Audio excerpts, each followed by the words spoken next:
Futures little change here this morning as we await weekly jobless claims numbers due out this morning. 259,000 expected on the week last week, coming ahead of the key non-farm payrolls number for last month. That'll be tomorrow at this time, 8:30. We had quite the day yesterday, if you remember. All three U.S. markets back to the upside in a big way. It was the Dow that ended the session up about 400 points. The S&P hit its highest level since June. The NASDAQ wasn't too far behind, 2.5% as well to the upside. Was tech that led right out of the gate this yesterday morning. If you remember, off that PMI number at 10 a.m. that came in a little bit better than expected, suggesting maybe the U.S. economy isn't in such dire straits as a lot of people are expecting. Going forward, we had U.S. or the Federal Reserve President of St. Louis, James Bullard, saying as well, he also doesn't think that the U.S. is currently in recession, and they can also avoid one entirely. Individually this morning, a couple of interesting moves here so far. Alibaba, one of those, back to the upside after a better than expected report. Lucid, however, big move to the downside this morning. They once again halved their production forecast for the remainder of the year after, if you remember, they did the same thing back in February. So one going one way, one the other way. Ton to get to this morning. Let's get right into it. Thursday, August 4th, 2022. TraderTV.live starts now.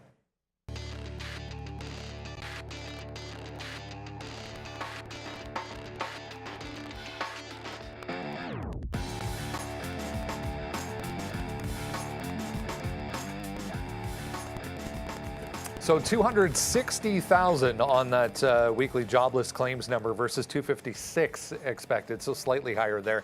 Not much of a reaction, though. We're basically flat, 0.08 for the S&P, the Dow relatively unchanged. Same story for the NASDAQ at this point. Back in the red at the bottom there. Bitcoin and Ethereum back to the downside. We've had a pretty positive week overall. For crypto markets, welcome to a Thursday, guys. Good morning. Interesting one setting up here. EVs under pressure. Tesla not really doing anything, but I'll focus on Lucid this morning. We also got earnings from Ride as well. Lordstown to the upside on a better than expected report. Yes, sir. So it's going to be a wild one, obviously. Tesla not under any pressure, as you said, the EVs. Tesla having their investor day today. I think the split vote is expected this afternoon or late afternoon anyways. So we'll get that one to see if they can do that 3-for-1 split, second split in just a couple of years here. But yeah, I mean, Tesla, what a great run it's been on. I love the chart because after being halved here from those highs back in January down to 600, you've essentially come halfway back and, you know, back above this 900 level, 955 standing out. Lucid is one of those. It's hard to build things, and Lucid's finding that one out, right? It's just, again, you find out that it's really just Tesla that's able to sort of produce en masse, and that everyone else is running into some troubles here. Now, I get it, supply chain's a big deal, but we're going to look at that one to the downside, because you said Baba looking to show a little bit of strength there. You get these mixed earnings, right, where like you get one really good name, you get one bad name. Datadog didn't have that bad a report, and they're down over 10%, and then you got all these low float runners back. So that QNRX is going. It was that ENVB was making some moves as well. So yeah, you've got a little bit of everything here in this market. And yeah, we've a good Thursday lined up. Futures are about flat, so you got to stick to what is actually moving. Yeah, I mean, futures will be moving. Like my voice is still... every day. It's not, but it's weird. It's like every time, the first time you talk, it's like the frog is like... We were just talking, and I felt like it was fine. All right, we'll drink some water. We're doing drills. Well, I mean, we had practice last night, and we're supposed to have another game tonight. So, but anyways, yeah, the voice is going to have to get better at some point. Yeah, look, SoFi was a banger yesterday. I think you know, like what Neil said, you got to look at the right names at the right time. You know, we wasted our time in the afternoon, kind of fooling around with some of those stupid tech names. So today we'll try to be as focused as we can, man. We've got AMC on the mind, obviously. Shout out to all the AMC apes out there. Congratulations, man. I mean, you guys are on one right now, and it's just been a great little run for AMC, as you know. There we go. Here we go. Up to the upside right there for AMC. So I mean, what a great little month, I guess, or even more than that if you look at the daily chart here. It's been, man, up to $19 right now. Just a month ago, you were down to $12. So this name has really ran, and not even a month ago. I mean, even if you just go back to a couple weeks, last week, in fact, up to 14. So it's been a good couple days. Rumors are that they're going to absolutely blow out the number here tonight, off Top Gun, off of a few other movies. That Minions movies did pretty good, and it's been a good quarter. Jurassic World, I mean, it's not Jurassic World, Dominion, that's right, I saw it, Dominion, and a few other big movies as well. So hopefully AMC can turn things around and put up a good queue. And then of course Lucid, I know you're already short that one. I'm already into Alibaba. I'd like to get, I think Lucid's going to be the #1 trade for today. So, you know, we will try to get into that. We did have to pay for shorts. I think it was about $0.01 a share. It was exactly 1 cent. Was it? Okay, yeah, because exactly. I put it up there and I was like, okay. So that seemed pretty reasonable there to go short on Lucid. The one thing is, you know, make sure that you do check your broker, because if you can't get short it, then you won't be able to. I mean, Neil and I will probably stay short, but we could flip long. Just make sure that you do double check to see if you are shortable on the name Lucid. And Ride is only $3, like now $3.80 or whatever it is. So, you know, that name's a good name too to look for the long. Could get blown out with short interest and whatnot. But Lucid only has 7.6%, so I'm not sure what to do there. But here goes AMC right now. I'm going to be taking the long if and when we take out this top. I just want to see if that goes.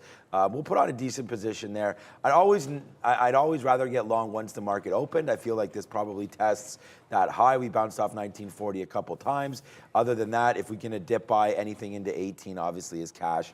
We're right now sitting at 1860 down here. Just kind of a random spot. I will probably get out if we break 18 and then see about this 1780 or something like that. So anyways, we're here. We're ready to rock and roll. The NASDAQ, like Neil said, is pretty flat. The S&P as well. 4,200, I think, is a great top. I mean, we touched 36 as a bottom, so now we're bouncing off 42. Let's see if we can get it going. And there goes Alibaba trying to get back above now that 101. So, hey, if this one wants to fly, we'll take some out at 102 and then see how far Alibaba wants to go here today. Yeah, pretty good quarter for Alibaba. It seems like the overall market does want to at least test that 4,200 area that everyone has been discussing over the past few weeks. Here's a few interesting notes to kick things off this morning. We mentioned Lucid here. Pretty ugly. 6,000 to 7,000 units now in 2022. That's down from, remember when they did this already back in February, 12,000 to 14,000. Now they're down in half again after 37,000 reservations for their vehicle came in before the beginning of this year. Lordstown, on the other side, they're still saying, guys, deliveries of their Endurance electric pickup truck are going to start at the beginning of next year. So production to the upside. Remember, they sold a big chunk of their manufacturing facility in Ohio, I believe it is, to the company in China, and that got the most of this revenue in this quarter. Revenue overall, though, as far as the company is concerned, was basically non-existent, 60 million, as they don't have a truck to sell. But they're still saying deliveries are going to start first half of next year. Yeah, and look, Lordstown is also, what is it, anywhere from 23 to 28% you see for the short interest there on Lordstown. It was really strong this morning. Well, it probably still is. It's up 11%, but there was just a pretty deep pullback from 350 down into 310 that I just saw on good volume, by the way. So if there's a squeeze to be had in Lordstown, you can kind of see it's been running pretty strong into these earnings, and that $3 level may be some support, but it was weird. It was just a pretty big pullback there. I want things to settle down a little bit. As far as Lucid goes, like, it was trying to make that breakout. We love things that are giving you opportunities that hit key levels, but look at the daily chart here. You can kind of see where we're going to be getting at. Yesterday was the first day that you didn't have this 1780 low. Like, every single day for 5 days in a row was the exact same bottom over and over again, and then it would just basically go up to like 1850 or so. So you get the bad earnings, you get the disappointment that they're going to be drawing down expectations. They're cutting in half their expectations when it comes to full year deliveries, or I guess production is the more accurate term. And it's just bad catalyst, floor broken. I want to short that level. If they had the same short interest as something like a Lordstown, there'd be a much different approach for me. I think I see like anywhere from 8 to 20 with them. So I always kind of guess the middle. So I figure they're in those teens. if Lordstown was making the same move, I'd probably tell you if it gets back above 18, it's an auto reverse for me. I'm not necessarily at the point where I think Lucid is short enough that I'd want to auto reverse this thing at $18. But in the back of my mind, I don't want to get caught at the bottom if this is taking out 18. So you have to be cautious. The short interest, while not as big as Lordstown's, it is there. Like, you have to be aware of it. And I've been short the bottom on bad earnings down 10% or more before, and then understood that if it decides it wants to, hold that low at the open, then oftentimes you end up going to the upside. So, had my vitamin, I don't have any reflux issues, people say. Okay, so we already took out 70 cents there on Alibaba, one take there, off the sticky note, long 101, out 101.70 there, so out of a third of that. But if we're going to talk about Lucid, I mean, it is going to be the #1 name on the sticky note today, and I think it should be #1 on your list as well. Again, down 13.72%, just a horrible quarter, right? I mean, we put this in, here's on the sticky note right now. Fade this name today as they dropped on forecasts and deliveries. I think 1850 is what you're really looking for, man. I mean, they have an 8% short float, like Neil said, it's back and forth there between, some say 7, some say 20, so I don't really know. But revising down production, like, it's just, I just kind of find it crazy. There's Lucid right there. We could get into our first short on Lucid. So, I mean, the thing is like, Tesla's producing like 1,000, like 1,200 cars a day or something like that, Tesla. These guys are producing 6,000 to 7,000 a year. And then just delivered, what was it? 200, no, that's, there it is right there. 1,400 vehicles in the first half of the year. 679 vehicles in Q2. I mean, it's just like, forget about the order book that you have at one point, because like, it doesn't matter, in my opinion anyways, right now, if you have an order book of 40,000 vehicles like they do, if you can't produce, you can only produce 7,000 units right now a year.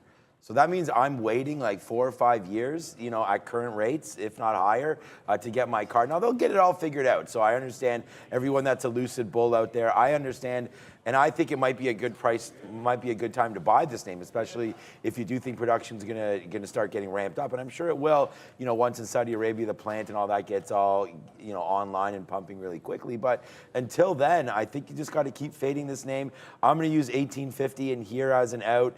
Not really anything on the daily chart or anything that's going to tell me 1850. If anything, it would be 19, or you got to watch out for 21, 22. These names can pop. We've seen that happen before. And like Neil said, you do got to be a little cautious of something happening there. I mean, here it goes right now. So, we're in the position. And here goes the pop. So, people will buy this name. It's only 8:42. I just heard Neil say it's so early. I mean, it is so early. So it's 8:42 right now. We're stuck in some shares here on Lucid. So let's see if that 1850 holds, man. If it doesn't, then we'll have to crack out a little bit and regroup on this one. But I think this is a good opportunity to try to get some short here on Lucid. So, hey, that's what we are. We're short right now, a decent position at 1790. We have a little more shares than we thought we'd get at this point, to be honest with you. It's just made a beautiful move up there. Just respect this bottom as well, 1770 for now. If we're going to try to respect tops, you got to try to understand that people have been buying it down here. Like, it just popped, so we have to wait on news. We have to wait on, a conference call, things like that. I don't even know if that's happening right now, so just be very, very careful. We just had a little bit of a scary moment there as we broke through 18. And then the other name, of course, Alibaba, is still hanging out to the high side. So here we go. So now we're right back into the money now on Lucid. So just be very, very careful. We're not getting out till 1850. Here it goes. Okay, so we're going to have to try to take some profit here if this comes back in, because like I said, we do have a bigger position than I probably thought we would at this point. So anything back here into the 80s, like low 80s, I think is worth taking a piece out and just working this short until the market opens. Let's go to some of the small caps and low float runners we've been discussing over the past couple of sessions. Kicked off obviously with HKD and AMTD. Luis Barbado back with us once again for a quick chat here on what to look for this morning as far as these crazy runners have been with us all week long. Great to see you as always, Luis. Welcome back. It's been quite the week. It's been quite the couple of weeks here. As I said, kicked off with this move in HKD, seemed to ignite once again these low float crazy stocks back to the upside. I mean, there's a laundry list to kind of deal with here. Let's start with the main one though, AMTD. which took a little while, it's worth mentioning, for people to kind of tie the two together. But once they did, was definitely a great trade. Yeah, crazy week and crazy last week. Mainly, as you say, night from HKD. What a crazy move. One of the craziest, if not the craziest move I've seen in 20 years. Unbelievable. And AMTD, which owns 95% of HKD. So sooner or later, it was going to just spike crazy as it did to 14. And now back probably to 1 Sunday in a couple of weeks. And I think we talked about this a few weeks ago, 3 months or 2 months ago, about sympathy in the market. So we just need one small cap going crazy to just light up everything. So everything that it was running last days 50%, it end up running 300%. So be very careful with the size, be very careful trying not to go front side the movement, but back side the movement. That's the main rules from these days after these crazy movements.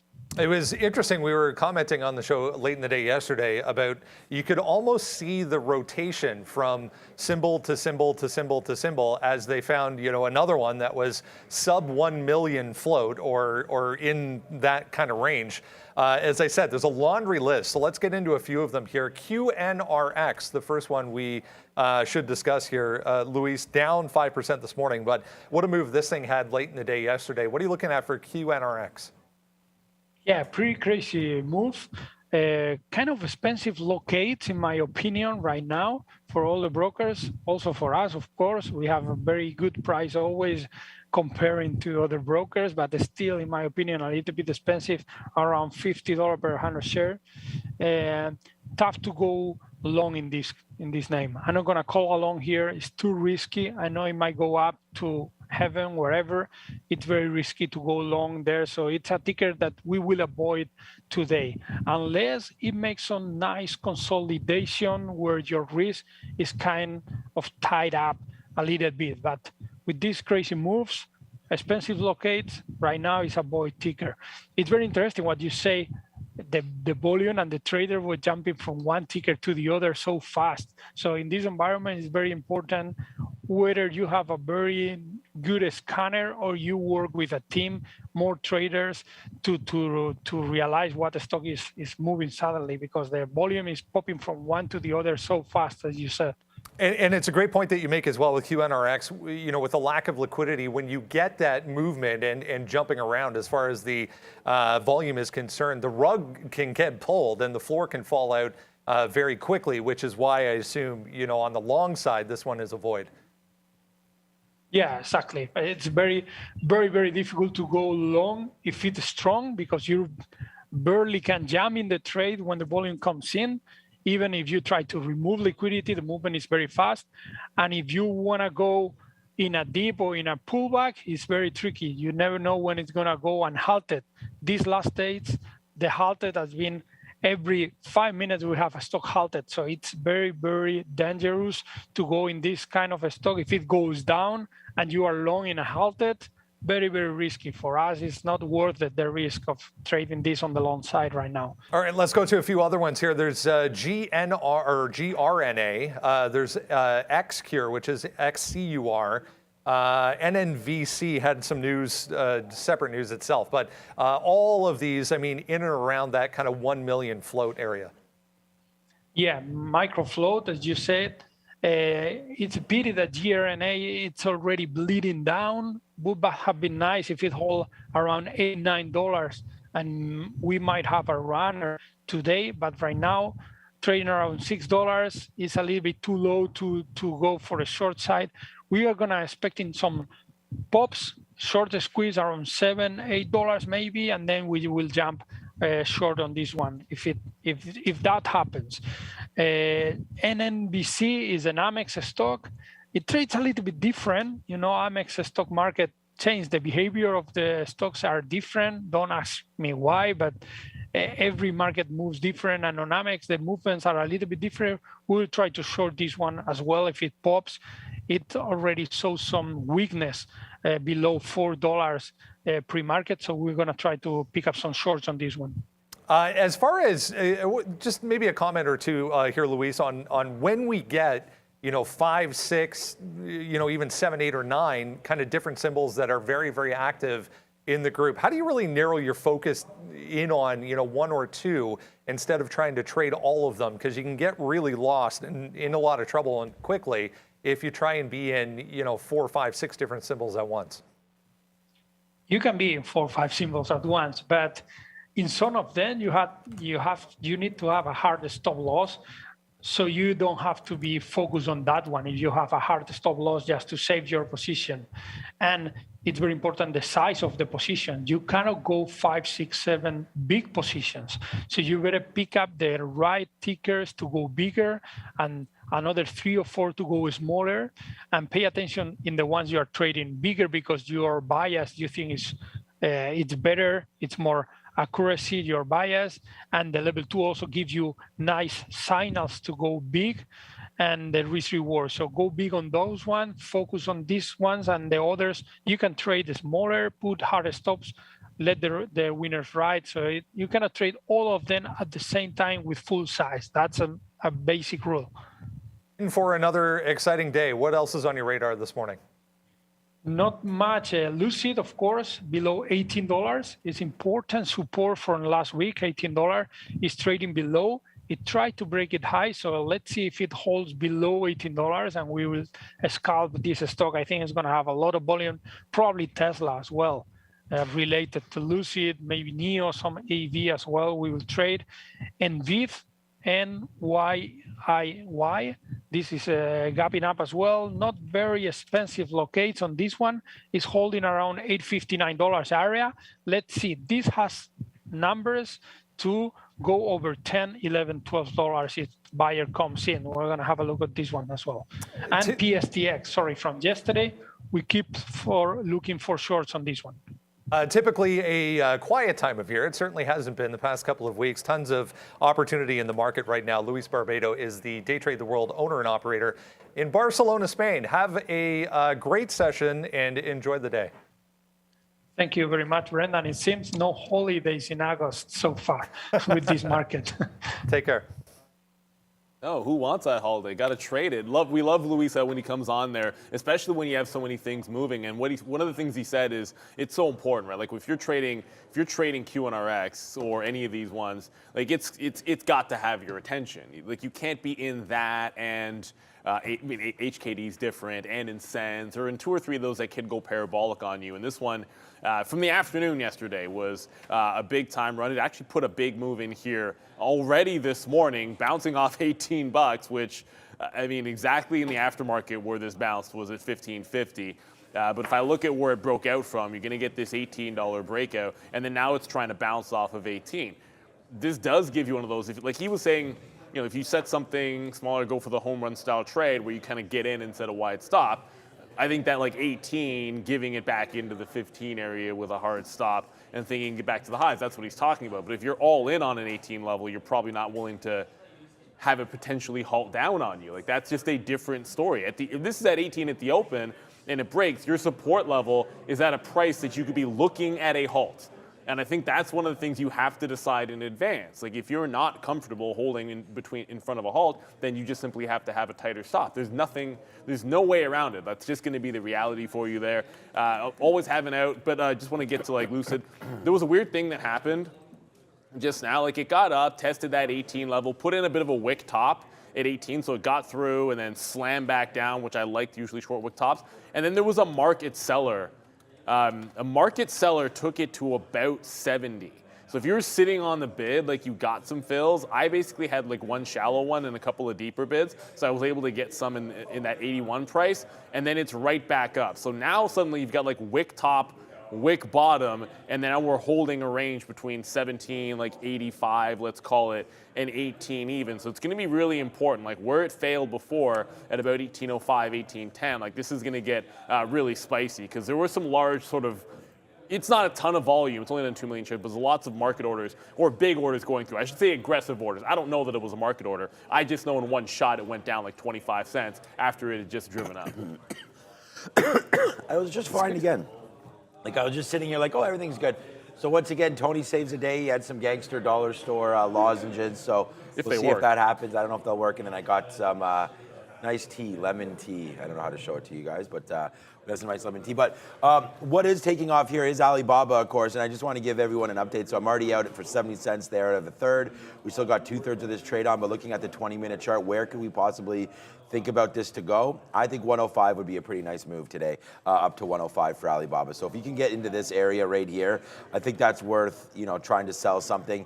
Up to 108 would be fantastic. Like, do we have 6% more today in us for Alibaba? I don't know. We're up 7 or 8 now. Let's see if we can continue to go. So I have an order to get out here near this 105, like 104.70, and then if we can hold the rest and see if we do get a moonshot up here into 107, that would be great. So I'm going to wait for some 105s right now on Alibaba. So I just want to go over that quickly. Neil just did the same thing as I did basically on Lucid. We did get some out. So there's the Alibaba long. And then on Lucid, like we just said, we did have way too many not way too many shares, but more than I would have liked. So we did get some out. Like I said, there's an 83 print and there's a 75 print. So yeah, I would have loved to have been sitting down here at 65, but yeah, wasn't. So now we'll have to wait for this thing to flush back in. But we're short here at 95. So not really a big issue here for Lucid. My out's going to be this 1850 area. That's 1825. Give it up a little bit here. Just don't want to get caught in this, because if we get into 1875, then that probably means we test 19 and then I'd have too many shares. So I really want to try to stay focused on what positions we think are going to run here today, and Lucid could run against me. So no point in averaging into the short past that 1850 on that name, but always great to have Lewis on, one of our great operators here at Day Trade the World in Barcelona. So thank you, my friend, for coming. I feel like it's been a while. Maybe I missed him the last time he was on. I don't know. Feels like it's been a while. Thursdays. You were here. It was Friday that you were off, so. Yeah, I think he comes every other Thursday, week, right? But so even then, though, I feel like maybe Brendan can confirm it. I don't know. I feel he like was here 2 weeks ago. Was he? Okay, sure. okay. Yeah. So yeah, maybe I missed him. But all right, always great to have him back there, Brendan. But let's go over to do some upgrades and downgrades and see if we recognize any names on this board.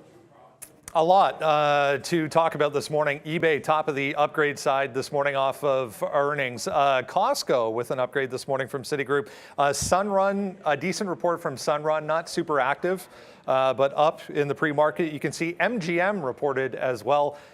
Kohl's, Lucid, Booking, and QRVO to the downside today. Yeah, someone finally turned the air on. It's a little bit, I'm finding it a little bit hot in here, but maybe that's it's just very humid outside. Actually, it is ridiculously humid. We're going to get a storm today, by the way, so I don't know what's going to go on with any outdoor activities people have Damn planned. it, we're supposed to have a game again. Sunrun had a big move aftermarket. Just going to show you the breakout, 31 all the way to 34. The high here, the previous resistance, 33.50.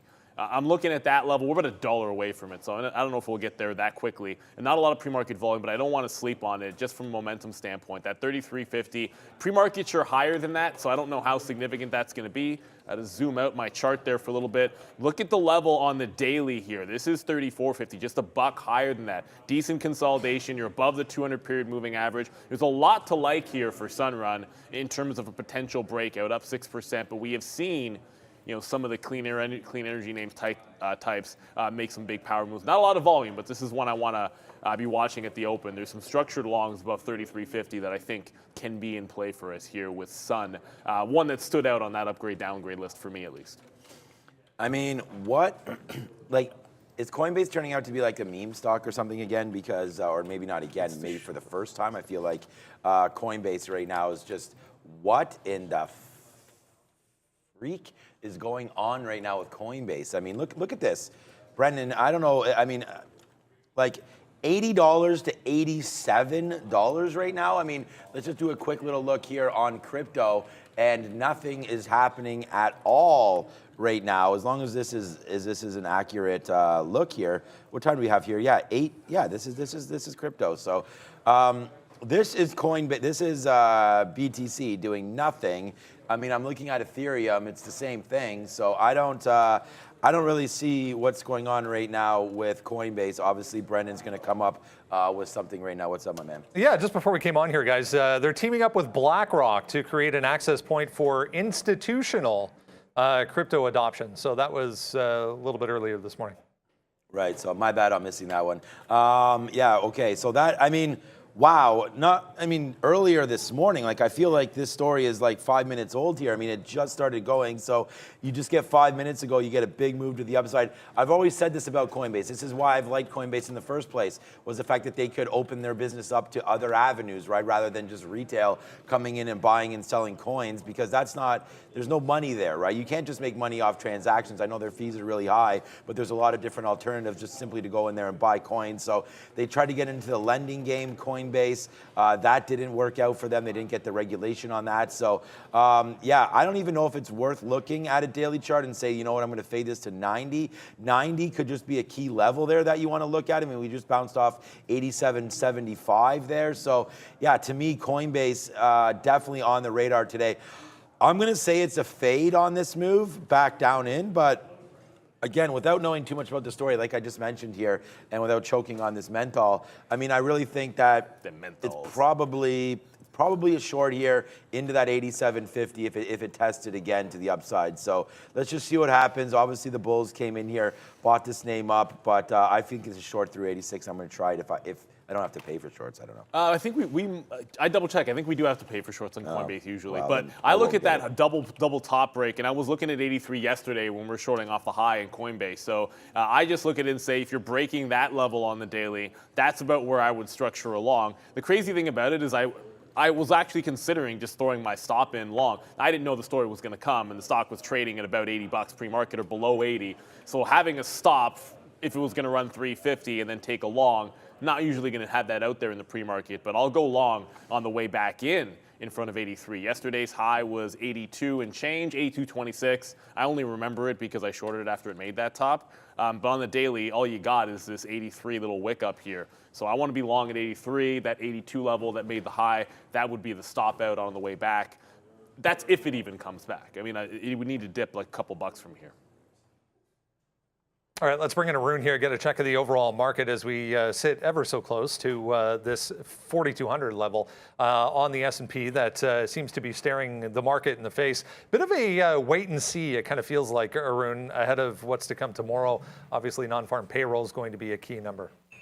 Yeah, it always is, right? Especially now with everyone paying attention to the Fed, everyone's going to be looking at the non-farm payrolls.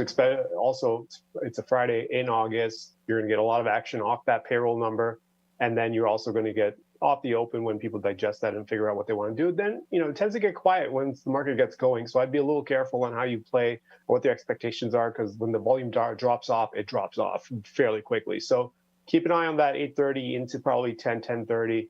And then after that, if the move starts to fade out, I would just respect the fact that the market's losing a little traction in terms of volume. Now, for today, this, like you said, Brendan, it is somewhat confusing on how the market wants to play the day, because yesterday, fairly straightforward. We broke through that 50. We were talking about that 50 yesterday. Like you play the range until the range breaks. At that point, you go for the long. Now, taking that long after that break worked well until the end of the day when you got that sell move towards the back towards that 50. A lot of profit taking, most likely. Now, staying at 50 after that sell move allowed for the long to happen again.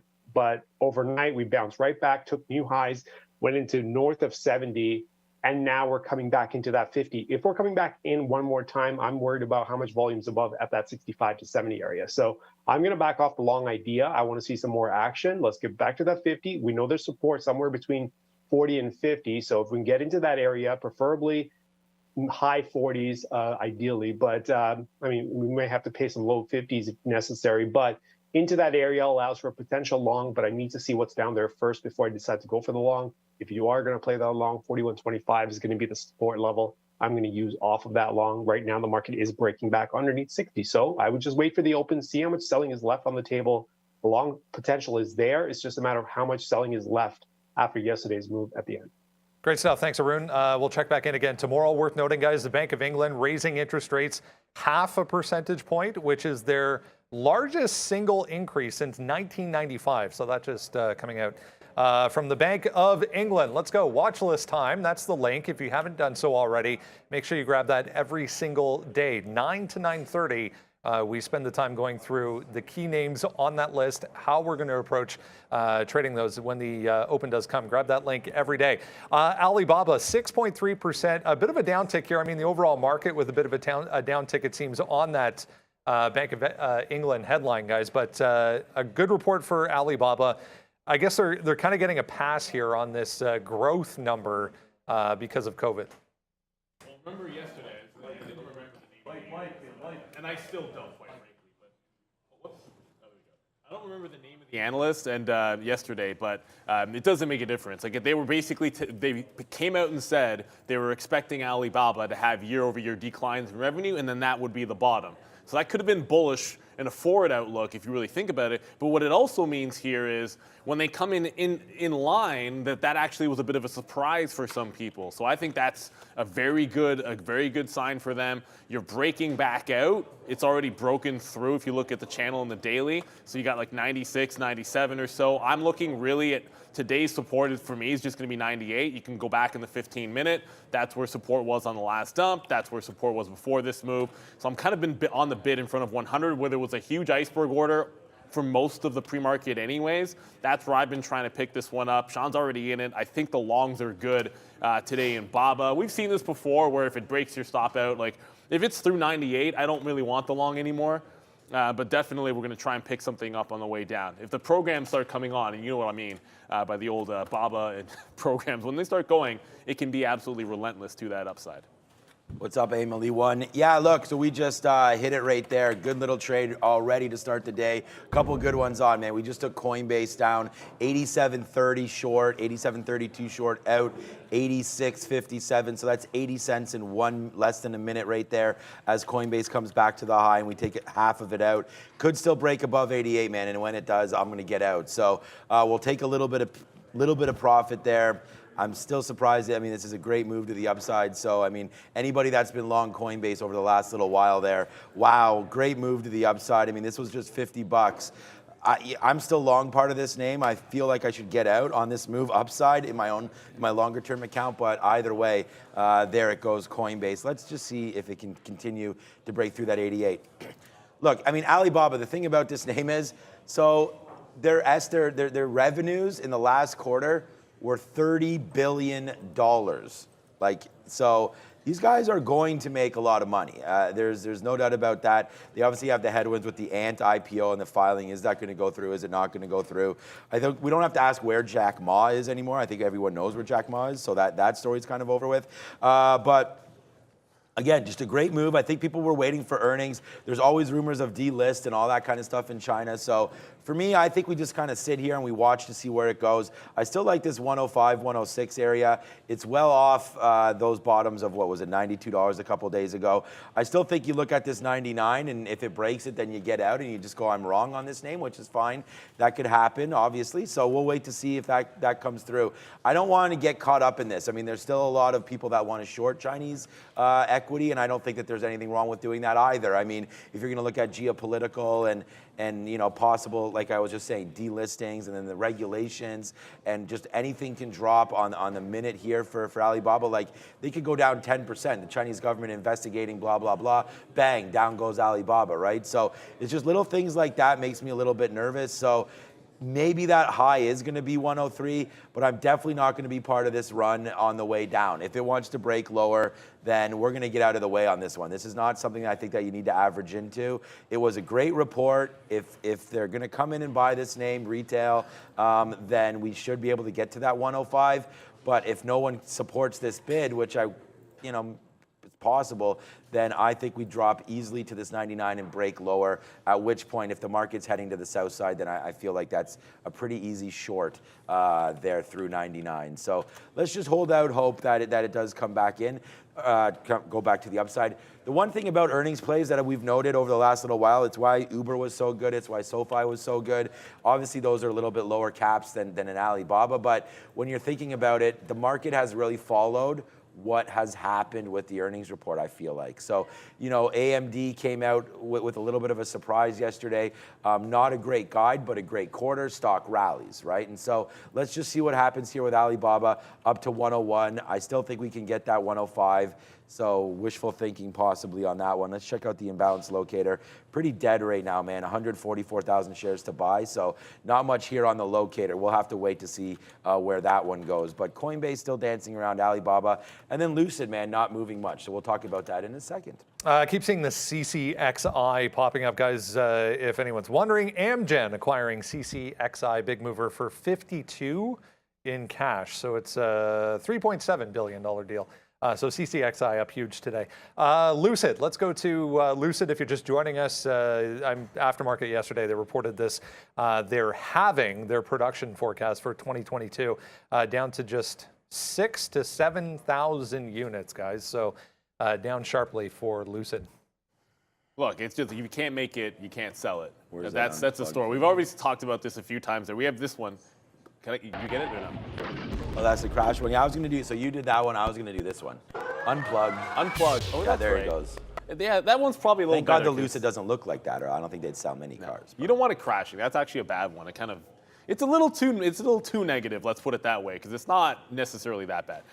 Just to quickly go over it, it broke out from 1825 yesterday. You've had that, as Louis said, and we were talking about earlier, below this level. It's actually 1785, but really most of the volume around that to $18 has been where this has been supported 5 out of 6 days. Yesterday was obviously a gap to the upside of the day before, but 1825 is where it broke out from to make its biggest move.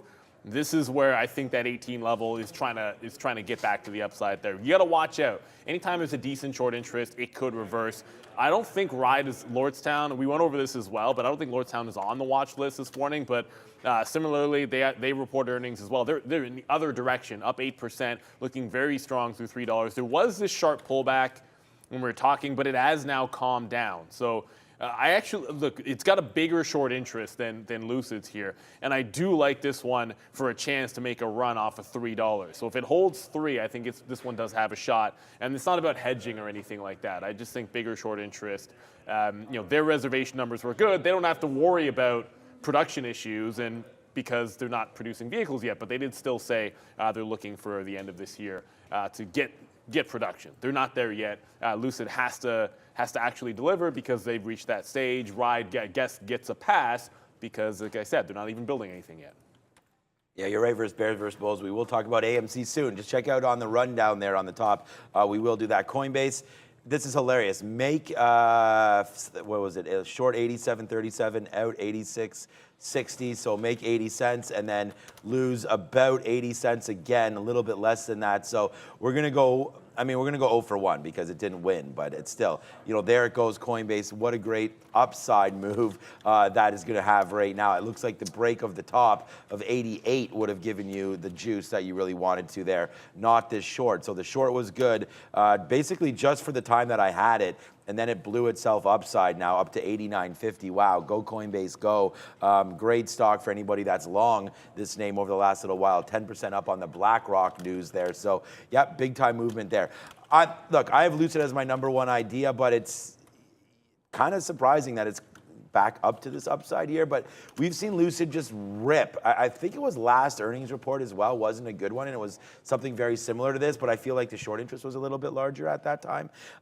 So we'll have to wait to see if people are caught offside here on Lucid. It's a downside move, so I feel like most of the shorts will probably be covering, if not covered already. And I'm not sure if you're short, if 12% is enough. I don't know what the implied move on Lucid was, but again, from 20 down here, you can't be happy when you're an electric car company and you delivered 679 units. But again, you're one headline away from something else happening on this name. So let's just wait to see. Are they going to make a deal with another company? There's Coinbase is breaking through 90 right now, by the way. You're kidding me. Wow, great move for that. So I'm just looking at the quarter and I'm saying they guided a little bit lower. Obviously, they took down their expectations. Their revenue was only 97 million compared with 145 million, but we kind of understand that because of the units that they weren't able to produce. So you know, it's just one of those stories where they cut their unit in half, and we'll see where it goes. So I'm going to be short this name until 1850. If we're wrong, and we'll just lick our wounds and move on from there. It won't be a big hit at this point. Still 17 minutes to go on the day here before we open up. So Lucid's still going to dance around. My next short is right here at 1825.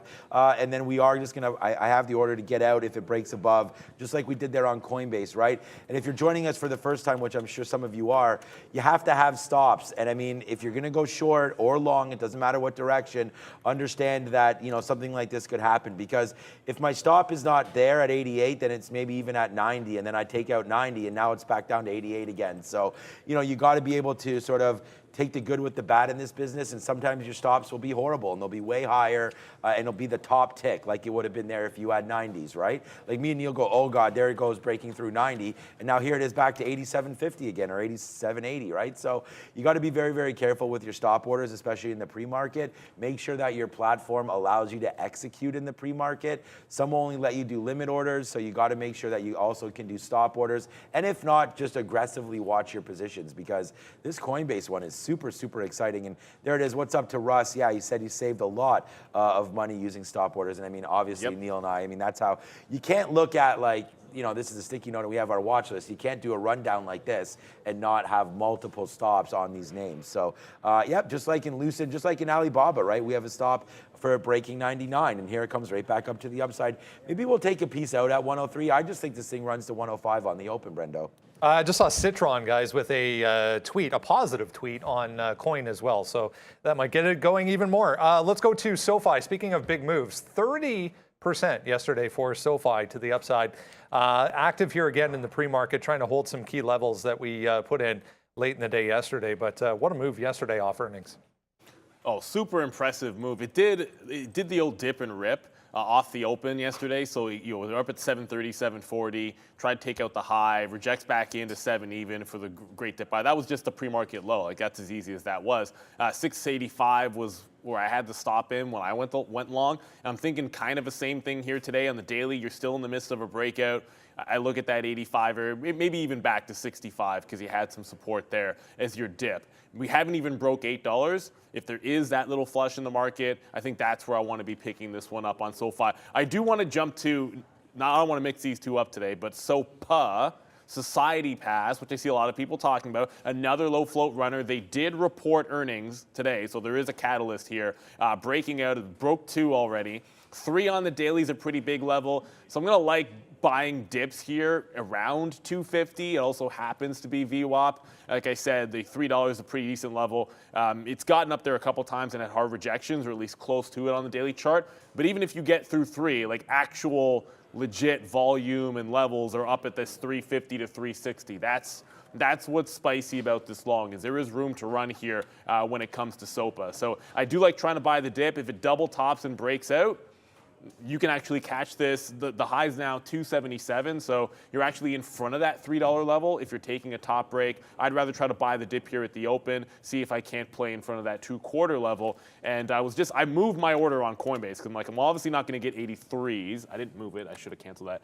Now I'm looking in this 86 to 87 channel. Maybe it should be a little bit more aggressive there, but Coin is really off to the races, and there's just not a heck of a lot in its way until, like, psychologically it gets to 100. The gap that this made was from 110, if you really look at it. So, you know, I kind of want to be playing the longs unless it gets to 100, but getting in is going to be a challenge. Already up 11% here.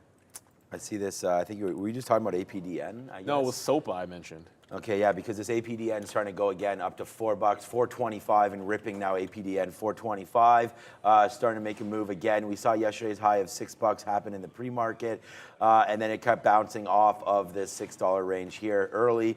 Then the market opened up and we kind of trended downwards, making a nice base there at 320. Looking to take this level out right here, I believe, like 450. So you take out that 450 on APDN, that's going to be a level to look at there as well for APDN. So Applied DNA Sciences right here, making a nice little move back up to the upside. So on this name, of course, we'll check out quickly, a great website to check out would be floatchecker.com. So if you wanted to say, okay, maybe this is a low float runner or whatever, and you're going to be right, because that's only 8 million shares right now on the float, right? So you've already done 4 million on the day.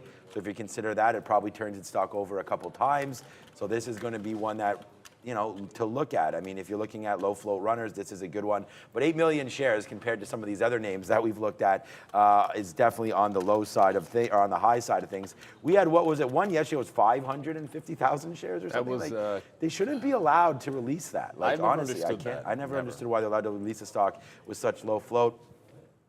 I put on the sticky note today, again, HKD parent company, AMTD, this 650. It's been a short ever since, you know, it was kind of going crazy those last couple of days. It never broke $10. It tried it a couple times there, never broke it. I mean, if it broke it and came right back. That was the first day where everyone kind of discovered. This is the second day where everyone was like, uh-oh, they are HKD, and it went up to $14, and since then it got faded out. And then we were looking at this $10 level. One time it broke, went to 11.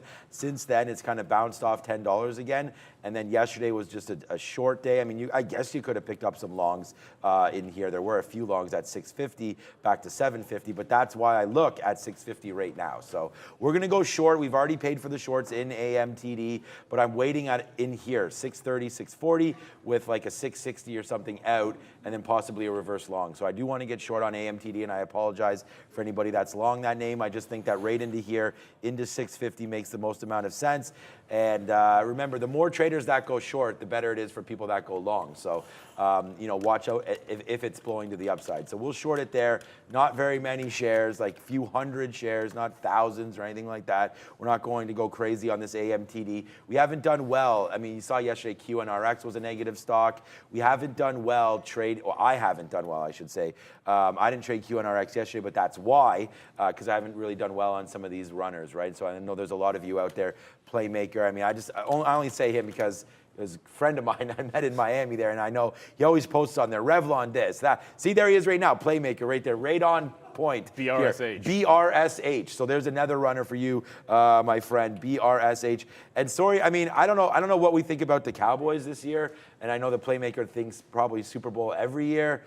CeeDee Lamb is going to turn the corner, obviously, because there's no Amari Cooper. He doesn't have a choice. They have, Cedric Wilson.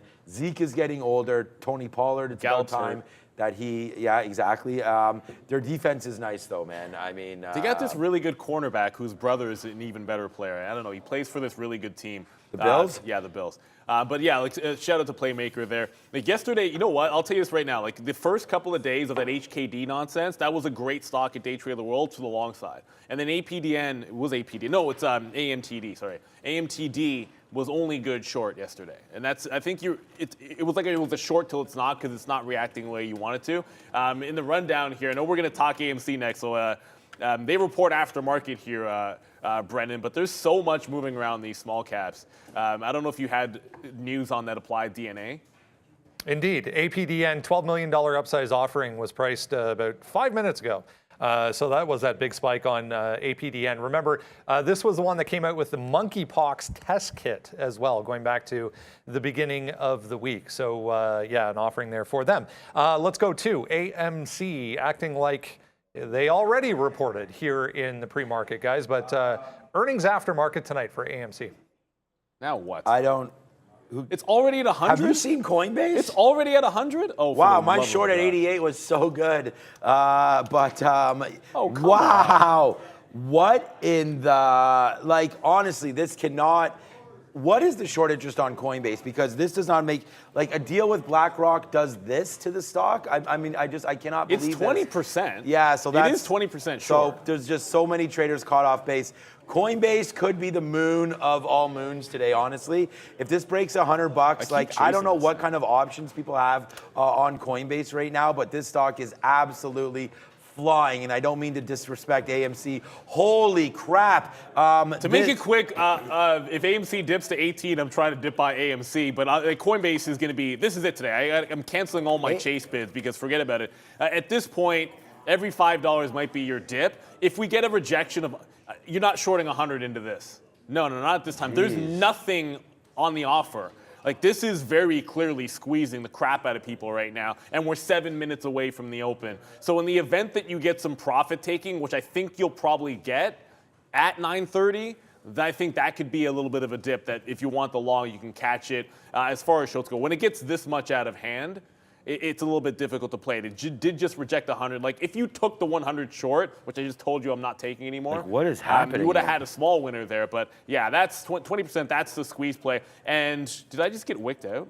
We just got wicked out of Lucid. Oh, there was a print at, I see what just happened there. Oh, there was a dark pool print at 31. It didn't break 25s. No, of course it didn't. I mean, I hate, look, so in this, I'm going to show you guys in a quick second. I can get back in I'm on anyways. Coinbase, but I'll go over to Lucid here to show you guys We've got what to just talk about happened. AMC a bit too. Wick top through, that actually triggered the stops. My stop was literally like 5 cents higher, so I can get right back to that one. AMC, very quickly for you guys, because we're at 103 on Coinbase. This is absolutely bloody ridiculous. I want to dip by in front of yesterday's high. They report after the bell here today. Maybe it doesn't have the juice on that 19 break, which was the scalp only, because people have other things to look at right now for AMC instead of AMC. That just feels like that's the case. 105's on Coinbase. This is the one. If you got it long, I mean, try to hold it to the open and see if you can.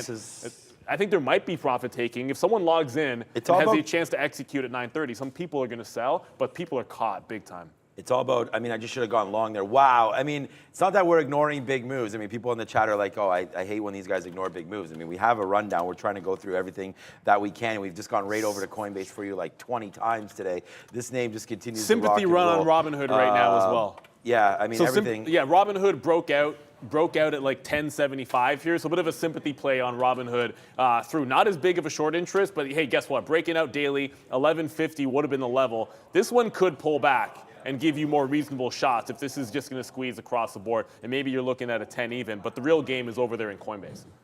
Yeah, for sure. I mean, that's what I was saying. Coinbase is where the money's at today, but I still think AMC has a lot of potential here, guys. Bring AMC back down in. I'm going to try to bid this 1860 level right down here. We have this 1820, then 18 as an ultimate bottom. See if it can hold that. I'm still trying to punch long through 1940 on AMC. So if that one has a chance to go today, then let's go over there on AMC. But Coinbase, I mean, eventually, I guess you got to pay for the shorts if you want to go short on that name.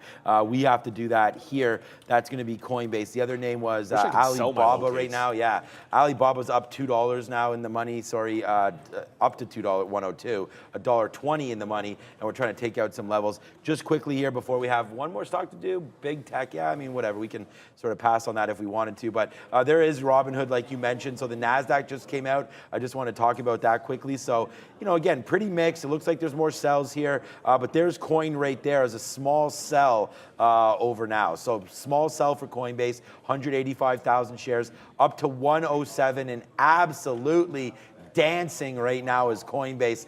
110? 110 like already? This is game over right now for Coinbase, man. I mean, anybody short on this name is definitely going to is already blown out.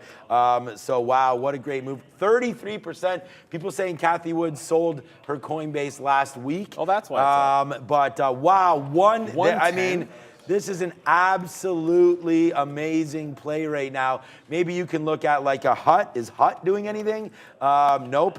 You mentioned Robinhood, of course, on the balance as well. That's going to be a new, that's a NASDAQ name up to 113. Hood, I mean, again, up straight $1, so you got to watch out. This is going to be a very, very fun day. Needless to say, with only 3 minutes left here. You mentioned a little bit about big tech there. I don't know if there's a name that you want to talk. I mean, we want to talk a little bit about Amazon, I know, at that level, but just for AMD, I'm going to try to short AMD off yesterday's high I mean, look, yesterday we were going short. It was a little bit of a nightmare just because it didn't move much, but I'm going to try that 98.50 one more time here on AMD into that short. So yeah, it should be an exciting run here as we get ready to open up. AMD is a big cap tech that I like here just because we have that 98.50 high. If the NASDAQ's going to fail, I think we can get a bump up to there. And then, hey, if it takes down 99, then we can get out of this one, man. Very, very easy, simple trade here on AMD. Yeah, I mean, I have a similar look, but it's NVIDIA. NVIDIA broke 190 in the pre-market. It gained back below that price. So I look at 190 as a resistance level for NVIDIA here. And then I like Meta, which I don't think we're getting to the price on Meta. But if you look at the 15-minute chart here, I'm trying to be as quick as possible to get you guys back to Coinbase in the open. But 171, major resistance at 171 on Meta. If it breaks out that price, I want to reverse into a long, but it's a short until it is not. Amazon just broke higher. That was weird. Like, the market's still coming down, I just checked. But Amazon just broke higher off this 140. Been a big buyer at 140 all morning long on Amazon. So it looks like that's the big support level. It's a long there, I guess, until it's not. I've tried, at least one of us has tried short Amazon every single morning. Me 2 out of 3 days. And it's been strong. That's all I can say about it. So it's a long until it's not. But that 140 is your big level. With 90 seconds to go, got to keep you guys abreast. I'm now on I'm on the bid of Robinhood. In front of that 1075 on any dip, I want to catch it. I think there will be a dip on these in the open. Coinbase, if 100 holds, maybe that's a bit of a chance to get the ride. 95 for sure, I think can be something, but it's not even showing any signs of a dip. Lucid pull back into 18. I was able to get some out. 1825 is my stop there. Wow, it feels like we have already had a full day's worth of action. And I just want to remind everybody that Tesla has its investor event today. We open with this one. I don't know when the vote is taking place, but I think anytime after 3:30 p.m. is when we'd expect something on the split vote. Tesla 955 is resistance. That's pretty much all I have for that name. All eyes on Coinbase at the open. This is the stock. I mean, I'll have orders out. I have orders out on like Meta and a few others, like we talked about. I'll buy a dip in Alibaba if I can get it, and I got a bid out there on Robinhood. But it's going to be about Coinbase at this open because this party is not over. You do not run stops like this, and then people are going to wake up, or 9:30 is going to happen, and they're going to realize these profits, or some people will try to. Tony is on the bell. Let's get this countdown started. First things first. Can Coinbase even dip to that 100 level? We'd love if it did. And we're going to find out in 5, 4, 3, 2, and ring it, my friend. Okay, so now we are obviously open, so let's wait to see. I do have Coinbase upside right now to see what is going to go down with Coinbase. There goes Lucid trying to take out that 1850 almost immediately right now. So this could be a problem spot here as we average into our Lucid trade. AMC also trying to go back to the upside. We do have a takeout profit, or sorry, a bust out on that one. If it takes out 1940, not happening right now, but Lucid, we just got some more shares, so this has my attention right now. Yeah, I got out of Lucid at 25s there. It looks like, I didn't mean to get long. Here, I'm just going to get it. I actually did not want to go long on that. I did get the dip buy in Robinhood, and then Coinbase came down. It came to like 104, so you can forget about 100.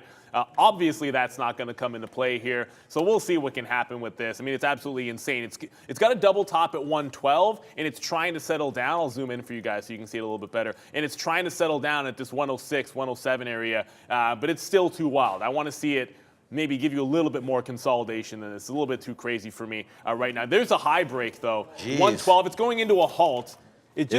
No, maybe it's trying to halt at 112.40. It looks like it's trying to halt there. So we'll see what happens there.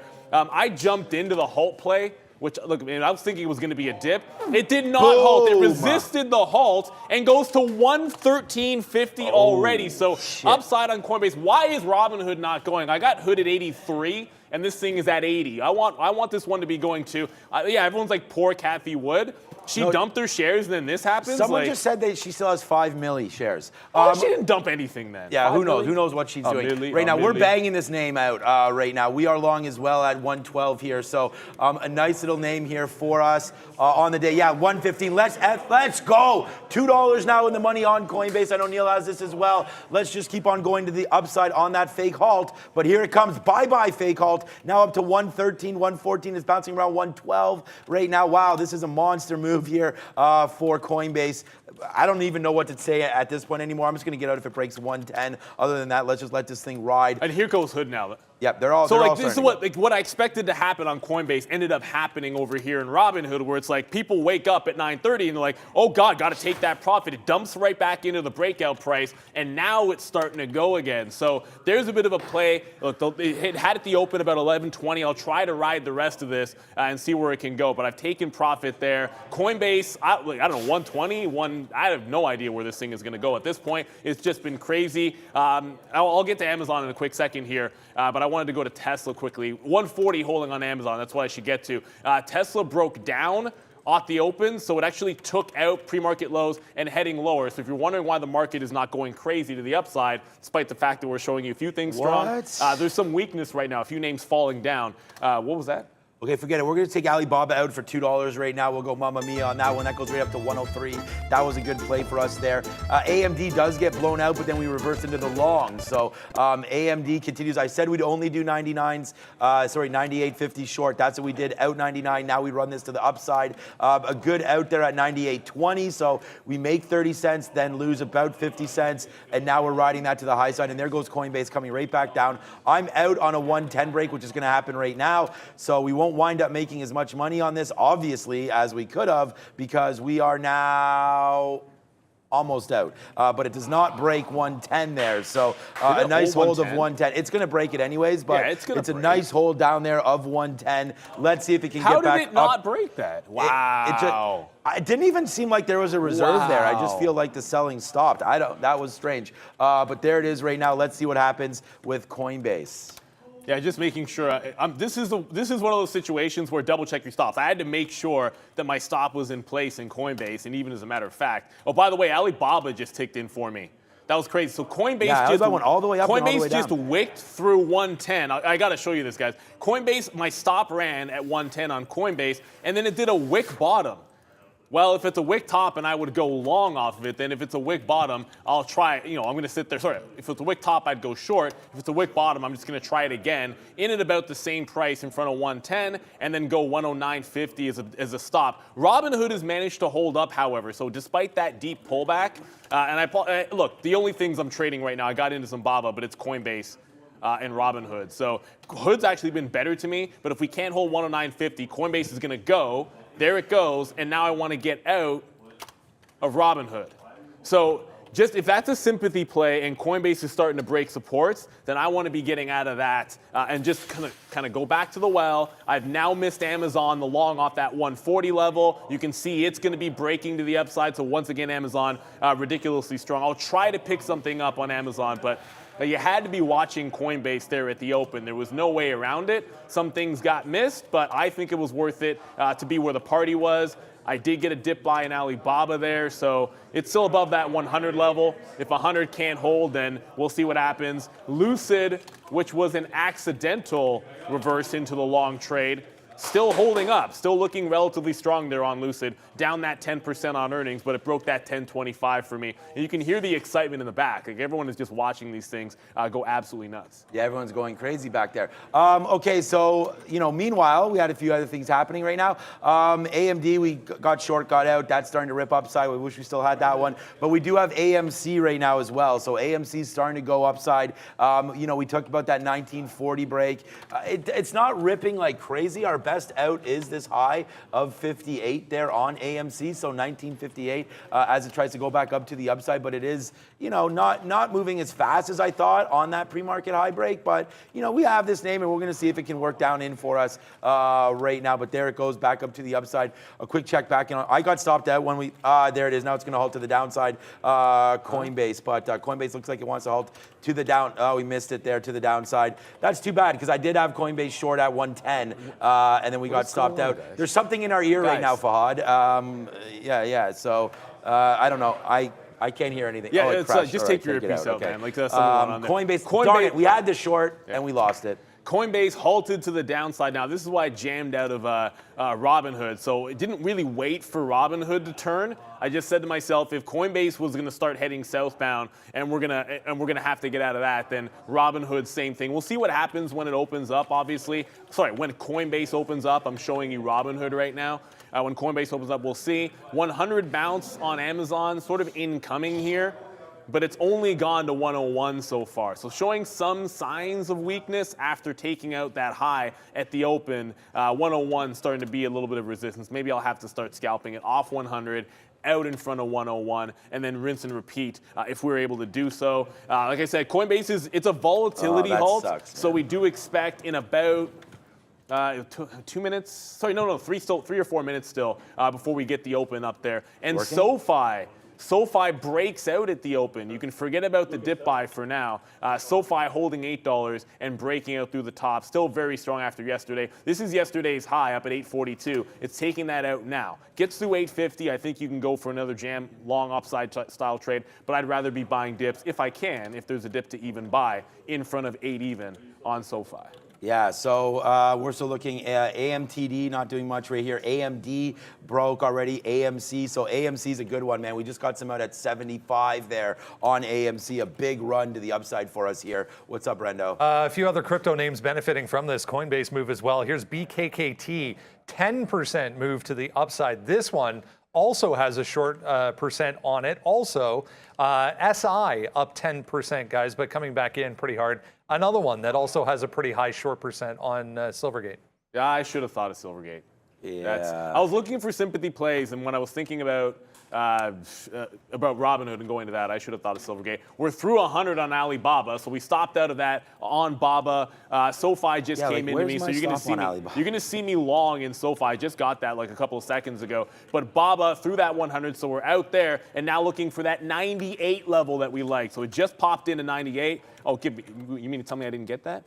There we go. We got out through 99. I just had to take some there on the north side of 50, but 98 was that other support that we liked. So in front of 100, not that successful of a trade. We're going to try and play the back end of this, which is at 98 support level. But this is usually at about 939. You might be past that whipsaw for the first 5 minutes. It feels like we're still in it right now. So maybe 9:45, things will start settling down, certainly 10 o'clock. So, keep it a little bit tight to the vest. Make sure you have your stops in place. Coinbase, as I said, we still have a couple of minutes before that opens back up, so we got to be patient with Coinbase there. Amazon just came in as well. Oh, that sucks. Every time it's broken 140, I can show you, it's gone to like 139.80 or so.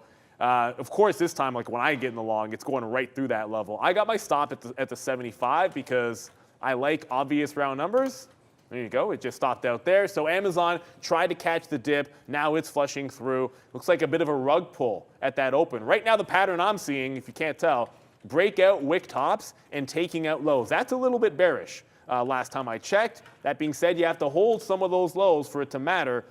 I got my stop there on Alibaba. I should consider, if it gets above 99, taking some profit on this one because the longs right now have been in a little bit of trouble, even if they've been strong names. Yeah, for sure. All right, so we averaged back into AMC on that dip back down into 19. We still do have our stop order to get out if it breaks below 19, but there's a nice little, okay, good. So we'll take another piece out here if we can get it in the high 37 area or so, high 30s there on AMC as it just dipped by again. So up, in, out. I mean, our best out is 1975. We knew this thing would run today a little bit, or at least have this kind of volatility. Give me those 37s. There it is. Nice little upside move one more time. And then Lucid is just kind of moving around, man. We were able to take some profit on this name, obviously, as it comes back into VWAP and the 50 period. So watch out for Lucid trying to break higher as well right now. What's up, Brendan? Another one from the EV group, guys, starting to go. Fisker just popping up on big-time volume here. They also reported aftermarket yesterday, but kind of a ho-hum event here. Nothing too much to see, but starting to go here for FSR. Okay, SoFi. I mean, SoFi is still moving around as well. Here's Coinbase, guys, tapping at 105 right now. So that's down. So that's down. The halt was to the downside. I can't believe I was short 110 there, and it took out 112, like literally by a penny, and I got taken out there. So we should still be short. There's Coinbase now reopening up at 105, 103 now. Soon to see 102 probably, but there it is, 105 coming back in. That's the whole price is 106.50. Remember, so if you're going to go on anything here, you might want to go on 106.50. but I don't think it halts again. You're going to have to move down into the 90s for this thing to halt one more time, I guess. So let's just see if this does come through here, as there it is. Shoot, this should be like a $7, $8 winner. I can't believe we got ticked out there at 109, but there it is, breaking through 100. Coinbase is done probably for the day here. Let's just wait to see, though, at 100, obviously a key level, options level, and so on and so forth. But that name just got busted to 116. Yeah. What a move. I don't know if we'll see that ever again, but there it is, 102. Maybe the dip is that 100 buy, but I don't think we want to buy this name. Oh, I cannot believe this should be a $10 winner. Absolutely crazy. And there you go. Sometimes you get those wicks out, and you just put in the wrong price. Like if I put 113, we're still in this name, but nice move to the downside. Lucid looks like it wants to take out some of these tops now, as it just takes out 1850. So we're about to get out of this name. Lucid taking out those tops. Looks like the market wants to run one more time here today. We got to get some longs.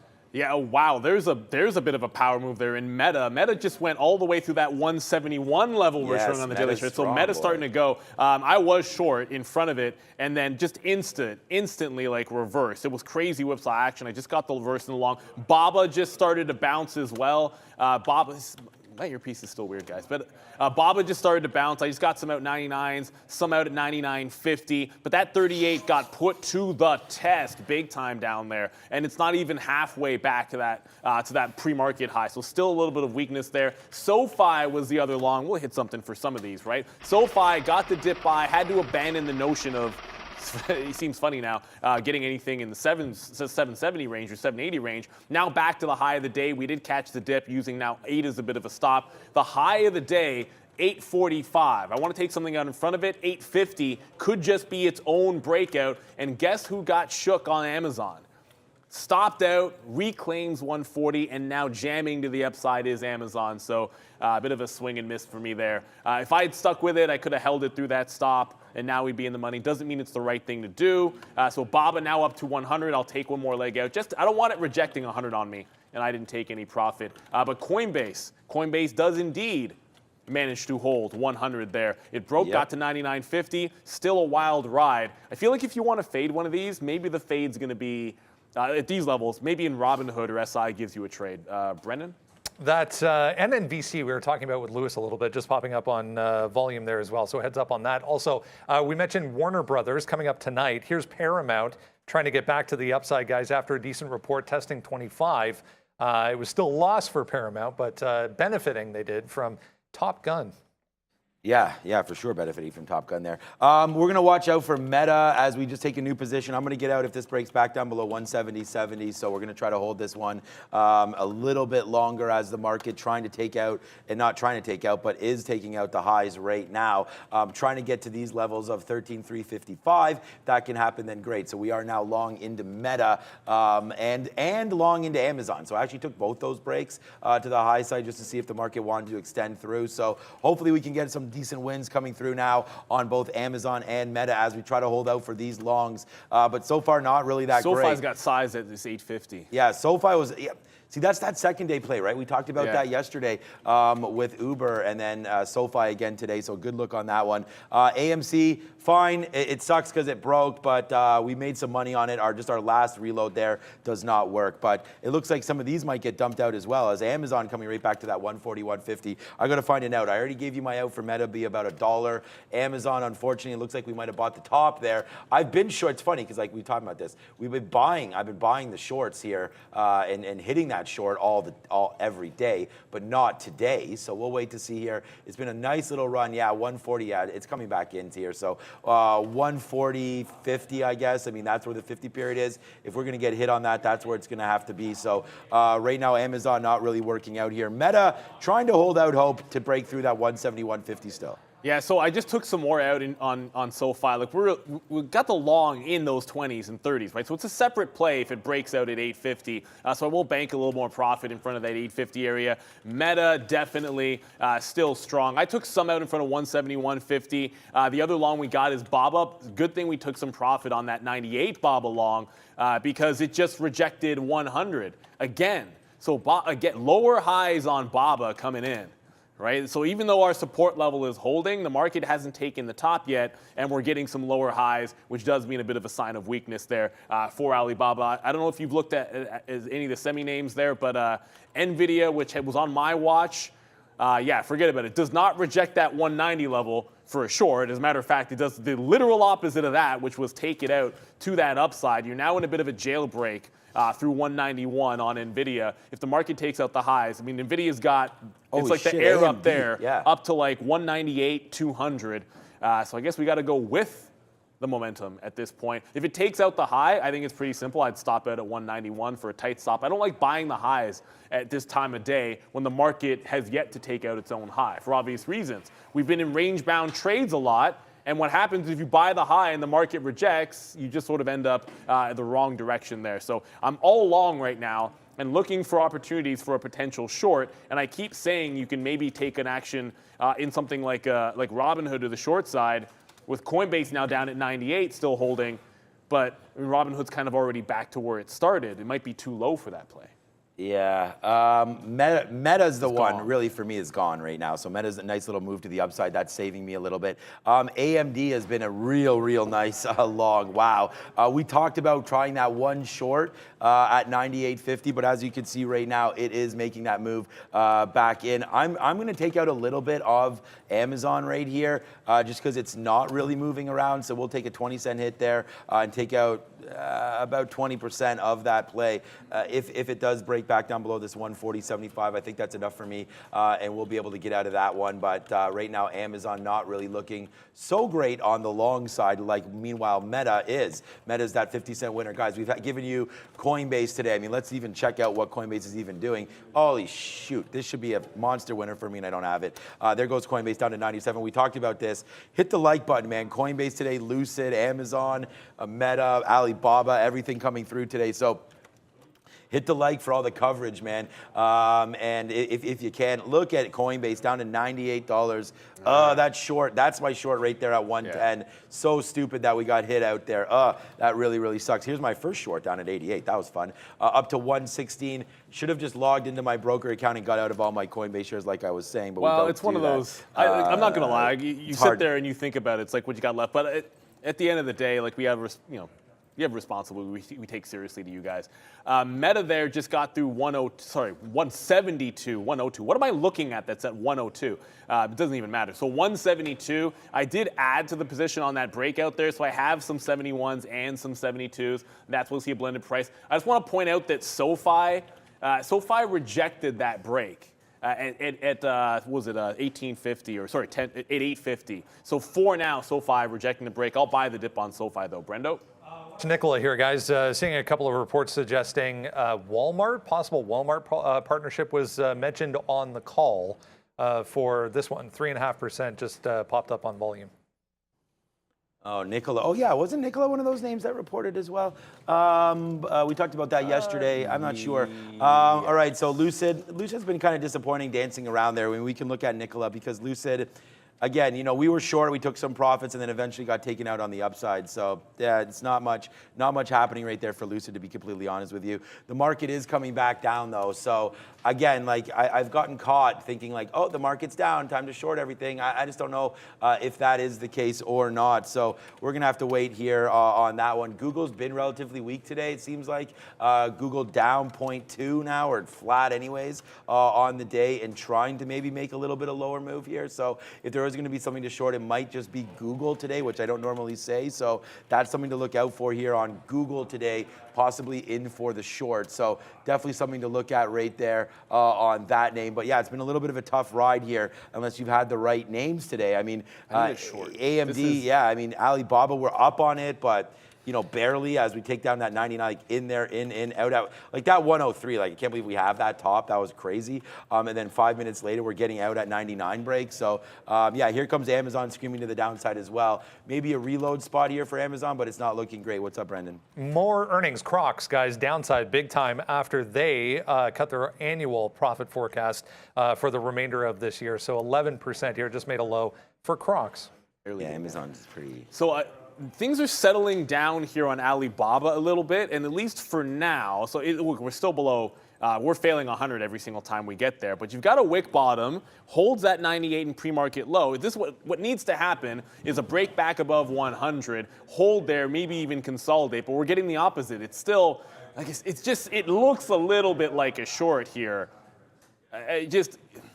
wick off top. Sometimes I got to listen to myself. Wick off top, consolidation lower. If we break 98, I mean, it's an obvious short if it breaks 98, but a lot of times I've already taken most of it out, but I'm trying to convince myself that even with that good quarter, that this is going to end up in a long side trade. I'm having trouble doing that. So I don't want to add. The decision I'll make is not to add to the position. I can't convince myself to go short this name. I'm looking for something to be short, and I just can't find anything that I really like. Meta's above that price at 171, so I can't really take that. SoFi is still holding strong enough that I'm actually buying the dip at the same price we had before. 850, remember we said 850? That was a failed breakout there, so we wait for it to dip a little bit. So we'll take that one more to the long side and see if it can work out for us. It's just this BABA and then Meta, which is trying to hold out 181. Amazon, we got our eyes on as well. I've seen people throw names in the chat, like I saw Roku just now. That's not a bad. Okay, Roku went to 85. Roku 85, that's 50 period on Roku as well. So up to 85, that's resistance. Good shout out, man. That's a good level on Roku. We're $1.50, $2 away. That's too far. This is the kind of thing, man. If you've done enough diligence, and there goes Meta back through 171. So that'll have to come out. It's unfortunate. It's just like I wanted things to be able to short. And then I couldn't really find anything that was at a level that I liked. Meta goes back below 181, so we have to give up that long. SoFi is still holding out. BABA's still holding out. But if you had this level locked and loaded at 85, where we crashed on Roku's earnings on its own, then you could have been looking at that short individually. Just to come back to what started this whole thing, Coinbase. Remember that 95 area? It's like, okay, well, if it gets down there, it can get a little bit spicy. That's where we are. So 95, maybe the one level that can get put in if it wants to make any kind of a base. And I am not trying to ignore these other small caps, like your QR, what the heck is that symbol? QR, whatever the heck it is, SOPA. It's just when there's this many big caps moving with this much volatility, there is no way until things start to settle down that you want to be too active in them. I do have bids and stops on SOPA. Like I said, I'm trying to buy dips around that 50. I haven't been filled yet. If it gets through the low, fair enough. I did just pick up some Amazon there because 140 support got reestablished, so I got stopped out the first time. We'll see if it can hold the second time through here. But that was a great call out. Whoever put Roku in that one there for the short, I really hope you got it off that 185. Great level.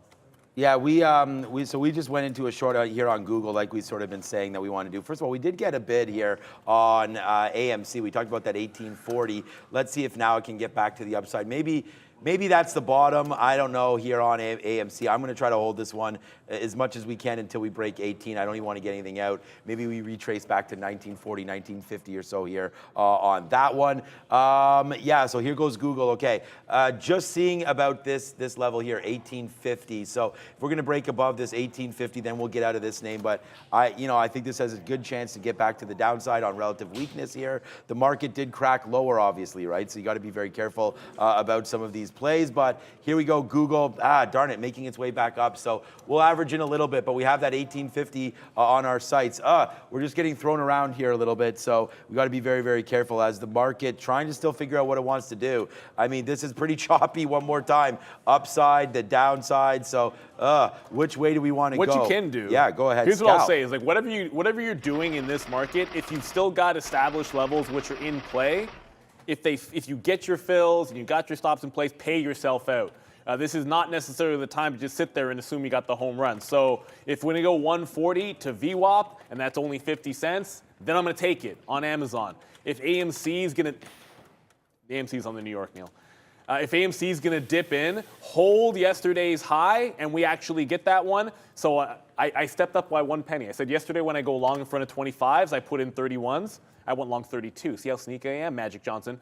Bouncing to the upside, I'm going to pay myself out in front of the pre-market low. So if this is going to be the dip, we'll hold on to a piece, but pay yourself out. That's a wick off top. That's a rejection of the low. That's a bullish chart. But we had our support level in.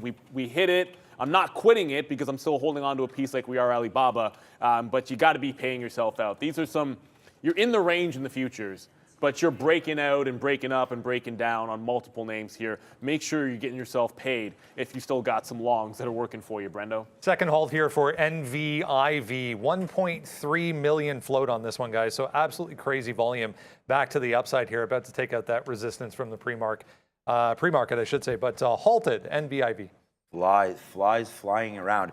We got out of some Amazon, but we're able to hold it. So like Neil was saying there, you know, against that 140, that key level was pretty good there. But it does hold. Now it's right back up to 141. So Amazon's starting to go upside as well. We did take something out on AMC at 61 there, just 20%. And then now we'll see if that bottom is in. We are reloaded right now on Google. So, okay, here we go, man. I mean, it's going to take out, looks like it wants to take out this 118.50. So hopefully the market can retrace back to the downside, but it looks like it is still ticking higher and higher right now. So we're going to respect that 118.50 there on Google as well. So watch out for that one coming flying through. Our average price right now, 117.85. So that looks like that's right now 40 cents out of the money on that one. So that kind of sucks. Must be strong. Meta as well got dumped out, but it's fine. It bounced off 170. Now trying to come back up to the upside as well. So Microsoft. We're going to go to Brennan, but Microsoft, by the way, I missed so many names here, guys, but Microsoft double top, also yesterday's high, 283.50. I'm short off of this 283.50. You can kind of see this from yesterday's high. I'm going to try and pay myself out, but Microsoft gets through this. We're going to start to get pretty strong on this name, so relatively strong. It's still positive, but it's trying to take out those highs. I'm short off the high. Got to get paid out a little bit. I think we got to go to Brennan here. TSM just popping up on a note, guys, suggesting Apple set to fully adopt TSMC's 3nm processor for 2024 iPhone models. So TSM up 1% now, but just took out the highs. Taiwan semis there. Yeah, you might want, you guys can test the Unity again because both Neil and I think something's up with it. Yeah, still don't hear it. So yeah, we don't hear anything. Okay, so we'll just wait on that. But okay, so what was that call on Lucid, or I don't know what that was, but Lucid right now is starting to go as well, up to 1870, 1880. Nice little move there for Lucid, trying to take out some of those highs. But look where we're at, man. We're right at 1885 or so. So you know, this could be a good, decent short opportunity for Lucid. Like I said, you have to pay for the shorts. But again, upside right now. We haven't been making great calls holding on to things. So the only thing that has worked out for us though today is going to be AMC, which has been a nice little move. I mean, we made a little bit of money on Alibaba, but not much there. Wish it was a little bit more. So right now, all my mind is just sitting here on Google as the market just, look, it wants to just keep going up, man. I've been caught short the last couple of days, and looks like one more time here on Google. Like, thought the market wanted to come in. Google was relatively weak. Now, of course, it's turning out to be a little bit strong here on this move back up. So let's wait to see if Google hits that 1850 area. Yeah, and so Microsoft, I took some out in front of 283 there just to make sure we got some paid. Now it's battling at that price. I think this is one of those situations where I'm probably going to have this all out in front of VWAP, right? Like it's a little bit too strong in my estimation. I could be wrong about it, who knows. It feels like it's a little bit too strong. This held the pre-market lows. That's a relatively strong move, I think, that we just saw there. I added some SoFi. It's coming down toward that 8 level. AMC, I got another leg out there, like we said, and it might trend back and retest 18. If it does so, then we definitely have to take some more in front of 18. But I'm going to stop out if it breaks through that price. Stop will be not at 99. I don't like even dollar stops on AMC. You tend to get worked. Amazon is trying to hold above VWAP, so there's some signs that a few of the big tech names are trying to go here. And the longer they do that, the more likely is that you can get some juice to that upside. Tesla, which I'm not really even touching at this point, is just another name kind of barcoding, right? Like it took out the low, took out the high, and is settling in the middle. This is what I mean. Like if you don't have an established level that you're trading off of, go back to the drawing board. Do not diddle in the middle here. You're just gonna get thrown around. Coinbase continues to head lower. That 95 level has not broken yet. It got down here to 90. Whoops, I went the wrong way in the Zoom. It went down here to 96 and change. One bounce, got to 99. Second bounce in here off of 96. So 95 for now looks like pretty solid support. Jumping into that freight train while holding 5 positions. I don't know if that's where I want to go. As I said, you got to do, we'll continue to, and that's going to be pay yourself off. So I just took some more shares out in Microsoft. I'll get rid of that wick and clean it up, guys, in a bit. But 280, 260, I took some more profit. I want to be out at VWAP. It's able to hold a resistance level. We take profit. Amazon was able to hold a support level. We take profit. Now it's time to go to Brennan at the big screen. That throw worked perfectly, guys. Let's get what's happening now. At 10 o'clock, busy morning. You wouldn't know it, though, by having a look at this board. Basically flat here for the S&P. The Dow down 0.18. The Russell basically flat as well. The NASDAQ is trying to lead, but, I mean, not huge moves as far as the overall market is concerned. However, a ton of opportunity on individual names. Direct your attention to the bottom here. Look at the volume on AMC compared to yesterday. Huge relative volume so far. 1980 the top, right back through the entire range so far for AMC. Datadog reported as well. Again, higher relative volume at the bottom of the screen, but sadly not much of a trade so far for DDOG, guys. Back to you. What it was, maybe by I accident. forgot, like, and this I'm not going to say I forgot about Datadog, but I forgot about Datadog.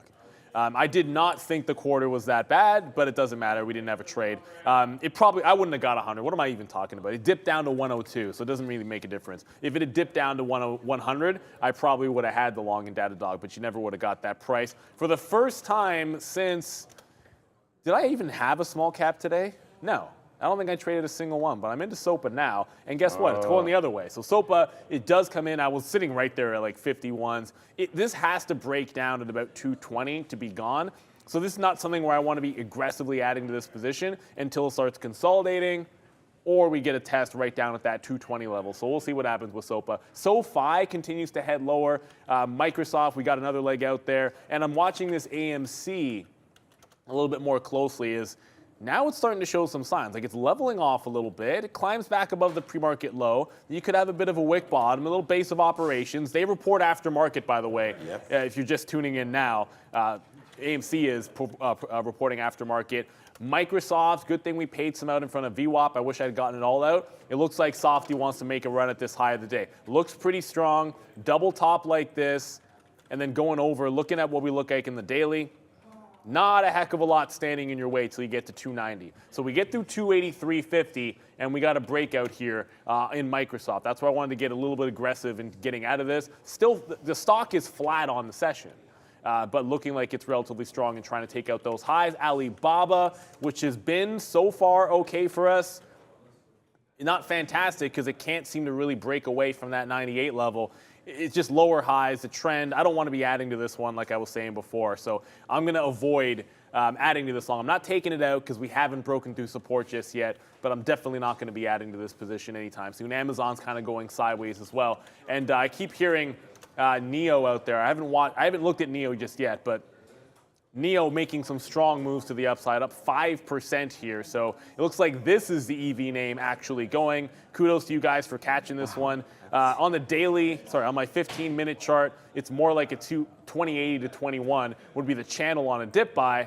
But the way it looks like it's going here, I'm not even sure we're going to be able to catch that. I only say those prices because that's where it rejected that move for me in a recent long. So if it can hold that as support, I would definitely like to dip in NEO. You got to get a dip first. Okay, so Google ripped up. We had to get out of that one. We're holding a small piece right now for 119 on Google. I mean, that just ripped up. We did reshort it there. So, we can see if it's going to hold out for this, but I don't think so. Look at AMD right now. Like, this just touched 101 again from being they did not have a great quarter, but I guess they did. Look at AMD here from $75 bottom up to 101 right now. So nice little movement there for AMD. That name continues to be super strong, man. Wow, great job there. NVIV Halt, of course, people talking about that name. So there it is, up to 11.25 here. NVIV today with probably the best move here today. Look at this. Yeah. Straight to the upside. Halt once, halt twice, halt again as they're trying to take out that top, and they did take it out. So it is now halting at 11.25, but tapping, which means, the area that it may open up at is 11. It was just 70. Now it's 11.50. So that's what that's tapping at right now. So you can check out for that. This has been, like I said, we were waiting for this dip buy there in AMC, so we did wind up getting that. A couple good trades here on AMC, going to be my positive name today, but still bad on everything else. It's like, damn it, Google, you just keep going up when I could have just shorted AMD off that high as well. Let's get something out. This is a beautiful run up. I'm pretty happy with this, going all the way back to the 50 period now for AMC. So we are now out of 40% right there. This was only 10% that first tick, so we just take out 20% now. So 10, 10, 10, 20 as we came right into that area right there. So glad that we're able to see that right now on AMC, but that's the short that we have in right now. So, hey, if this market, now it's coming back. Okay, that came back a lot there on AMC. So a big move back down in, getting saved by a little bit of a move in here on Google. We got to take some profits on this one as we're back finally. Oh, well, we were almost in the money there, and then it ripped back up. So let's just be patient with all of this and take some outs if we can get them. That's a good trade for Google if the market continues to come down. Who knows? Speaking of outs, though, I just got out of Alibaba. Wick bottom. It took out that 28. I'm going to have a tight stop. It's a weak-looking chart at this point. If it holds a low, fantastic. I'll just be happy to even be up, given the fact that looks like a bit of a sell chart. APDN, let's not forget about you. Halted to the upside. So don't leave these ones for dead if they're not dead. Broke out earlier. I know, Sean, you mentioned it when it broke 350 before the open. I think so. Halted to the upside. Watch out. If this opens up and takes out this 450, it's got to $6 as a high yesterday. Lots of room still to go to the upside. Tighter to 4 would be nice, but it's indicating a flat open at exactly 420. Brendan? Speaking of left for dead, Hall of Fame. Remember HOFV? An NFT name just popping up on volume as well. Not seeing anything on this, but there is a little bit of a short percent on HOFV. Left for dead, you say? Yeah, I remember. I mean, NFTs. Like, when's the last time we really kind of talked about that? Wasn't there another one? Dolphin, DLPN or something was another one. DLPHN, something like that was another name. Apple's trying to hang around to that 166. AMD is right. I mean, AMD. Wow. Like on any kind of dip. I mean, this might be the one, man. I mean, dips back in here, touches VWAP to 98.78, comes back in, touches VWAP again to 99.50, dips back in, almost gets there. It goes to a 100 flat, basically, like $100.07 right there. So, I mean, that's almost as good as you're going to get right there on AMD. And then that wick bottom, and then now another run back upside. So, wow, AMD really making some moves now as this name has just been so strong. I mean, look at the SMH. We talk about that all the time on the show. At least this is something that I've been buying on dips. It hasn't been great, but over the last 2 months, I think this thing is up like 30%, but 23% or something. 196 up to 245. So, you know, you're gonna get on there. Yeah, that is what it is. It's 20-something%. So basically $50 on 200 to the upside. So a nice move for SMH. Shaking my head as this one just keeps on going upside there for SMH. Okay, Google, finally. Back down to 118 flat. Let's put something on the bid and see if we can get a little bit. Oops, that's not gonna look good on the chart. See if we get something out now as we shorted. Got to pay ourselves a little bit here. Oh, here we go in Vivo. Not expecting I just said, hey, look at my phone. Look what it's doing. And Vivo Veritas. But you said, hey, you said Google. I and know. it's so like, now it's taking down everything that I said. Taking everything. Vivo NVIV. What is this? Who cares? NVIV opened back up. Double top break. I tried to throw it in the chat saying you got a double top breakout if it opens. We did the old get in, throw stop below at 11, and try to let it ride here. I'm going to try and let this ride to $15 and look for another entry here, but my stop is going to be in place. The line I tried to throw in there was En Vivo Veritas. And that's, if you know where that's from, it's from literally the single greatest performance by any villain on the big screen. Shout out to my main man, Val Kilmer. I'm your Huckleberry over here. We'll take NVIV, but rightly pointed out to me as this one continues to run, that APDN, someone in the chat was like immediately, be careful, Neil, there was an offering today. Yeah, like why mess with something that had an offering, looking for something going, when NVIV is crazy, when there's that Brish, and I don't know the name of that BRSH company because there's so much happening here. I'll look it up in a second. It's that IPO that's also going crazy. It's a nuts but one. For now, it's NVIV that I'm looking at, up 200%. I still think it has a chance to get to that 15 level. What I like about this is like you already had a break in the morning.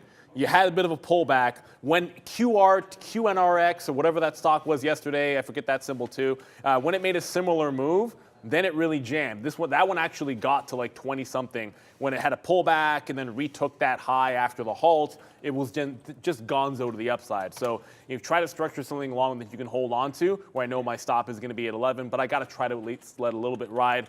This morning all started with Coinbase, and now it's not very exciting, this Coinbase here. Like, it's slowed down a lot, holding that 95, so I guess the long off 95 would have been working for me here, but I'm just not taking it. I feel it's a little bit of a distraction. And then this BRSH, which is being often mentioned in the chat here. Another one of these recent sort of IPOs, low floating. I try to go to the 15-minute chart so that you're thinking a little bit bigger picture. So you got the high there, very clean from yesterday, $3, a couple of tests, now breaking out. I think that's where you try to structure along with like a 250 stop maybe. You can't pick levels to the upside when there's nothing to be had on an IPO. Like it's kind of going up into air. So just think about your obvious even levels, like psychologically. When it's up 100% or 200%, think about that. I don't know why we don't have a close price for yesterday. Or from, it's because it's just a recent IPO, my bad. That's why you see 0%, that's right. But the open here, it looks like it opened up at 280, flushed, double top, and broke. So that's bottom to top, about $2 into a 3 break. So maybe think even $4 if you're in this one to take profit. I kind of think $5 as well, just because that's so obviously on a psychological level. Okay, so, man, I mean, this has just been, like, thank you to Leroy Jenkins, because, I mean, the frustration that I've been having recently on some of these, like, wicks and stuff like that, I didn't get wicked out of Google. It's just, it took that 118.50, but, you know, we did re-engage in the short, and now Google will be basically a flat trade for me. I'm thinking it has to come back down a lot lower than this, though, right now, especially if this market's going to fail. Like, I don't want to be getting blown out of all these positions that I have and then not hold on to one that I think, you know, has a chance to be a decent win. So we take that out right now against that 117.80. So we take that level because we were here before. If you look at the pre-market, this is the level that we were not able to break. So it just comes in. Obviously, we wish we would have gotten them all out down there, but I think we got another chance. I don't know why I averaged out here on that, but we still do have more than half of the position from upside. So, you know, next area down here, 1740, we'll hold it out, see if it can make that move back down. What a move for the apes today, man. Like, the carnival is on right now. Like, AMC to the moon right now off that 1840 bottom. I mean, this is the thing. So it's not like AMC's been a great trade today, because it's been a great trade. You just had to get the levels. We take that 1940 early on that break. That was a good one. Came back in. We reloaded it at 19. That was good before it dropped through 19. So again, that's like a little 10-cent hit. And then we take an 1840 long again. And now it's starting to go back to the upside. We talked about 1840 against yesterday's levels of 1820. So we did step into it. We took on a decent position. And now it's an upside move here for AMC. But we're bouncing off VWAP again. So, you know, I'm just going to put an offer, get something out at 85, and there it is right there. We take another 85 out, and we still do have 40% of this trade from that bottom. So I think we did really good holding on to this name. That's going to be AMC. I just realized now, so we still have this little small Amazon long. It's such a small piece, but Amazon's been pretty disappointing today. Long, a couple profit spots. We got dumped out right there, so not good on Amazon, but it's kind of just bouncing around now. Maybe this is a long down here at 140.50 again. I think you're better off waiting for this 140 to see if it holds. But I'm going to get out of this because I don't mean to be long this name. So all my attention right now is solely on Google as it's trying to go back down to the downside. So let's see if we have this one in for us. And let's just get out of this Amazon and focus on Google. So two things. One, NVIV into a down halt. I don't want to change the plan too much because with QR, I got to check. I forget what the actual, it was QRNX, I think it was. It was a QRNX. So when that made that breakout, it did the same move. It didn't make the first flush. I got wicked out of it when it pulled this move, and then it still ended up holding that halt price. So if it opens up below my stop, I'll just get stopped out. But if it's able to open up in the money, then I want to hold that last piece through for that 15 level. So that's number one. BRSH, and by the way, like our stop order, maybe all aren't like this, but our stop orders, like throughout the halt, it'll open back up, and but our stops are still good on the back end of a halt. If yours aren't like that, I have no idea. I'm telling you ours are. BRSH, I'm going to call it Brash. I have no idea if that's what it is. Brash broke that 350. It's Brush Oral Care. Brush Oral Care. Brush Oral Care. Always take care of your teeth. That's a good thing. Visit your dentist regularly. Why not? Who cares? 350, took some out at 375. I think this one does have a chance to go. There was no real consolidation to give you anything tight enough to 3 even, but the breakout at 350 is pretty clean. So every 50 cents is going to make sense to me for an obvious area to make a decision. Brendo? Yeah, it's actually a Canadian company too, Brush.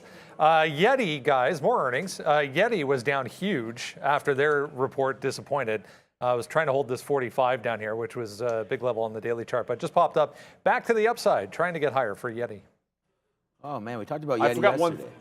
So, yeah, you have the Yeti. Yeah, I mean, we have the Yeti right here. I haven't been drinking my coffees. I've been drinking tea because of my voice. But and we got those from OTCX. And mine, as you could probably guess, is my wife's at home. Like she use it every single day. I bought her Yeti. She got a yellow one. So they're unreal, by the way. Like I've driven. Why don't you bring it on the train?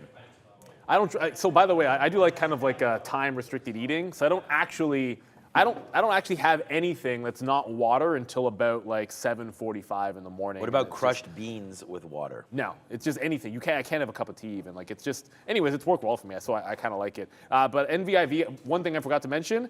The current indicated open is 1164, so slightly to the upside from where it halted. The other factor here is yesterday I was taking long breakouts. I actually got this one off the halt price, so it would actually open flat for me. That's another reason why I would hold on to a piece. I actually would never recommend that you try holding through a halt. It's a little bit, it's dangerous to be sure. That being said, to get some of these moves you've had to, got to go to something which is about to take me out here, or at least close to it. Amazon coming right back down toward that 139.50 bottom, that 140 long looking like it's going to be toast if it gets through 50s. We did get paid out a little bit and took most of it out. While this was happening, Microsoft exploded through VWAP.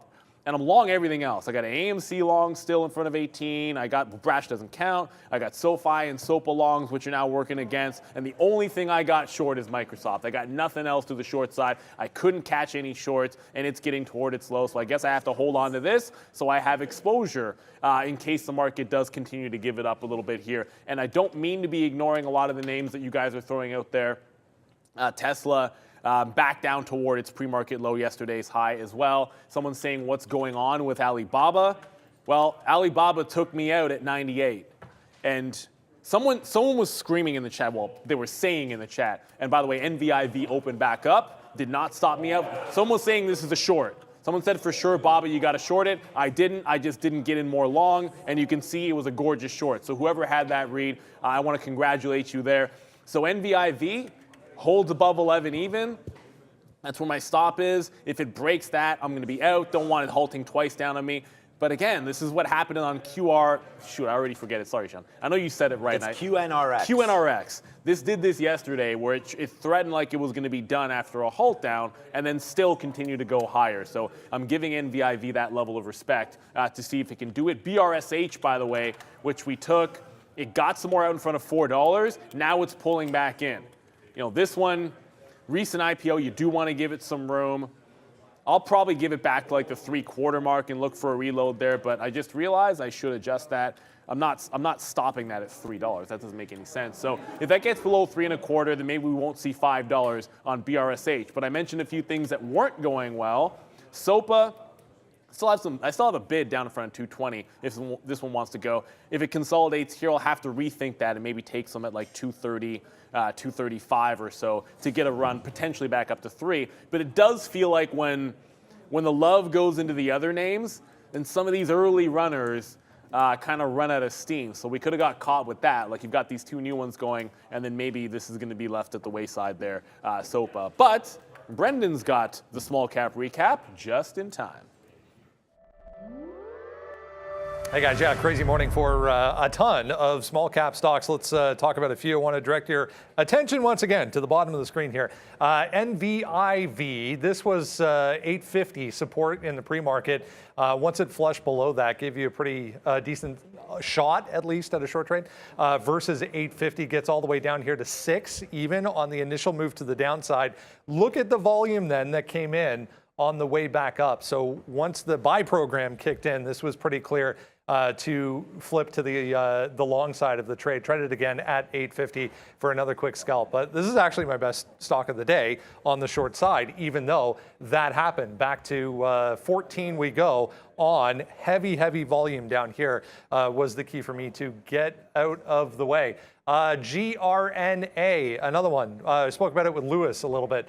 650 was support in the pre-market. Same exact trade, broke below, held below, gave you a nice move down to 450. Also in NNVC, but not really doing anything, guys. Back over to you. So I'm just sort of like looking at some of these names that have put reversals. By the way, I was just on SoFi. I should have come back to that. SoFi now really barcoding off of 810. Not $8, but 810 here. I've added once in this range, but the longer it holds, the more we're going to like it. It gave you one shot to 850. It failed the 850 break. Now you're coming back to the downside, but holding support. NVIDIA, if you're looking for something, I'm just looking for strong names here. Like I'll show you this one. Still above yesterday's high, right? So that's going to get put into play there. Trying to hold that 190, still holding a higher low as well. So some signs of strength in NVIDIA to dig into as the market tries to give up the lows. Like, this is the thing, like the NASDAQ. What do we think about Amazon giving Like up we're just, look at it. 140? Like we're still actually holding support on the NASDAQ. I keep looking over at the ES, which is trying to break it, but the NASDAQ's holding strong. And that's why some of these longs are still in here, right? Like they haven't really given it all up just yet. I mean, they obviously could. But Amazon, you were saying, sorry? I was going to say maybe Amazon breaking 140, but it's still holding it. So Yeah. I was just thinking, like, what is something that could be strong there that might break if the market absolutely collapses? But I don't really see the market collapsing too much here at all. So, all right, there's a short. Bear Cave came out on some sort of a stock here. I don't know which one. Oh, Bear Cave coming out in 10 minutes. On some sort of a short, I guess. I don't know. I don't know what. Okay, I just want to bring AMD. AMD is going absolutely ballistic right now. Like the market is coming down, and AMD is like, hold my beer. We're not even thinking about going down. I mean, it went down to 100 again, and I guess, and just keeps on bouncing off of all of these levels. Like I am very, very close. I mean, I think we should just go this 101, man. I mean, this 101 is going to break very, very soon, and we just go long on it and then see what happens. I mean, I think this is probably worth the shot right now. So we'll take a 10. There it is. So we'll take a 101 break, and now we are in at 101.05 now on AMD. This probably fades back against me because hi, my name is Sean. Nothing seems to be working. But you know, now we're not going to 105. There's really going to be nothing to look out for here, I don't think. There's that 101. We've already been up here before. So you know, let's see. Does it hold? Does it not? I mean, breaking back down below. You know, how long do you want to hold this thing for? Is it worth $1 to you? Because that $100 mark is right there as well. So, you know, if you're just going to trade this off momentum, then sure, you might want to start scalping a little bit, but this does have a chance to go. So here it is right now, up to 101.20. This is AMD. New position alert. I'm going to hit this because we haven't done it yet. There it is, new position on AMD, as we're going to see if this one can continue to go to the upside, breaking through 101. What a monster. Yeah, that's where the strength, like NVIDIA was not as strong, but still looking like it's one of the few names that is clearly strong. I see people talking about GameStop in the chat here, and someone threw in that they saw a massive, like a 300,000, so 30,000 order. I don't see it, but there was this, and maybe they're referring to like the volume spike here. So I can't confirm, because I wasn't watching the stock, whether all of this volume actually took it for real up to the high of the day and then right back. My guess is it was probably a late reporting block print, and that's why it's not really going crazy. I wasn't watching level 2, so I can't tell you. It's up a little bit, but this, whatever this is here that was going on at 38.25, that's pretty clear support on GameStop. So if you're in a long trade here, it's not that bad. Just give it to like 38, the bottom of that channel. Longs in front of 38.25, but I don't know if that was anything more than just a late reporting dark pool print, which you do see on the tape from time to time. Like that's part of the course. You see that it's par for the course, and it can be it could have been a huge print, and that's why you also see a volume spike. The only way you can know for sure is if I had the level 2 up. Then I could have seen, did the price actually travel up there? So I couldn't see it. We're still consolidating on NVIV, so it tried to flush out on the hold down, and is holding support. So 15 very much. Still in play for NVIV. Microsoft is bouncing off those lows. I am looking for something to get to the short side. Maybe it just should have been, I mean, Coinbase is continuing to break lower 95s. Robinhood, yeah, Robinhood broke down. So I probably could have just gone short Robinhood. Brash, BRSH, whatever the toothbrush company or whatever they are, oral care something, just took out 325. So that one comes out. It's not continuing. So NVIV is trying to continue that one breaking down. It looks like Robinhood was a decent short there after everything settled down. We're a little bit late on it now. And I kind of feel both Coinbase and Robinhood, I would expect if they get back to where everything started, like if it gets to 10, very likely to catch a bid, right? Like I think it'll catch a bid down there. I think if Coinbase gets back, I'm not saying it'll happen. If Coinbase gets back down to those mid 80s, if it sniffs that, there's going to be buyers down at that price. So I'd be very hesitant to be too aggressive holding shorts much further than that. If you even happen to be in shorts, which obviously I'm not in them, can't even say that I am. SoFi, which was holding on to strength, at least for now, starting to retest some of these lows. I want to see it bounce off those lows. It hasn't really retested the 810 bottom for more. I have 825 as my long, and I'm really looking for it to clear VWAP and get higher. But at this point, it's really about finding some shorts here, Brendo. So Wayfair, guys, did not have what investors need in their report, but is trying here to get back to the upside. They reported pre-market, big move down to 58, but red to green and then some for Wayfair. Oh, man. That was a great line, by the way. What, red to green? Or what? No, he goes, Wayfair did not have what investors need. No, that's a good one. Wayfair, you got just what I need. Yeah, I see that too much. I'm not loving it. Okay, so there goes AMD, man. I mean, wow is all I can say about this one. Like, we were like, hey, do we want to take that 101 break? Hell yeah, we want to take that 101 break. I mean, now it's up to 101.50 and still ripping to the north side right now. No stopping AMD whatsoever. So, I mean, I'm just sitting here watching this. It just keeps getting gobbled up like every single level, basically, that it comes out to. It is, I mean, it did do a retest down there of 101 on us since we had it. So we got, I mean, a lot of these are out here in the 30, well, 20s, like 25s, 24s, things like that. We just take another piece out at 40, but you could see this name really starting to get going, obviously, here today. Again, up that 3.5% when the market's still down 0.7. Like, you know, we want to trade relative strength and weakness. I mean, I think we found one of the best right now with AMD. Let's just keep on this name for a bit.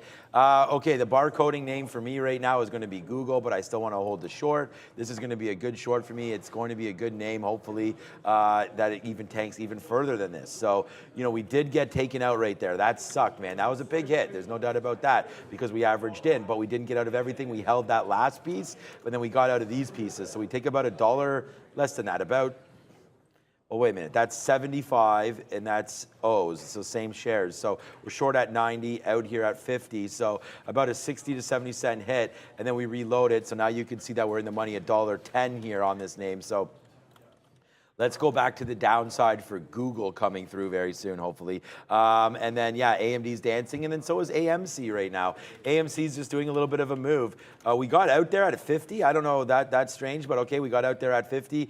And now we'll hold out to see if we can get that 19 again. So that's where my offer is right now, up near this 19 level near VWAP for AMC. That's a name that we're going to definitely have another look at. I don't want to forget that AMD, you know, it's already been up here just 2-3 days ago off of right the day before earnings, and we danced around these levels before falling back in. So we actually didn't break 101 the last time we were here. So now that we did, I feel like this is a breakout for us here. You can see there's the tick higher. So I feel like, you know, this would be something that we'd want to hold, breaking out again through this 101. So this is going to be hopefully a good little level for us to sort of rest on.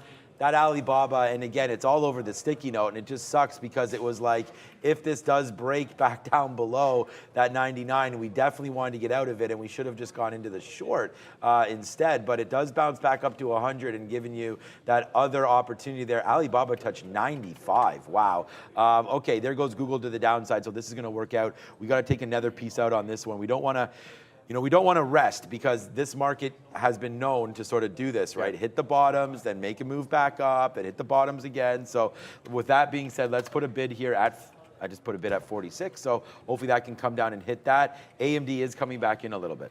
So just quickly here, this NVIV had another one of these death candles. It tries to break 13 even. It goes like 13, 20, and then Flush City right to 11 even. Like my stop's at 11, it goes to like 11.07. No break, and we're right back to the high. This is what I'm trying to hold on to. As long as it holds this level, I'm looking for that breakout, and then we can get 15s. GameStop, which we just pointed out there just a second ago, yeah, it's right back up to those highs. So it gets going long off that candle, that volume spike, that support. Looks like it's pretty good. What's next for GameStop that is concerning me a little bit more is these aren't split adjusted, but it's pretty easy. This is 160 before the split. Divide by 4, you get 40. 40 is a pretty obvious big top. It's 39.89 is the high of the day. GameStop setting up for a 40 break. Our favorite segment, as always, is social media sentiment. At the big screen is Brendan. I think we've covered most of these names, I hope. Hey guys, yeah, busy morning. Kind of a mixed board. I mean, market overall, kind of a mixed day. So rightfully so here. A mixed board to show you as well. If you're seeing this for the first time, again, everything that's being discussed on social media packaged into one kind of neat platform here to show you what people are talking about, including the big one over the past couple of days, AMTD, although not really doing much today. It's kind of just grinding back to the downside. There's QNRX as well, back to the downside, has halted a couple of times as well, kind of falling off from where we were over yesterday afternoon. Alibaba, better than expected report. Coinbase, obviously positive on the day. Lots of comments coming through on Coin, although what a move back to the downside. There's a fly trying to attack me, so bear with me. Zila, BCRX, AUPH, SoFi on here again. Monster day yesterday for SoFi.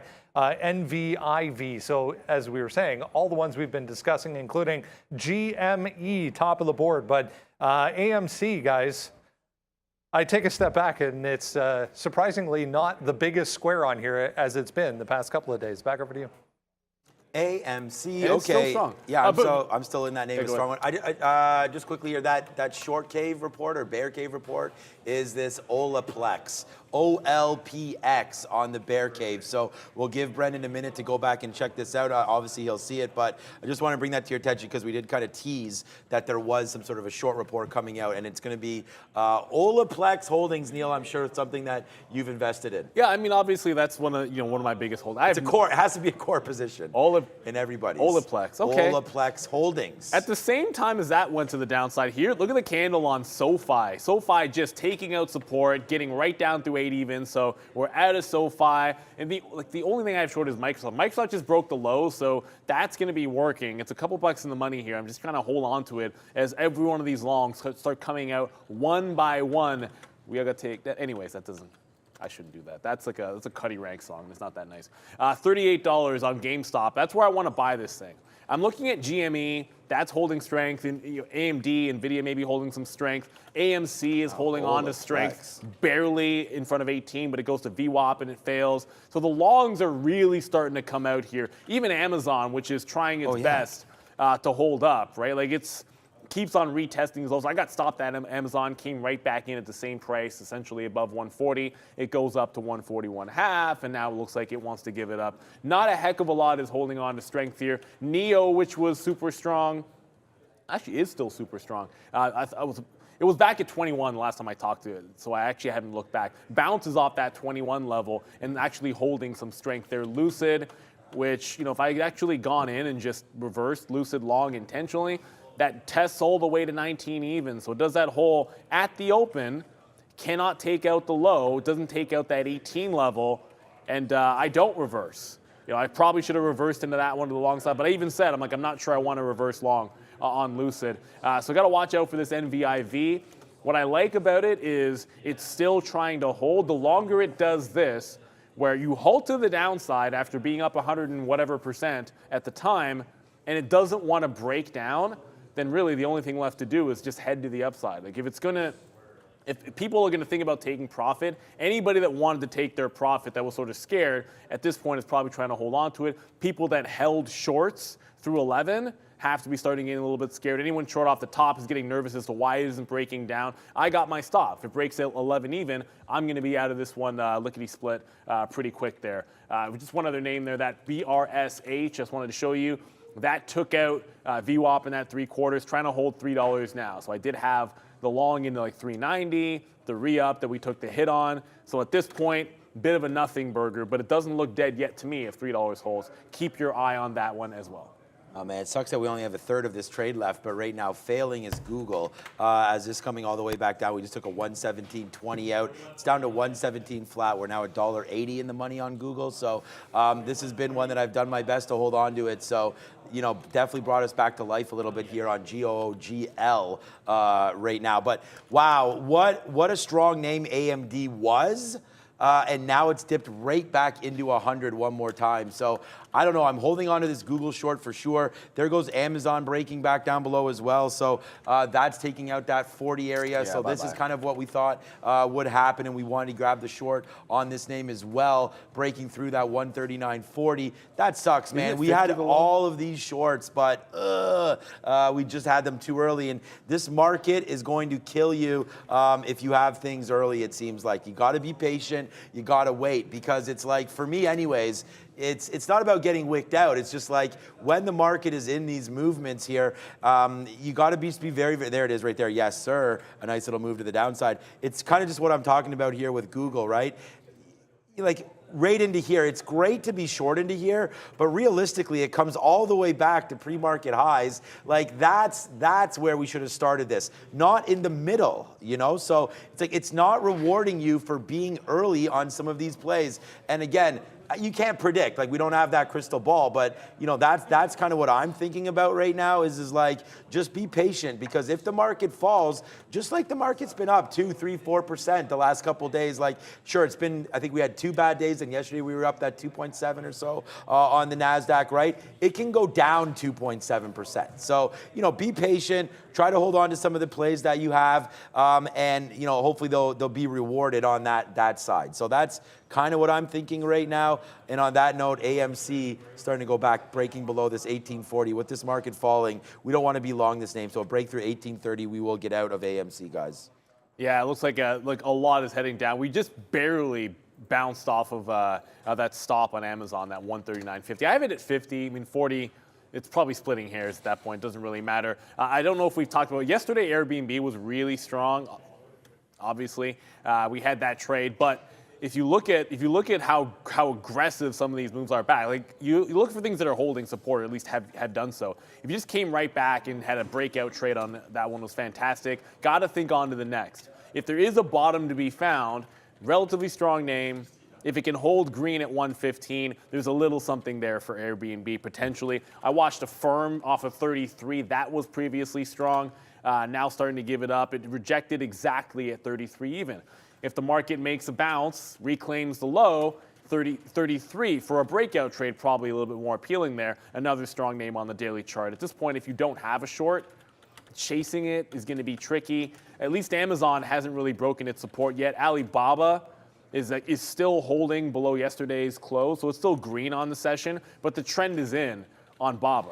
Like at this one, it's made lower highs the entire way and just shown all kinds of velocity to that downside. So I think you want to be shorting pops. Every resistance level I had, like sort of support at 98, support at 100, those turn into resistance as far as I'm concerned. And still in this NVIV.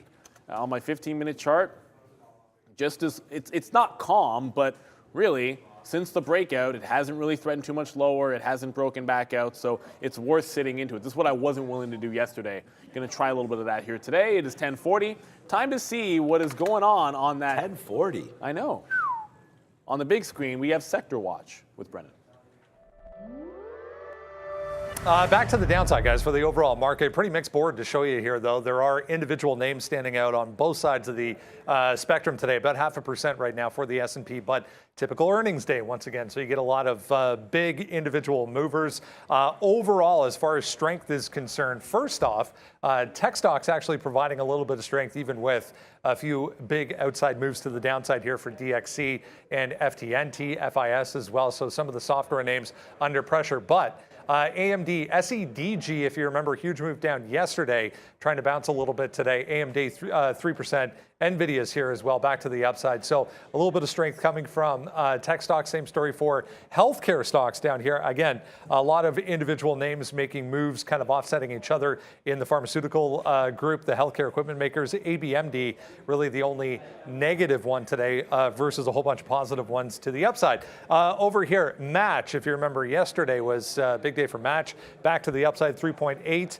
Dish is here, CHTR as well to the upside, but not enough to offset the rest of the weakness. Material stocks very weak today off of a few individual earnings reports, along with, oil back to the downside 2 days in a row.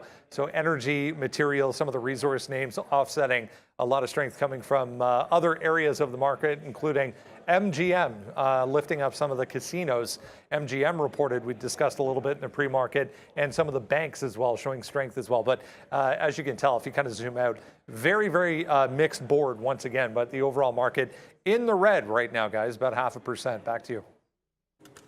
Right, so we got, look, couple super the chats. market's moving a little bit. I don't know if, well, the stock's moving a little bit. Nah, so, it's not moving. Nah, nothing's happening today. Nothing to trade, right? Not Coinbase. But we did miss a couple super chats. So I'll get to one here on PayPal. There was a question about why is it so negative?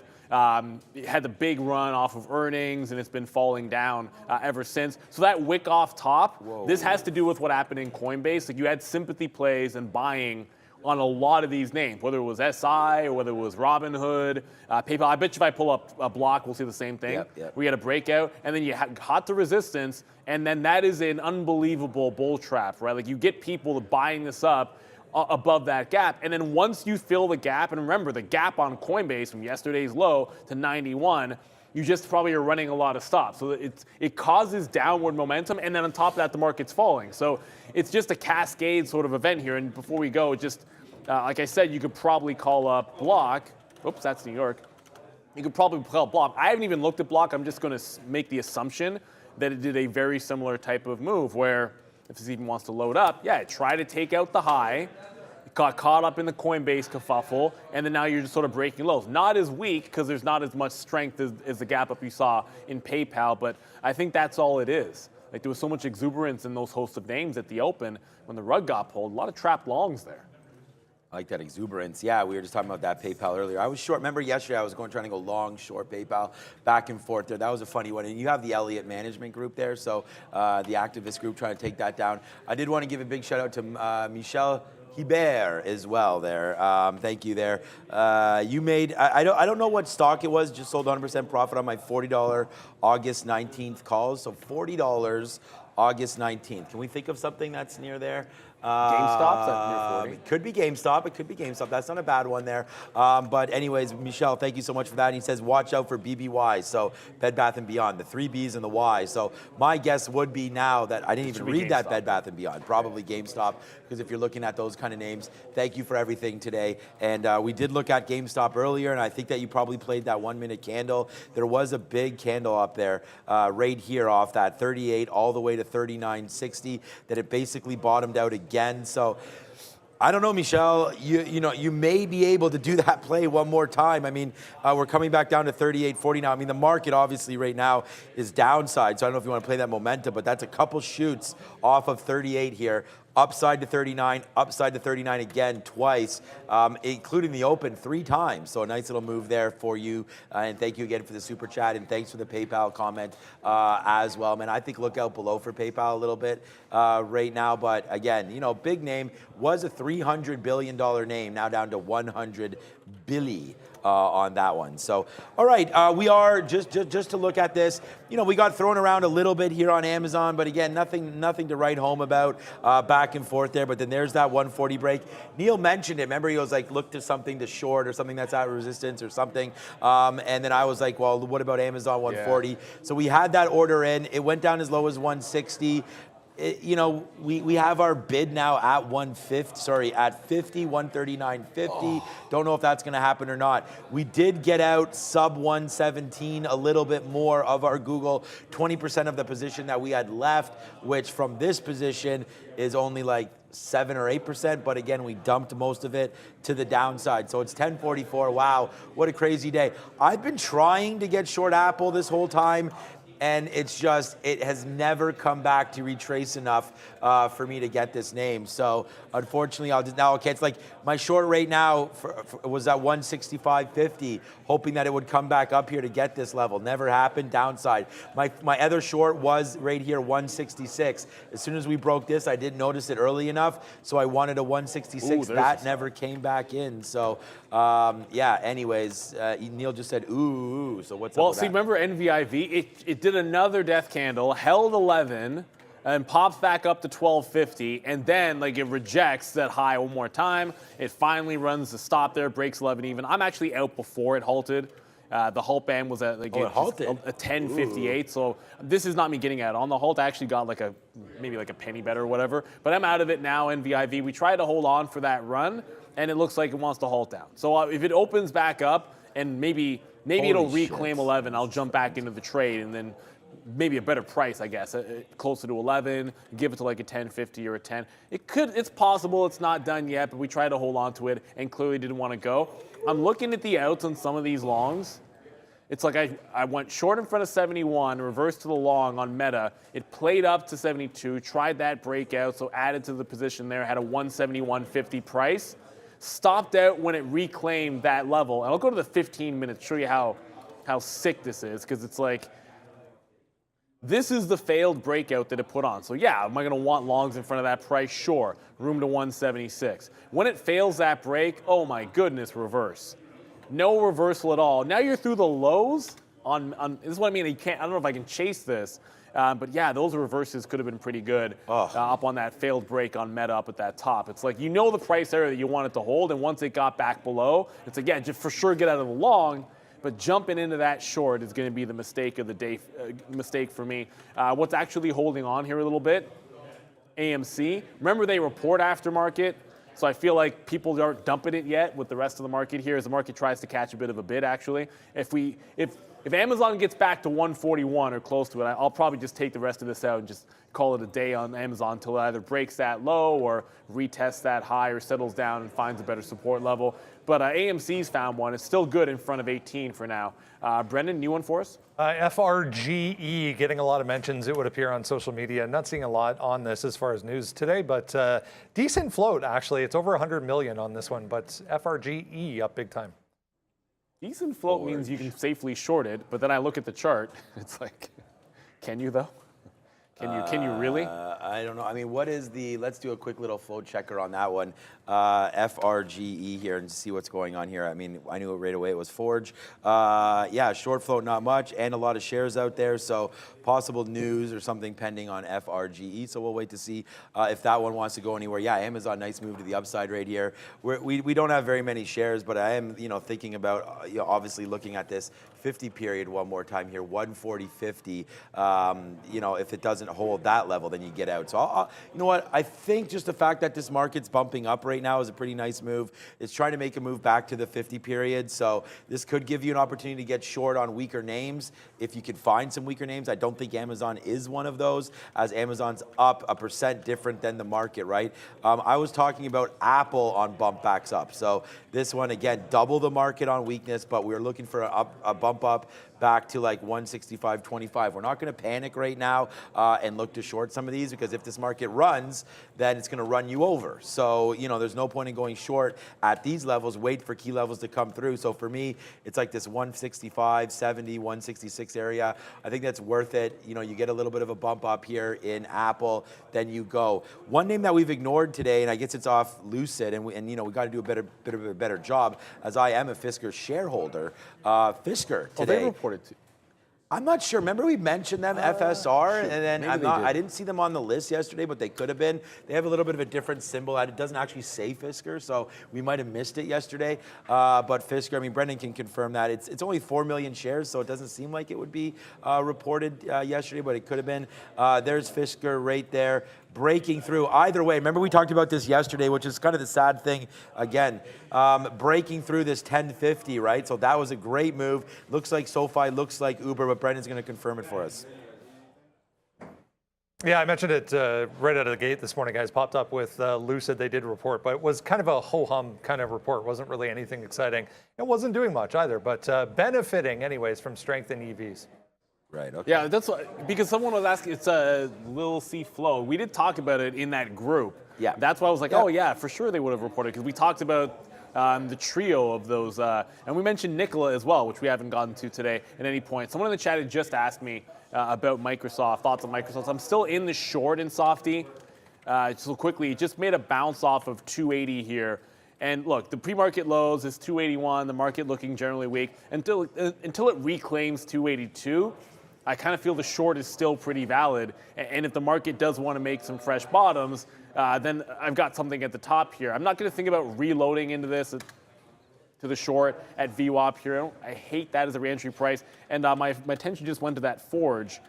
Is that just made another pop to the upside? I got to be careful because it's a New York stock, not a NASDAQ stock. Another fresh high.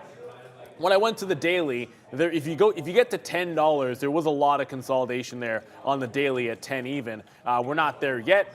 This went from about a $5 breakout to 750. 10 would be the next logical level up there. It was relatively cheap for us to find locates on. Only 1 cent per share, which is awfully cheap for something making a move like this. So if it gets to 10, it might be a bit of a crowded trade to try to short the 10 area.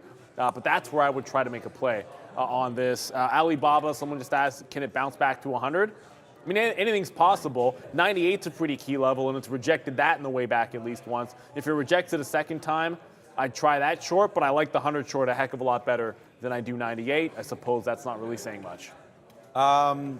Well, we reloaded a little bit here. I mean, I think you got to try to reload something. You got to try to pick your levels and pick your stocks. And I think that we're pretty happy with our Google short there. So Google does come back to the 50 period. So we'll put on a little more shares so you can see our price obviously changing now, back down to 118.22 now, off of a 118.80 short. So we put on about, trying to think about how many more shares. We put on about 30% more, I guess, down here or up here. So it changed our price a little bit now. So I'm also looking, just before we talk about this, we only have 7 minutes left now before we throw over to Trader Prad. But, this 168 level, I know you were looking at Meta. Are you in Meta now? No. Okay. So, I was long Meta and then out Meta. So, again, a cup of coffee on this one, but, long profits out, not profit. So, we're going to have to wait here on this 168 move for Meta. So coming back into 168, I like that one. Where would we be wrong?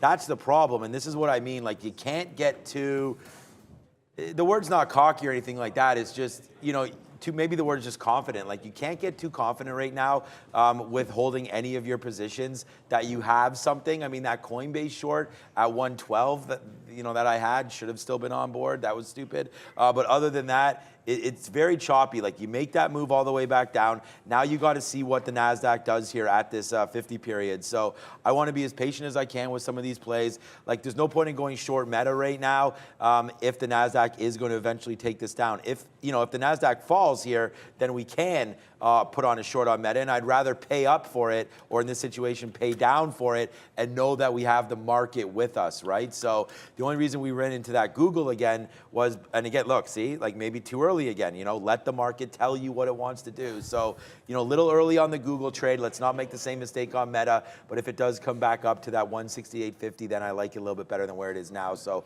all right, that was a little bit of a recap. Obviously, Neil's still looking at Forge, but let's go. Halted now, Forge. Okay, good. So thanks for that name again, Brendan, on Forge there. But make sure you follow Brendan on Twitter, by the way, at TraderTV. Brendan, would have you put that Forge one up on on Twitter?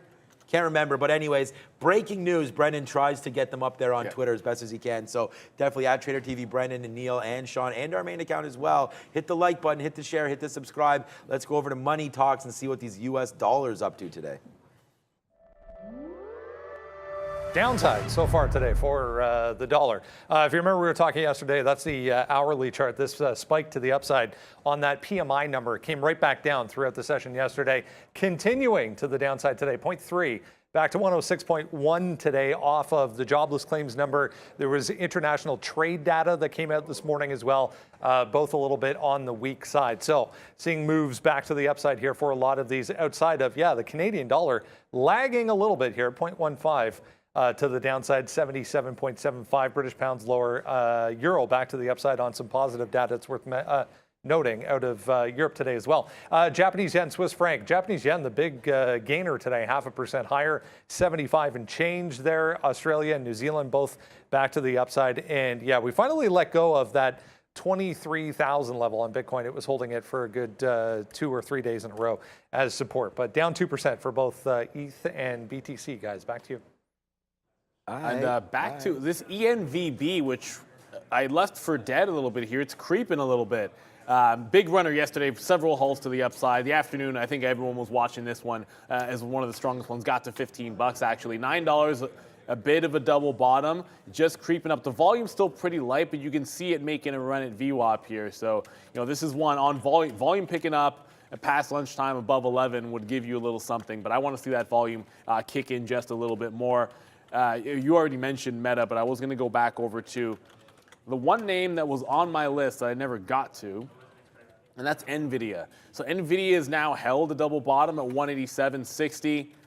If you go to the daily chart, or the 15-minute chart, you will see what looks like, it is an obvious wick top, not just on the day, but you're breaking this double top at 190. You're now failing through it. If the market does not get back to the highs, you're looking at this 190 as sort of an obvious resistance and a possible head and shoulders forming. So I'm looking for NVIDIA as a possible fade here off that 190 level. We're still a bit of ways away from it, so I get a chance to have a look at it if it gets there. Roku, which was a great shout out earlier for that 85 level to the south side, still one of the, look at the chart on Roku. It just every single day doing yeoman's work, filling in the entirety of the gap and then rejecting it.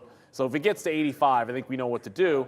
But for now, still holding a pretty good support. Like 78 looks pretty good here if it does try to get down there. Not a heck of a lot that looks good in terms of finding support levels, but Roku's got one. 85, that would be a short for me. A firm at 33. This one gets back up to that price. It sets up for a bit of a jailbreak long because it is a relatively strong name.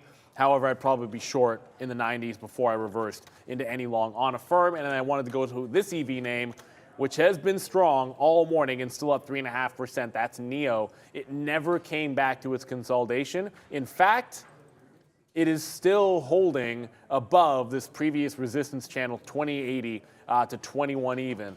This does set this one up if the market shows any signs of strength or renewed strength here. NEO, relatively strong. 2080 gives you, or 2080 to 2075 gives you a reasonably tight stop if it can start holding above VWAP, which it looks like it is in fact trying to do. Okay, yeah, all good over here. I'm just setting my stops now for Google as we took some more shares there on the high side of Google. Trying to approach, we just took it right here, 70s. So no big deal. Our average price now still in the money, so we'll see if that can hold out for us now. AMC's battled back nicely. It's touching VWAP, and again, I do think this stock does have a good chance, but I'm wondering if it's going to be more of an afternoon runner. So we'll just punch them out there at 54 one more time because you are at that 50 period. It's only going to be a 14 cent win there, so it's not like it's hidey-ho on that. But here we go. I thought I was getting some more shares. Where's my Meta? Meta should come in right now. I'm waiting for 168.35, so that should probably come in. I don't know. I just put it there at 35. There it is. So now we have the short there. Looking to get out if we take out this top, which is probably going to happen pretty soon, man. 168.70. So we went short into Meta. Hopefully this one doesn't burn us, but this is a name there. Now the NASDAQ's starting to go. So darn. So remember we said that we wanted to go short against the NASDAQ. It did hit there, made that top wick. You see that top wick right there on the NASDAQ? That's where we put that short in for Meta, thinking, and then it came back down and we're like, okay, we're in the money now, looking pretty good. And then this started to happen. So again, you could scalp in and out there. Like I could have got in and out really quickly for limited damage, but let's just see if this market does want to hold out to the high side here. We have some plays on Meta that we're pretty confident with. We just got into our Apple short as well. So here we go again, starting to get on these shorts when we probably shouldn't be messing around too much. The market's not directional. It's directional up right now, not down, but some of our shorts just came in, so we got to trade them. Yeah, I just rang the register on the last of my Amazon. I said if it got to 141, I would just take it out, so I'm going to stick to that. If it's only like a 75-cent win on the last of it. Forge here, it opened up. It didn't quite get to 10. I was locked and loaded, ready to go. I got to 940. And yes, RNF in the chat, I do remember you mentioning, I remember somebody back in the day mentioning Forge. I think it was to Miss V, they said, but I think I remember that. We do know this stock. That's why I think Sean already remembered the name right away. It did make a run up to like 36, double top there. It has been failing ever since, but one that we do remember. Forge didn't get to $10. The thing about trying to short something like this is the risk reward has to be right. I want it failing my level. So that either means like getting 985 short with like a 10-15 or 10-10 stop, or it breaking 10, failing that break, shorting like on the way back in, then the high of the day at that point becomes my price. I'm not chasing it down to 940 and then losing $1 on it. Lots of earnings left Yeah, we're getting toward the end of the week, but it doesn't feel like we're lightening the load on the earnings front. Brendan, what's on tap? Yeah, busiest, I guess, day of the week coming tonight and tomorrow morning. A number of names we've been talking about today, in fact, guys. Yeah, so I mean, I didn't mention this when we talked about PayPal. We got that question. So we get Block after the close here today. I mean, don't sleep on like 3 of these names: Carvana, Fubo, and Twilio. If you see in the top right there, the ones reporting aftermarket, those are all easily a good chance for big volatility. Beyond Meat, which is gapped up 2 days in a row, and AMC on earnings, those are going to be big movers as well. So lots of volatility. Definitely sure. I mean, after the close, before the open, I think the one a lot of people might be interested in is DraftKings. Yeah. DraftKings does that thing. We get the earnings before market, and then you got the call, which you guys know. Like if you watch the show long enough, I hate earnings in the morning because then you have to navigate the fact that you can be trying to live trade while an earnings call is going on. That as a day trader, you can't really be listening to it actively. If you're only trading one thing, you're swinging it, or I'm only focused on one, yeah, you can be listening to the call, digesting it. But when you're active day trading multiple names, it's kind of a no-fly zone for me in that case. So I try to stay away from those. That's all you can do. So for me, I mean, I was just you talked about the one that I was interested in there is Beyond Meat. I mean, don't sleep on what this average short is here, 41, 37, 41s. So there's a big short interest here on Beyond Meat. So if Beyond Meat comes out with something that investors like, man, this thing is going to crush to the upside. So watch out for Beyond Meat here. Remember, if it comes, like I was just saying there, if it comes out with anything that shareholders are interested in, Beyond Meat could rip to the upside. So hold out hope for that. But it's been a good show, man. I mean, we had Coinbase. It's too bad that we weren't really able to take too much advantage of that move there on Coinbase, I feel like. But we had it for you. We talked about it, and that was a good one. Lots of names coming through, man. Lots of earnings to come out. But for right now, I mean, when you guys are ready, I see Lucas back over there. So just Fahad, let us know if there's any issues over there. But Luca and Trader Pratt, I guess, Neil, are ready to rock and roll. So do you want to wrap this thing up? Why not, man? Do not sleep on any of the names that we're moving here today, whether it's small caps, whether it's the EV name, but a lot on that board, a lot to cover. Let's get right over to them. Trader Pratt and Luca, go get them. Yeah, buddy, it's Trader Pratt and Luca time. It's a midday mayhem. It's a midday madness. It's Thursday, August 4th. That's right. I had to check my watch for a second. Thank you, Cassio, for always keeping me on time. Let's get the market going. Let's get the ball rolling over here. Obviously, this is Luca. I'm Trader Pratt, and we're about to trade the NASDAQ New York market for all of us today. We're looking at the S&P 500 to start off with. S&P 500 down this is down 0.13%, and NASDAQ also in the negative zone, slightly in the negative, down 0.18. I believed, I thought the market was going to go very range-bound sideways today because we have a good resistance on the upside. We have a good support on the downside for both of these markets. So I'm expecting a little bit of a sideways, but also a little sideways into the negative action as the UVXY, as you guys can see on the blotter over there, which I'm long right now, has been up 2.4% for the most part of the day today. So based off of those variables, a couple of the positions that I've been trading so far, Microsoft short, took a little damage on the Microsoft short, but I got back in. Same thing on the Apple short, took a little hit on the Apple short, but I'm right back into that. And Eli Lilly, the reason why I'm short Eli Lilly today is because of the negative catalyst of the earnings report. They fell about 3.6% in pre-market, but they retraced a little bit of that in pre-market itself. Now it looks like the 100-period EMA wants to be the rejection area for Eli Lilly around 308.60, so I'm sure around 308, basically 307.73. Let's see if we can take advantage of the stock over here on the negative catalyst around the 100-period EMA. Multiple reasons to be sure around this level. Already about 35 cents in the money, 19 cents in the money on Eli Lilly, 38 cents in the money on Microsoft, and 3 points in the money on the future short. Yeah, what's going on, everyone? Hopefully everyone's having a great day, remaining profitable today. I'll share a couple trades with you guys to start the day. My day was not actually that good. My day was absolutely terrible. And, sometimes it'd be like that. Sometimes it'd be like that. Is what it is, but definitely not embarrassed of my trading. I don't really care. But, we had the coin move off the open, and this was absolutely wild. We were looking at this yesterday, and I want to just rewind here very quickly. Guys, let us know what you're looking at as well. If things start to move, let us know any potential halts that go down. But let's quickly revisit yesterday because yesterday coin broke that $80 level and literally just skyrocketed. And let me just show it very quickly here. So, you know, had the 80 break here, and this was like absolutely like insane. Just clean 2 points, 2 points in the money, super solid, and then closed kind of above 80 there. So, you know, today in the pre-market, obviously around that $80 level, and you know, having the run up, obviously you got that catalyst from BlackRock, kind of you know, partnership with Coinbase, you know, sharing kind of spreading the wealth with their institutional wealth. So overall, you know, very, very strong. And you got to imagine anybody who is short the name, you know, like big money short the name, is getting squeezed. Like they're getting destroyed on this move. And look, this is the daily. So you have the sell-off. So anybody who's short over here, you know, into this channel, whatever, they are now like underwater. Like this is a savage move, right? So, you know, to start the day, things are going wild, absolutely insane. Very, very strong move to the upside. Did not dabble in the pre-market just because it's not really my thing. I said, let me just wait for the open, see how this thing's going to go. We kind of popped off. We had the high here at 112. And then, oh yeah, and Barry Jones, call Kathy Woods, did not sell her Coinbase stock. Did she sell it? I think she sold. I'm pretty sure she sold some, which is kind of funny because then you see the move and it's like, and she's just, imagine like the FOMO on that. I'm not sure if she did or not, but if she did, that's like serious FOMO right there. But yeah, anyways, you know, like held like the 106 bounce, was obviously holding trend here. This thing was whipping around. This thing was moving very, very fast. So I couldn't manage to get myself long over here.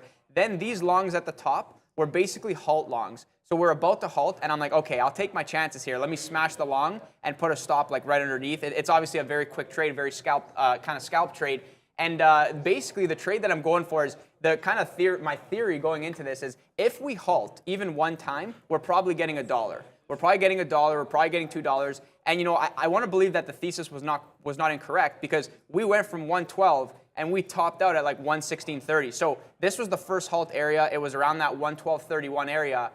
Bids didn't really stack up as much as they could have, but you know, took my chances, took the long, and as you guys can see, it's like I'm in, I'm out, I'm in, I'm out. So overall, not really a losing trade, basically a flat trade. And for the size that I was taking there, like I'm pretty impressed. I'm pretty impressed at how the fills were happening. You know, I'll take that 10 times out of 10. I'm not even mad about it. But I'm just saying to myself, I'm like, I'm in the back. I'm like, one time, come on, one time, because you know, obviously, like the move is strong to the upside, like very, very strong. We're breaking the high a day, like it's halting, it looks good. And again, you know, maybe we print $1, maybe we print $2, like anything's possible. Like if we halted here, we could have easily printed like 114. So 2-point win, you know, unlimited scalability, like you gotta love it. I gotta go for it. But obviously the short is good, and it's unfortunate that I actually missed this down halt here, because then once we started to fall off, like we really, really went. And you know, this is moving very, very quick. Congratulations to anybody that traded this well and did very well. You know, absolutely solid in terms of like a parabolic mover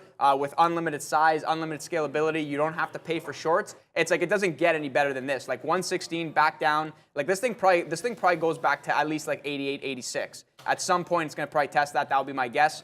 But yeah, missed the shorts there, missed the down halt, and you know this 106.45 halt and printed like 105. So like literally $1.50. So basically that's what I was going for on the upside, and I missed it on the downside. And like that's like pure tilt. Like that, you guys know how it is. You know, like that's pure tilt. Is what it is.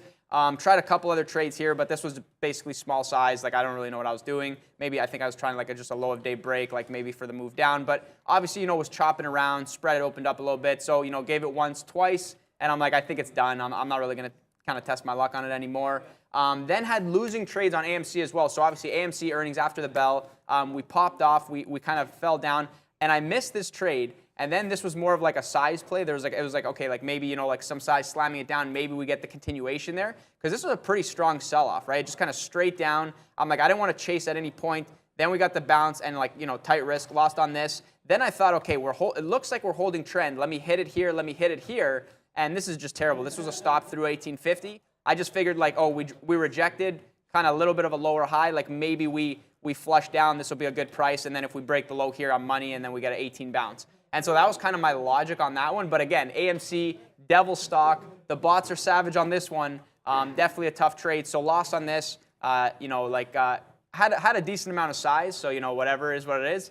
Just unfortunate. But as you can see, like it did not go down. So, you know, overall thesis was not exactly correct on this. And, you know, now we're just below VWAP. So maybe we just channel for the rest of today. unless we can get above 19. I mean, I wouldn't be surprised if we break above 19 and then slam back down and then go lower. And if that sets itself up, maybe that's a good area to potentially watch for an over-under. So I'm going to be watching that one as well.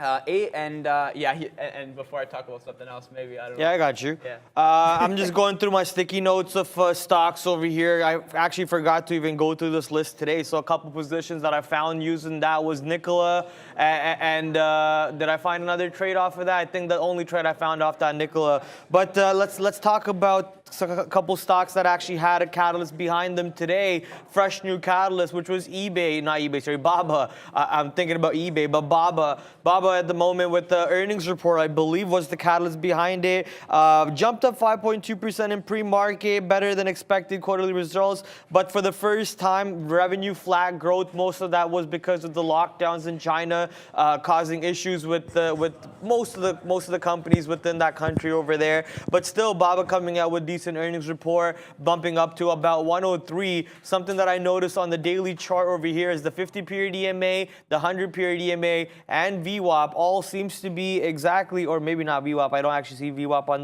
on the daily chart over here, but the 100 and the 50-period EMA all near 103 in this range, in the middle of this range consolidation that we had around last week or so, rejecting that exact same number in pre-market and now coming back down, or exact same range in pre-market, coming back down below 100 and trying to trade below 100 for Baba. So I'm guessing, forming a theory around this trade setup so far based on how we traded in pre-market. Every time we go to 100, we most likely see sellers stepping in and pushing Baba down. That's because of the fear of delisting still looming in the New York market for Baba, and maybe still looming for the Chinese market also. Currently, a quick little update on my positions.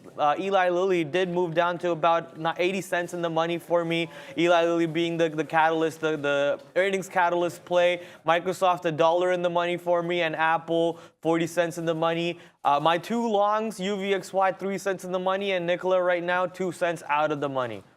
I'm seeing in the chat here, I'm just scrolling back up, Lil C Flow. So I see your message. Do I have the same outfits like SpongeBob? Absolutely. I wear this same outfit. It's the uniform like everybody's saying in the chat here. So yeah, definitely lots of fun. And John E, Luca, and Pratt, can we please get Luca's outfit in the shop?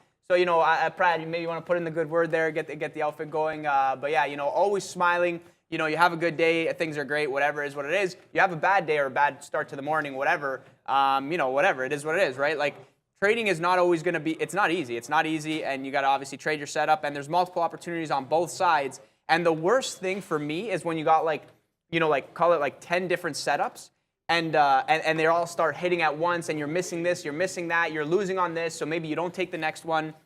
You're trying to manage all these things, and it's worth the size, it's worth the risk, right? So it's tough to juggle. It is tough. So if you are a new trader, I highly recommend pick the one that you think is going to be the easiest to execute on, and then take that one, and just make your life easier. Obviously, for myself, a little bit more experience. So I'm I really want to level up my game. So I'm trying all these different things at once, but it's not easy. It's not easy. I won't sugarcoat it, but always fun getting the reps in.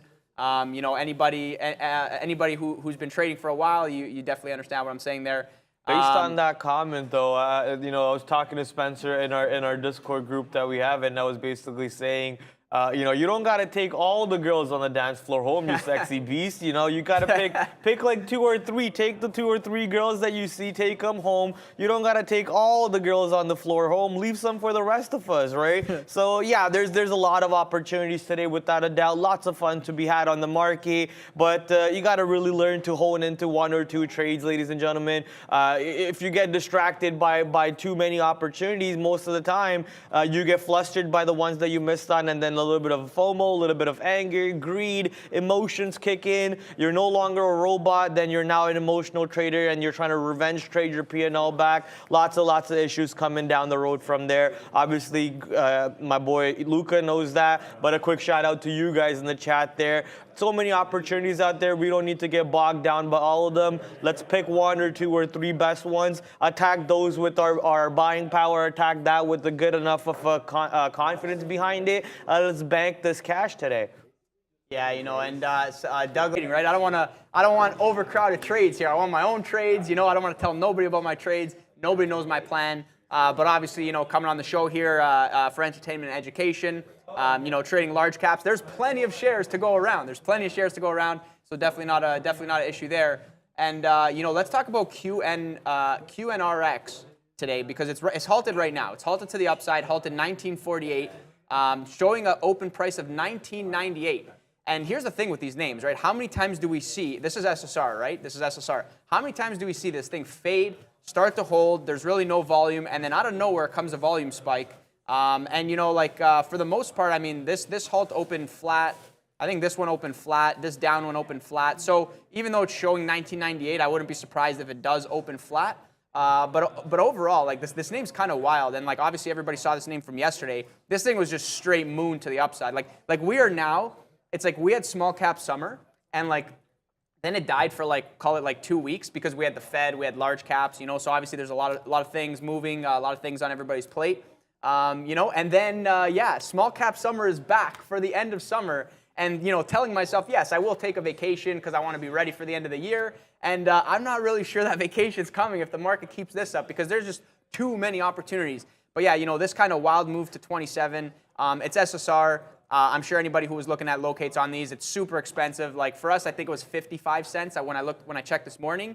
Kind of a little expensive for my taste, but you know, overall, if this thing goes wild and pushes 30, maybe worth the consideration. But again, SSR, a little bit of harder trade to the short side. But yeah, I just wanted to call this out really quickly because kind of crazy, right? Kind of crazy. Everything's moving. This thing's halted again. Are we going to go for a high a day push and break 25? Like, I think it's possible. Just based on the fact that all these names are absolutely insane, absolutely wild, kind of moving like crazy.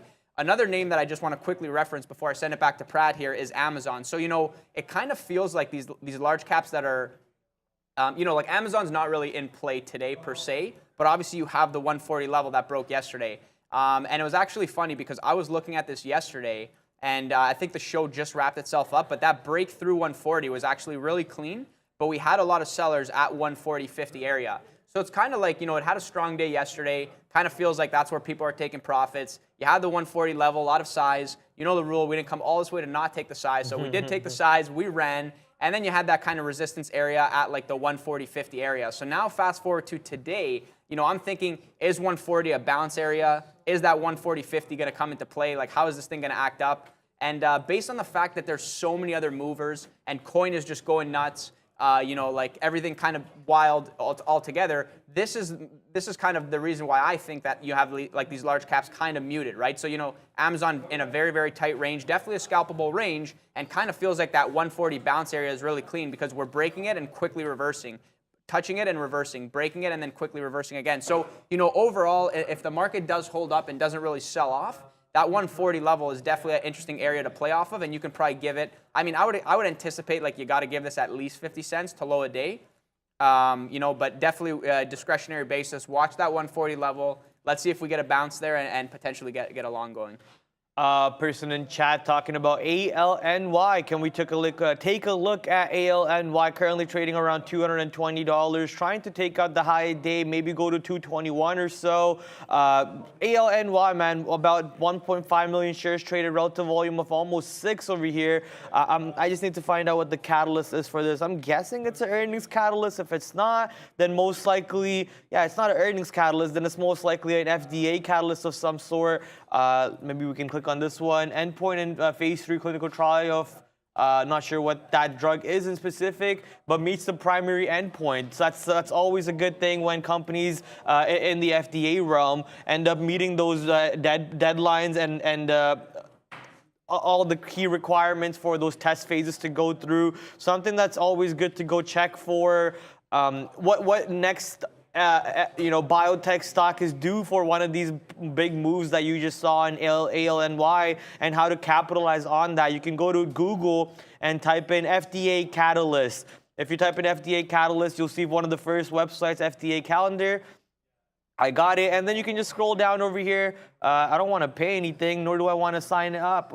Screw off. Okay, there we go. Awesome. So you can go over to this website, biopharmacatalyst.com/FDA-calendar, and you'll find a bunch of tickers to the left side. You'll find all the data that's going on, the dates that their catalyst is due, and based on that, you can set yourself up for a possible trade like ALNY over here, where it dips down and then you can rip it all the way back to the north side up 4.23%. I usually, there was a time period when I started trading back 2 years ago that I was tracking FDA catalyst stocks very, very religiously, but somewhere down the road, I just said, I don't want to trade these low cap biotech stocks in general because I got hurt one day on one of these stocks, and then I just went directly back into my go-to tech basket, my Microsofts and so on. But if you can find a setup over here that you can constantly repeat and is scalable upon, very go-to, very profitable setup over here on biotechs. Once again, go to Google and just type in FDA Catalyst, and you'll find the first link on there that will be very helpful for you guys. Somebody mentioned that 165 level on Apple is a can't miss, and I haven't actually looked at Apple today, but obviously keep in mind, guys, that the levels are not going to be super clean. They never are going to be super clean. Rarely will they be clean on these large caps. So if you have that 165 level bounce, don't discredit it for the bounce, right? Because this kind of comes to 165, it breaks like 20 cents, then you get this kind of ricochet action, but bottoms out ahead of the 50-cent level, right? So it does not break 160, I think the low here being 164.58-ish, right? So, overall, kind of flat on the day, not really down. The overall market just basically flat on the day. Keep in mind, we had so much strength going into where we are now, and it's like, you gotta kind of imagine that like people are taking a break, like things are not going to go up forever. And so if you're playing that like that, if you have that 165 level mapped, and you're like, oh, I like this level, I like the bounce idea, just size accordingly and understand that you got to give it some room and just be very patient, right? What I like to do, obviously, you guys see me over and over again when I do trade these things. If I'm playing the bounce, I'll create a free trade for myself. So let's say you get long, then it works in your favor. You could sell some here to create that free trade so that you can keep the initial stop. Another approach to this kind of ideology is if you don't want to create a free trade and you want to just kind of ride your stop up, what you do is you hold the full size, and as it works for you, you just move your stop up and up. So two different approaches, and obviously those two different approaches will be like successful in different kind of areas. Right, so I almost want to say that if things are trending and you're very confident in the trade, if it's like a like a yesterday type move where like things are like going absolutely insane, very strong, like what you can do is you can get long and then just continue to move your stop up because it's just trending, right? But if you're not confident, and this is kind of me telling myself, if you're not confident, if it's a bounce play, if you think like it could easily wick you out, like sometimes I just create the free trade and I say, well, if it goes in the money, then that's great, I'll make the money. But if it doesn't, at least, hey, I don't lose on it, it's a free trade. So two different approaches that you guys can take. Just keep that in mind. Somebody's saying, HKD halted. Yeah, for sure. HKD. That one, it's okay. You don't have to say that this one's halted. Let me know if this thing hits like 500, 400, or has like insane down halts, like throw it in the chat. But if this thing is just like sideways halting for like the rest of the day, like feel free not to call it out every 2 seconds. But I mean, do you like nothing against that? Like it doesn't really matter to me. I'm just laughing because like HKD, like, oh yeah, this thing's gonna be halting all day. But OG, another halter. The OG halter today, this thing halted 1, 2, 3 times, and it is showing a 105 open. I'm assuming this will be a 5-minute halt as well. So 11:22:11. So add 5 minutes. What is that? 11:27:11 is when this will open. Traded 2 million shares today. Kind of wild though, because this thing halted a lot more than that. This thing is kind of crazy. Look at this. There's like no volume, and it's just like halt, down, up. So are we used to these moves already? Yeah. So the thing is this one, and this is actually a down halt here. Sorry, I missed that red candle. But yeah, halt up, open, halt down. Kind of feels like the volume is a little bit light. We have like a big volume spike on this candle right here. So of the break of 1 going to like 120. So you know what? This is probably something that I'm not going to trade. I'm just going to watch this. I have no idea what the reason is here. But like something that I look for is if this now breaks back below 1, you probably, and like the fact that all this volume went off above 1, it's like you probably got a little bit of resistance there. So it's like for me, this is like an over under 1. Like if we break back below 1, probably get some resistance overhead, and you know, maybe it could reverse the move. And I mean, like anything's possible, right? This could go back to 60 cents, but at the same time, if that one area holds, or if it breaks, comes back up, and then holds and runs for another one, maybe you get continuous move to the upside. So probably something that I won't trade. There's about 40,000 shares about to be traded on this auction, so it's not, I mean, not really like a lot of size, but you know, 2 million shares traded, and just quickly looking at this is 800,000 shares of the 2 million was traded right here. So you know, this is definitely a level of interest. One going to 120. Not sure if anybody's getting squeezed there. Not really sure the catalyst on this. If you guys know, let me know. And I'm not really sure the float either, so we could give it a quick check. I'm loving it, baby. McDonald's, please don't sue me every time I say that. But let's go. AMD heading towards 102. Breaking 102 not too long ago. Actually, what was happening when Luca was talking, I was praying that it goes to exactly 103.10, because that means I'd be break even on my account. I'm just opening my account over here to check that. But man, loving these moves on tech sectors. Loving the moves in the chip makers overall. We do know that August 9th, in a couple days from here, 5 days to be exact, President Biden is expected to be signing the bill and actually put it through motion. AMD today has been holding VWAP all the way since the opening market. We did have a little bit of a flush down to pre-market lows off the open, but after that we have the rip, and now we're just keep on moving to the north side. S&P 500 very range bound sideways today. Same with the NASDAQ. I believe if you guys heard what Arun had to say in the morning, he gave you levels to the upside, levels to the downside,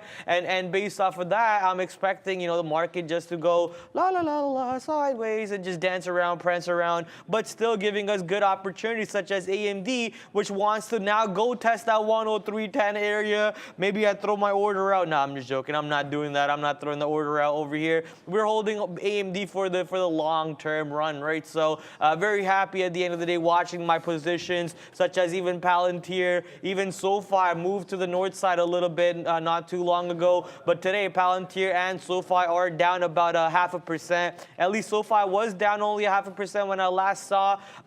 Okay, now it's a little bit more than 0.5%, 1.5% on SoFi. Did break $8, but right back above to $8 and trading between the 100-period EMA and VWAP. Let's see where SoFi trades at the end of the day. Quick update about my positions. For those of you who are trading my positions or trading my book, that is, you know, why are you trading my book? You should be trading your own book. But if you are trading my book for some reason, real quick update, Eli Lilly in the money, $2.2 per share. Microsoft once again back in the money, $1 per share. Apple in the money, 68 cents in the money. UVXY flat. And Nikola, I actually even forgot I had a position open on Nikola, so I'm going to close this one right now as this position looks horrible. Going right back to VWAP is Nikola. I expected the stock to, you know, hold a little bit of a trend line that it seemed to be creating, but looks like you know, that trend line was a fugazi. Wasn't really a real trend line. And then if I was to draw one here, maybe around the 50-period EMA and the VWAP, maybe could be a good long position. I'm just gonna forget trying to go long right now because clearly the market's pushing downside, giving my futures position 9 points in the money and other tech stocks well in the money, more than $1 for 3 positions. Yeah, you know, market looking like it slowly wants to make its way lower. Guys, OG has opened. It broke through $1. Kind of interesting, though, because the spread is not like, I mean, it's like the spread's like 1 cent, but it kind of felt like it was opening up there. But, you know, that $1 level, definitely an area of interest. You know, we're getting people that are making decisions now. Volume is coming in. We got people on the bid. We got people on the offer. You know, lots of decisions to be had here. This is probably like, if I had to guess, you gotta pay for shorts here. You know, and the float on this one that I see is 20 to 30 million. Not sure how accurate this is. This is at 1 billion. I mean, it's a $1 stock, so that's possible, but that's probably incorrect. You know, I'm gonna go with it's probably like a 20 to 30 million float if I had to guess. Kind of feels like that's the correct number there. So yeah, that's open. And QNRX is, this thing pushed 21, right? This thing pushed 21, and look at that open actually. Oh my goodness. This halted, so again, this halted in 1947, and it actually opened 2020. So that's actually not a bad move to the upside. And then the move down, and this kind of held here. You know what? I would not be surprised if this goes for a high day push.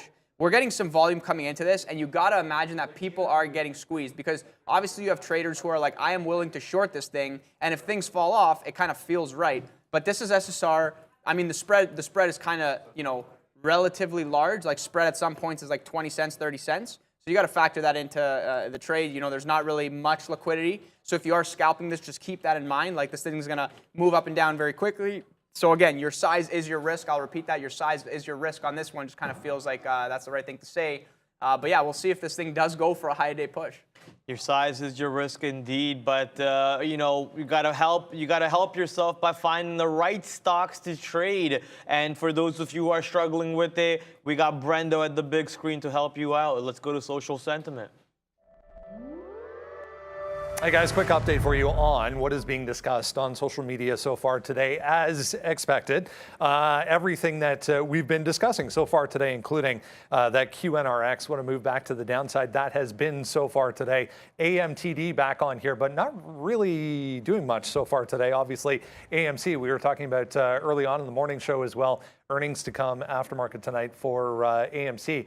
SPY to the downside. Lucid is on here off that earnings report. BABA as well off of earnings as well. What a move for Coinbase today. Unbelievable. Up initially and then right back down for Coin on that BlackRock note. AMD on here as well. Again, just a visual representation of the frequency and the direction of the overall sentiment of comments on individual stocks on socials. Guys, back to you. Thank you, Brendo. Yeah, very good scanner. Amazing scanner, actually. Let me rephrase myself over there to find out what exactly is going on the interwebs in general. SR telling me, Prad, great CFLT analysis yesterday. You were right on the cent. I'll be honest, man. I say so much all day. I have no clue what I say about these random stocks that I've never really traded. So I'll appreciate it. Thankful that thank you for giving me that shout out that I was right to the cent. Only if calls gave me money and not actual executions, I probably wouldn't have to be here. I would be in Bahamas sipping on mojitos and whatnot. But, calls don't make you money. Executions do. So hopefully you were able to make an execution off of that call out that I gave you yesterday, able to make some money or at least minimize the amount of money you would have lost on this position. And I'm glad for the call out once again. Let's go to a couple other positions over here. I know Brendo talked about AMC. I actually pulled up AMC to see if there was a trade for me around AMC near $20 or so. It was very range bound. You know, we're just trading sideways. We're stuck under VWAP. We're stuck above the 100-period EMA. So not really looking to push my money on a trade over here on AMC. I think there's better opportunities today to mess with. For example, once again, don't want to be a broken record when we're talking about stocks, but Eli Lilly, there's an actual catalyst, an actual reason to trade Eli Lilly today. What is AMC's relative volume? And let's compare that to Eli Lilly. Okay, wow, AMC's relative volume is actually close to 2, which is surprisingly enough not bad. Eli Lilly is like 4 almost, well, 2.87 now. When I first started trading Eli Lilly, it was around 3.6 or something. But the idea is you want to look for stocks with the volume behind it and relative volume to show you that there's actual traders behind it too. But yeah, AMC says there is that exactly. I just don't see that in the stock playing out. I guess most of it was the pre-market jump that we saw coming into play. There was no pre-market bump. What? Not sure what this candle is all about, but it looks like we closed yesterday around 18. We opened today around 19. Okay, so we got a little bit of a bump, not too much though. And now we're just holding that 18 level as support, 18-15 area on AMC as support. Guys, let's quickly look back at Coin because I'm just curious as to where this is right now. When you get a move and show my screen right here real quick. Let's just quickly remove the fills to not have them distract. Okay, there we go. Now clean chart here. So yeah, guys, but strong move to the upside. But this looks like a small cap stock. Like this looks like every other small cap. You have the run, you have the fade, and then it just kind of it channels for the rest of the day. Guys, keep in mind that the volume here is super, super low. There's no liquidity on the book. And it's a positive catalyst overall. It is a positive catalyst. It's a very real catalyst. That's definitely a revenue driver for Coinbase overall, kind of partnership with BlackRock. So, I mean, it's not like a small cap where it kind of runs up, fades, and you're like, oh, this company is absolutely crap, and like now it's going to fade back down to 75. Like no, these are not my expectations. I don't know about anybody else's, but I would imagine that like we could get like a low of day break, but it sort of gives the feel that any low of day break will get reclaimed. And it is showing you that that is the case, right? It's like you had the big move, you had the halt, this was the big money trade, whether you were long or short, like there's obviously both opportunities on both sides. And then look at this, break of low of day, reclaim, break of low of day, reclaim, bounce off that level, right? Break of low of day, consolidate, continue, reclaim, reclaim, reclaim. So this thing, from like, I think we're going sideways. I think we're staying sideways. And I would say like, if we get to that $100 area, then it becomes interesting because it's like you got VWAP, you got the $100 area, you probably play an over-under there. I'm just not sure. I mean, it's definitely going to, like if we do get there, it definitely dances around. And it's quite away from that, right? So, you know, I mean, we could break the 96, 96.50 area and then kind of go back down. We could come down, test 92, break that, and then go back up. I mean, I think we're going sideways. I think we're going sideways. Just kind of feels like that is the case. So, you know, overall, you know, I mean, if I was short from up here and it came all the way down here, I'd probably be out of my full position. Like I would probably be out from over here. Like I wouldn't even hold for over here. But you know, like if you're holding now, if you're short and you're holding now for like an 88 test, I mean, like you know, that's great patience on you. But you know, from my perspective, I want to almost believe that like we go sideways and definitely get that resistance area at 100. But obviously, like your stop has to be very, very wide on this one. Just feels like if we test 100, we could easily pop to like 102, 103 before we like fade the move, and it's just not going to be a super, super easy trade. So yeah, but it'll be interesting if we get to that 100 level. Definitely an inflection point, you got to imagine. And the halt price area of 105, interesting, right? Interesting, because this thing down halts, where's the liquidity to cover? It was at 105. We did not trade above 105, right? So kind of felt like that over 105 was the crazy firework area. Now we're below that. So if at any point we get to 105 again, I feel like that's a short. Like that's like an A+ short there, because are we really going from 105 to then 110 and then test high day? Like, come on, you know, high day clear out. I don't think that applies to Coinbase. So, you know, that's my call for the day. Just a quick update on that flight ticket, man. We finally successfully did it. Oh, that's we right, did yeah. not get scammed by Air Canada and have to pay $4,000. We found some good deals. This website actually gave me some great deals. Ended up going with British Airways, and now I'm only paying 2.3 Canadian, not American, not $4,000 American. And everything's done with. So thank you, British Airways. Don't have to, you know, spend too much money and not have to worry too much. So based off of that, I was actually thinking today, maybe I short Air Canada on TSX. Sadly, Air Canada on TSX not really doing anything. Just sideways, very boring, very dead of a muted of a trade. So I said, you know, my negative bias based on my experience recently, not really giving me a trade over here, but would have loved it if that negative experience gave me a trade on this stock today, because I would have loved to smash this position to the ground. Oh well, we're gonna let the stock do what it wants to do for the moment. And real quick, let's head over to the Jets ETF to see how the overall sector. I don't think Air Canada is inside the Jets ETF. Maybe it is. It is? Okay, wow, that's okay. Air Canada is in the Jets ETF, so that maybe makes sense why the Air Canada stock was very sideways. Looks like most airliner stocks are going sideways for the most part. Let's go check out American Airlines, AAL. AAL, yeah, very sideways, very, very dead sector to begin with. So I guess there's no point in even looking past this anymore. I see some of you guys talking about crude in the chat. Are you going to Hyderabad? Yes, I am going back home to Hyderabad for my younger brother's wedding, and we'll see.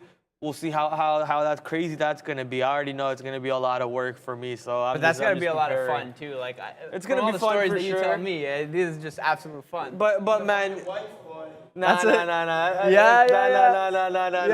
in the chat was like, "You better come home with someone." No. Last time I went there, I ended up in a toxic relationship. I don't want to go into anything like that again. You know, we're gonna go deal with the duties on hand, come back home. Hopefully single, and live our life properly, and then mingle later on. But yeah, Luca, let's give it over to you before I start blushing here too much. Yeah, sure, guys. I'm looking at GRNQ, looking like it's making that push higher. Lots of volume over here. You know, another one of these small cap movers up 96%, and I'm looking at the daily, and it just doesn't seem to have any resistance. I'm not sure if this is a recent IPO or if the data's not here, but let's just give it a quick sec here to kind of glance over at this. And I'll bring this up just very quickly because I'm trying to look for levels here. We topped out, I think this was back when? This was in 2021 February. So the height of the meme stonks going nuts. And we topped out at that $4 area. I think the high here was $4.21, if I'm not mistaken. So this kind of feels like one of the movers that like goes wild and then instantly reverses the next day. I mean, look at this, right? It's like pop up, close down here, pop up, close down here. Then you have a close at the top, but that next first red day was pretty nice, and a nice retracement from $4 back down to $2.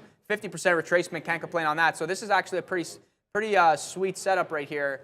I'm curious as to what. Let me just take a look quickly to see if we got any shorts on this one.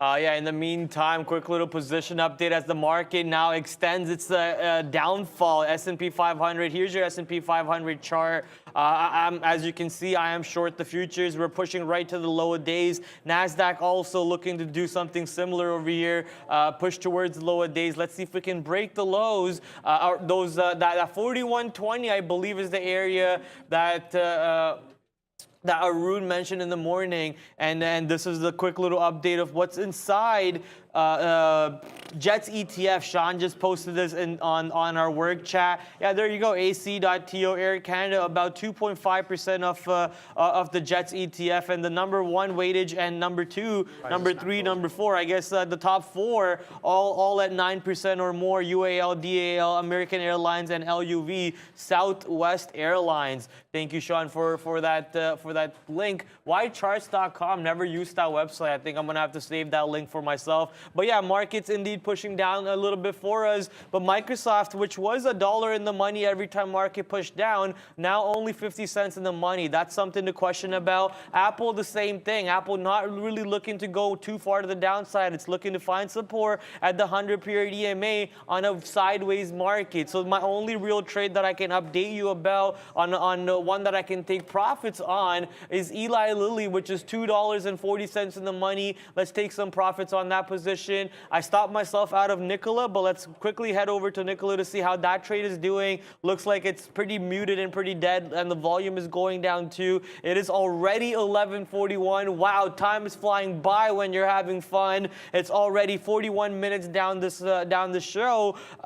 So lunchtime coming in soon. Maybe volume dies down a little bit more on Nikola, so I'm just going to stay away from this stock for now. Most of the excitement was off the open and drive. That's something that I try to stay away from, so I missed out on most of the fun on this stock. Somebody's saying HSCS, is it halted? Yes, it is halted. HSCS showing an indicated open of 305. And it was halted at 11:34, so 11:34. Probably going to open very, very soon. If not, wait, 34, 5 minutes, that would be 39. Maybe you get a 10-minute halt here, so might open at 11:44:31. So 11:44:31. Next couple minutes, this might open. Just kind of a crazy move. Like, this was another mover from yesterday, and it's down 14%, so obviously SSR today. Not really a lot of volume today, you know, like kind of just whatever. And then, like, this is the thing that I ask myself. You know, as a trader, I'm always looking at things and I'm like, where did this volume come from? Like, what happened? And like, let me show you what I'm kind of referring to here. I'll just drag my chart up very quickly so you guys can see. So you guys can see the volume here. There. Okay. All right. One more try. Third time's a charm. There it is. So this thing is doing no volume. It is barcoding, and then out of nowhere, boom, just like into a halt to the upside. So kind of wild. I have no idea why that's the case. You know, maybe just shorts are covering and they're just like, I had enough. Let me just cover this. Real quick, I think my mom's watching me right now from India because she's messaging me, talking to me about were the tickets too expensive, blah, blah, blah, blah. I'm like, Mom, stop watching me. Stop watching me. Go back to sleep. It's probably late right now. And if you are, I do appreciate it. You know, thank you for coming by and say hi to Mom chat. Hi, Mom. But yeah, what did you wear? You can see what I'm wearing. Anyways, go back to you. Go back to you. No, that's awesome. That's awesome. I'm also saying, hey, how's it going? Hope everything's well, and you know, hopefully you're enjoying your time. But yeah, so what was I looking? HSCS. See, the volume on this is low, so I'm not even gonna pull it up again. The volume is like very, very low, so just keep that in mind. Let's quickly go back to OG. This thing failed $1 and just boom, back down to 85 cents here. And, you know, they're definitely that resistance area for anybody that took the short there, solid. And now volume's dead, so, you know, is what it is. Wouldn't be, I think this is dead. I mean, this, you know, you're going to get the retracement. Maybe, if I was short, like, I'll probably think, okay, maybe like that 75 to like halt price area, that's where my target is to take profits. So, you know, it doesn't mean that that's kind of how it's going to play itself out. That's just kind of how I would do it if I was short. And I'm just quickly going to glance over at Tesla because, you know, my thesis is that if the market turns, Tesla is going to be the first to go. There's 2.35 billion notional expiring tomorrow at the 1,000 level. So definitely gamma squeeze worthy. But we remember what happened the last time that it was at 800. I'm like, okay, gamma squeeze worthy, 2.5 billion at the 800 level. And it flushed right off the morning, right? So this thing did not have enough steam to go to the upside and then just kind of died. And now we're back down at like the 920 area. You know, I would be surprised if we get towards 1,000, you know, at any point today or even tomorrow. But you got to imagine if we get to like 980, 985, there could be some type of magnet effect there, right? Obviously, a lot of traders watching Tesla. Obviously, a lot of traders using, as we mentioned before, that 910 to 912 area, 200 period moving average, great area to make decisions. And, you know, people were short, people were long, people are taking their bets. You got to imagine that if we get over 950 and push to 980, you're going to have some people who are short that are covering. You're going to have that magnet effect for the call option type gamma squeeze. So definitely on my radar. But, you know, if it doesn't happen today or tomorrow, obviously those options expire worthless. And, you know, I didn't really check the next week or the next month, so not really too sure off the top of my head. But definitely something of interest. So on my watch list today and tomorrow, and we'll see if we get there. But, you know, for the most part, I mean, at this point, 920 kind of falling off. And, you know, the market could turn at any point. Which gives me a quick reminder. Somebody in the chat says, what happens if they invade Taiwan? Well, here's the thing. Off the top of my head, market goes down. But we're in a market that markets go up and down and do random things all the time. So it's best for me to just say here, manage your risk, because anything can happen at any time. It's like, clearly the Coinbase move is super positive, and you have the upside move. But at the same time, you have the fade, right? You have the fade. So from a trading perspective, understand that like you just want to react to the moves that take place. You know, you're going to get moves, you're going to get whips to the upside, you're going to get whips to the downside. Just understand that like the headline risk is going to come in. It could come in at any point. So you want to watch your positions and understand how it might influence and affect those prices. But for the most part, you know, like trade the trade that you're looking at. And, you know, me and Ian were actually talking before I came on. It's like, you know, great traders will continue to hit great trades that come. And if you're having a great day and you're up on the day, you know, like I almost want to say like you should, if another trade comes around, it's A+, you got to hit that trade, right? If you make $10, don't stop there. If it's a good trade, keep going. You make 100. I mean, if you make like 100,000 and you're like, you know what, let me take the rest of the week off just to kind of lock it in. Okay, I completely understand that. But continue to hit the trade that comes.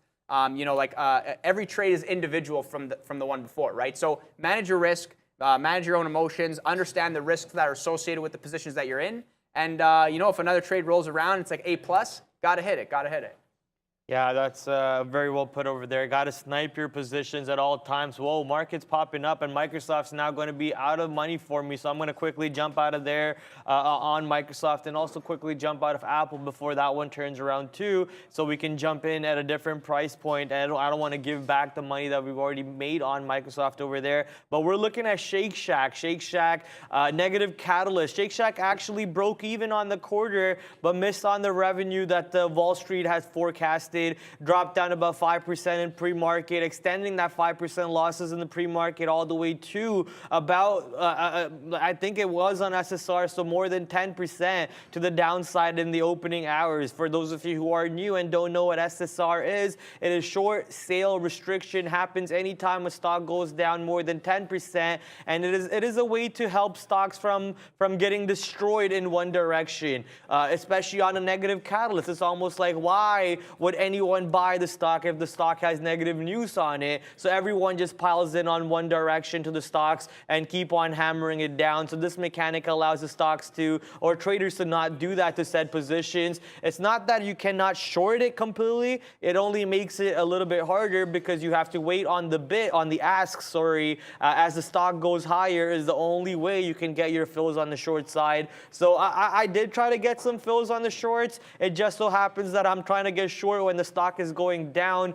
So I'm missing out on those moves. I'm just going to let this position go for now. It does seem to want to trade higher than VWAP, almost like the other position yesterday. I believe it was Dish that had a negative catalyst in it, but still was trading higher than its VWAP line overall, and was trying to inch its way towards the north side.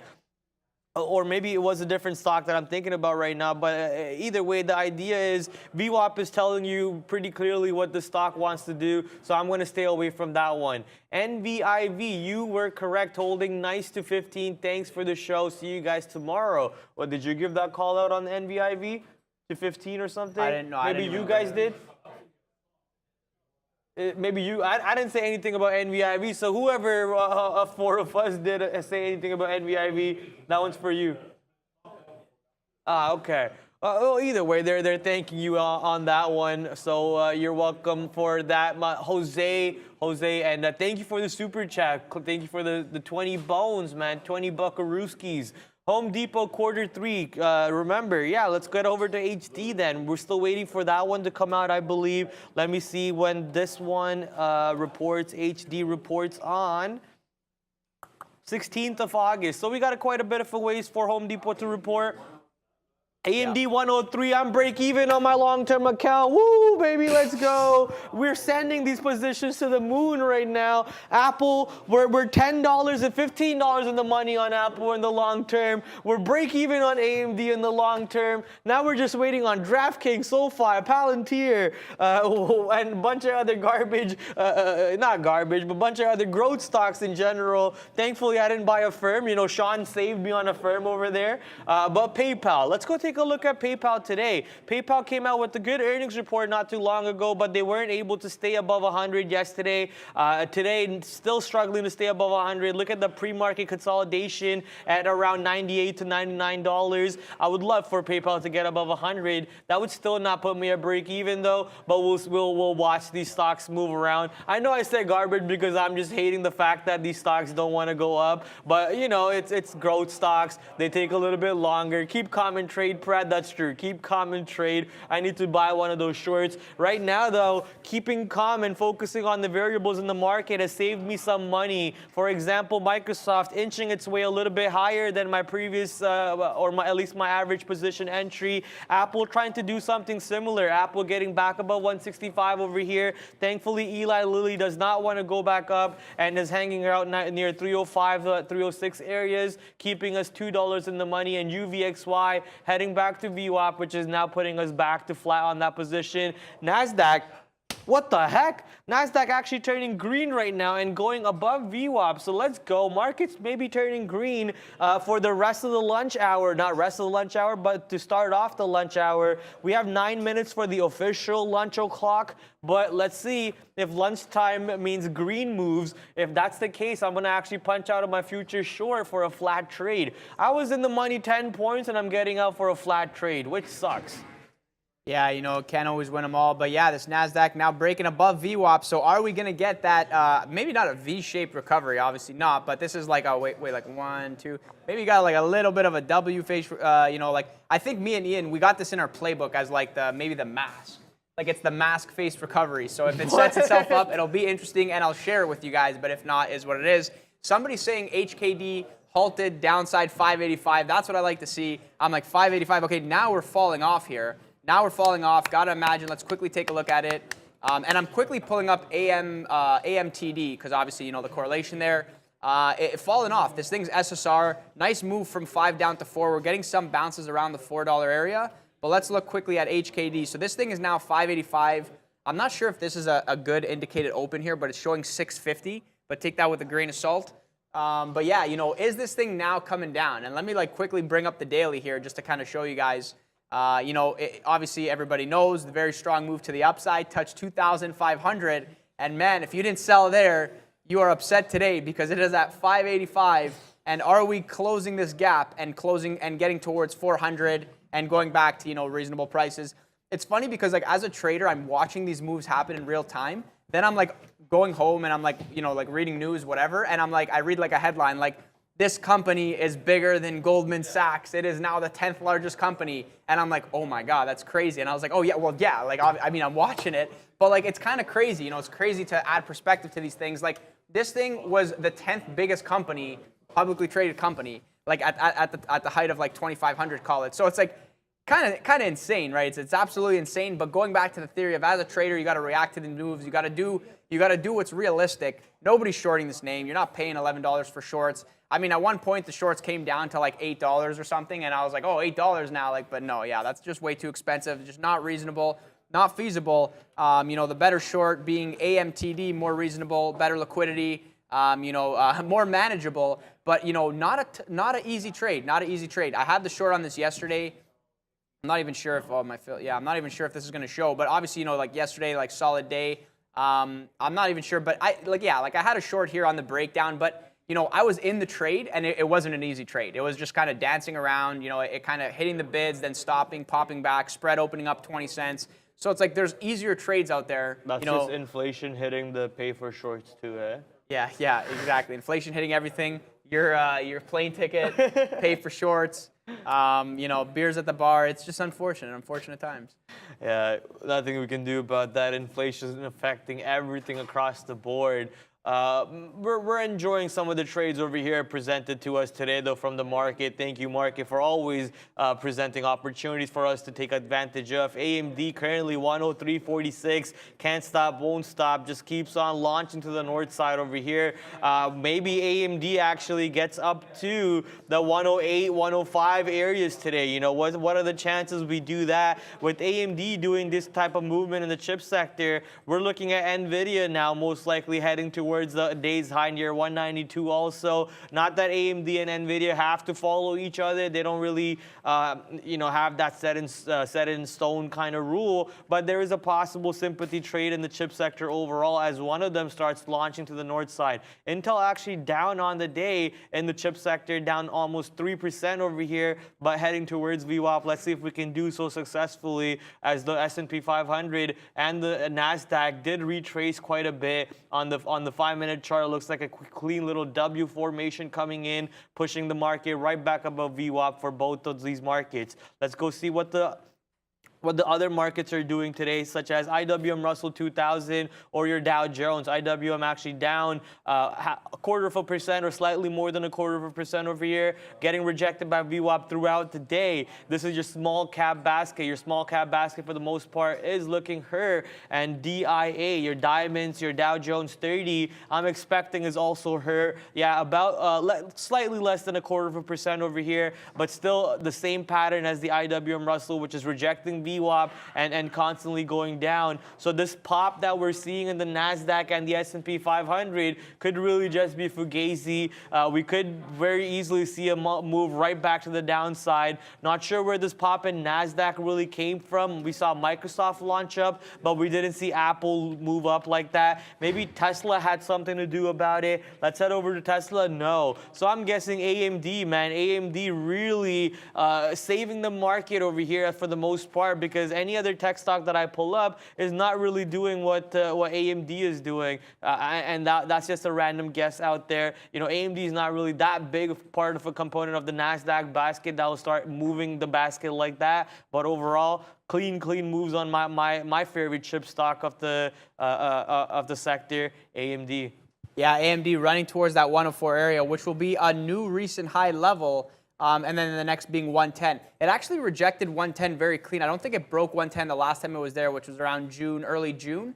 So interesting. We got a little bit of size at 104, not too much, maybe 200 lots. Definitely going to be taken. Probably going to be taken right now. I'm literally watching AMD run into the 104 level, and I'm like, man, like I wanted the long on this, but I was like, I don't know, like maybe I chase. It's like just extra strong, but you know, like where does this volume come from, right? Just kind of stalls, and then it's like, okay, let's go from 102.50 up to 104 in like 15 minutes, not even.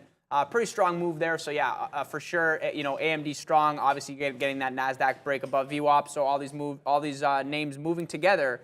You know, Tesla moving up, Apple moving up off the 165 level, Amazon at the 142 area.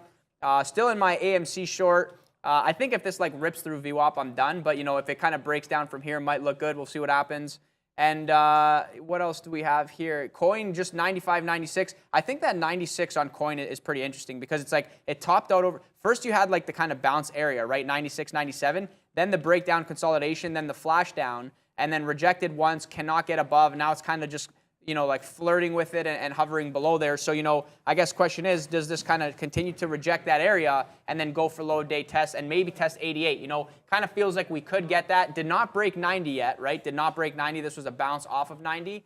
So I think second time's a charm if we do get there. Probably break that area. So it'll be interesting to see what happens. And haven't spoke about Lucid yet today. Didn't trade this. Another name, you know, SSR off the open, kind of flying up. But kind of funny because, you know, Lucid, and you know, don't quote me on this, but Lucid is funny because it's like, what was the numbers with this? Sean mentioned this. He's like, you know, like what Tesla produces in like a week, like Lucid like guided down and said, oh, you know, we can't produce this. And you know, maybe basically where I'm going with this is everybody who works for the company is saying, you know, operationally, it's you know, it's interesting. I'll use the word interesting. So yeah, you know, not surprised. And I'm making another bold statement here.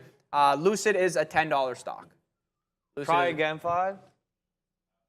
Yeah, I don't know. Okay, anyways, we'll have to figure this out. But let's send it over to Brando at the big screen for happening now.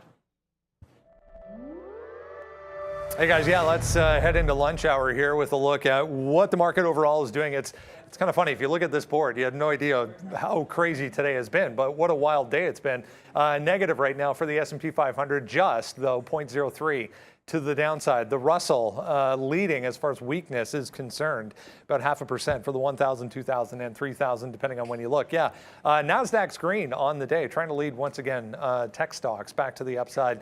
2 days in a row, or 3 days in a row now, back higher for the NASDAQ overall. One we had on the watch list this morning, NNBC. If you were with us in the pre-market, spoke about this one with Luis as well from over in Barcelona.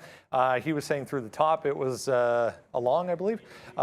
Through this level, though, right here, 325, 340 support in the pre-market, gets below that, was a short, ends up being a great trade, down to 280. Shout out to Luis. Guys, back over to you.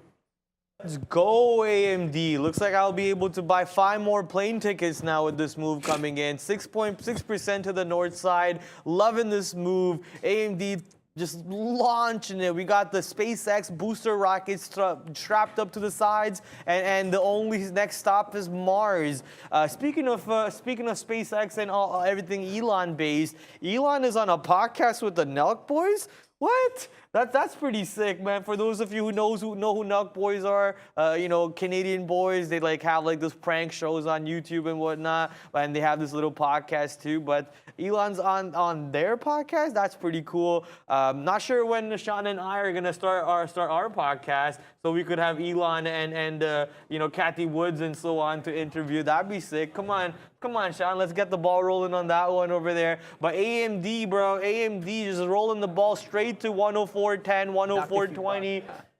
And not stopping anytime soon. I'm also looking at SOXL on Amex because that's the one you guys look at in the chat. This is your semiconductor ETF, 3 times leverage long. I personally just go to the ETFs directly that actually hold the stocks, such as SOXX on NASDAQ. This is the non-leverage direct ETF that actually holds the said positions. Obviously, a way more expensive stock than SOXL. So it makes sense why some traders go directly to that one instead of SOXX. But overall, no matter what you use, you'll see the same type of charts in both of them, and you'll be able to understand what type of moves the sector is going through. AMD just going straight to the north side, but NVIDIA looks like it's going to reject right before it even heads towards the high day. Intel still struggling to push towards VWAP. So even though AMD is nasty today, the sector in itself is not that great. MU most likely red also.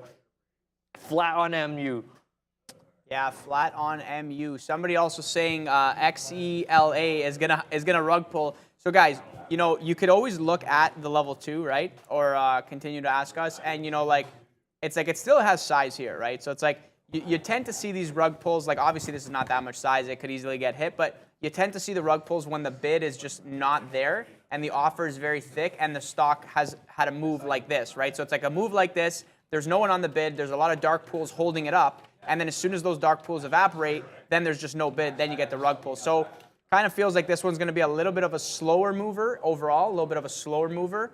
So I personally, I wouldn't anticipate that, but, you know, obviously anything's possible. Would not be surprised at this point. You know, trade for enough time and you're just surprised less and less every single day. But what else did I want to look at here? So, you know, AMC, you know, have the short here and basically going for like a test of 1840 again. And I'm not sure if we get it. It's really like kind of died down, but I'm just playing off that VWAP level. If we break this, I'm out. And if it works for me, it works for me. It's kind of like a 2-to-1, not maybe like a 2-to-1 if we get down here, based on the risk of over here. So, you know, not too bad, but yeah, again, it's going to be a slow mover. And Kai in the chat saying, I think if I read this correctly, saying that you had COVID. Hopefully you're feeling better. Hopefully, you know, make sure you get a lot of vitamin D. You know, get a lot of rest, drink a lot of water, get your vitamins. It really does help a lot. Some people actually mentioned taking, you know, 5,000 of vitamin D. What is it? ICU? No, oh, man, I don't remember off the top of my head now. Yeah, but, I don't think we should give out any. Well, no, it's any obviously not advice, but you know, like this is what my like. Some people were telling me they did that and it worked. So, but yeah, obviously, you know, like you know, here in Canada, it's the main thing. Like, we don't get a lot of sun 6 months around, right? So people say that and it goes a long way. So I use exactly. So you know, just we'll say like make sure you get a lot of vitamin D. It really does help with the recovery. But again, I'm not a doctor. I'm a trader. So you know, let's get back to trading here. I don't ever get D. I only give it.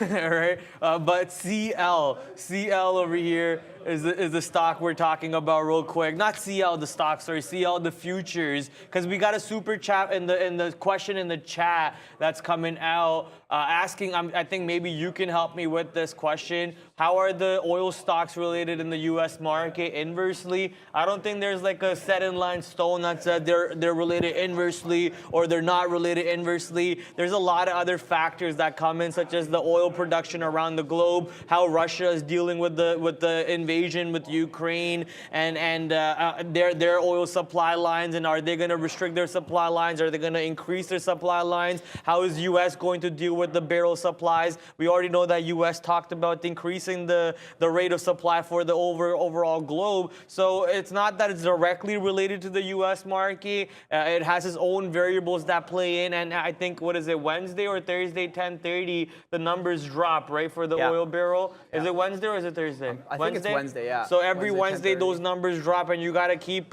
making sure you're keeping track of those numbers, because those numbers will move the natural gas is Thursday. Thank you. So you got to keep track of that numbers to really see how they're moving in terms of relationship with the market. They could be a one-day inverse. They could be one-day correlated, but I think that doesn't really have any effect. Do you have any answer on that one? I don't really look at oil too much, so I have no idea. I don't really want to comment on it. It's one thing that I actually never trade and I never look at. And I know obviously, like, you know, numbers come out and things are going to move. I have like 1 or 2 Exxon trades, Chevron trades. Yeah, that was a good one though. And it was a good trade. Yeah. And I was like, okay, I made money. I'm done for the year. Like, whatever. If it sets up again, it sets up again. But yeah, you know, I don't really look at oil. I don't really like the way it trades overall. So I trade it very rarely. Definitely trade a lot of tech more often than not. And just quickly looking at AMD. So you got that over 104 level that came through. Lots of volume, spike to the upside, consolidated, coming back below. Maybe good for a short-term short down to that 102.60 area if we get a bounce. Obviously, the name is extra strong today, and you know, but it's up 5.92%.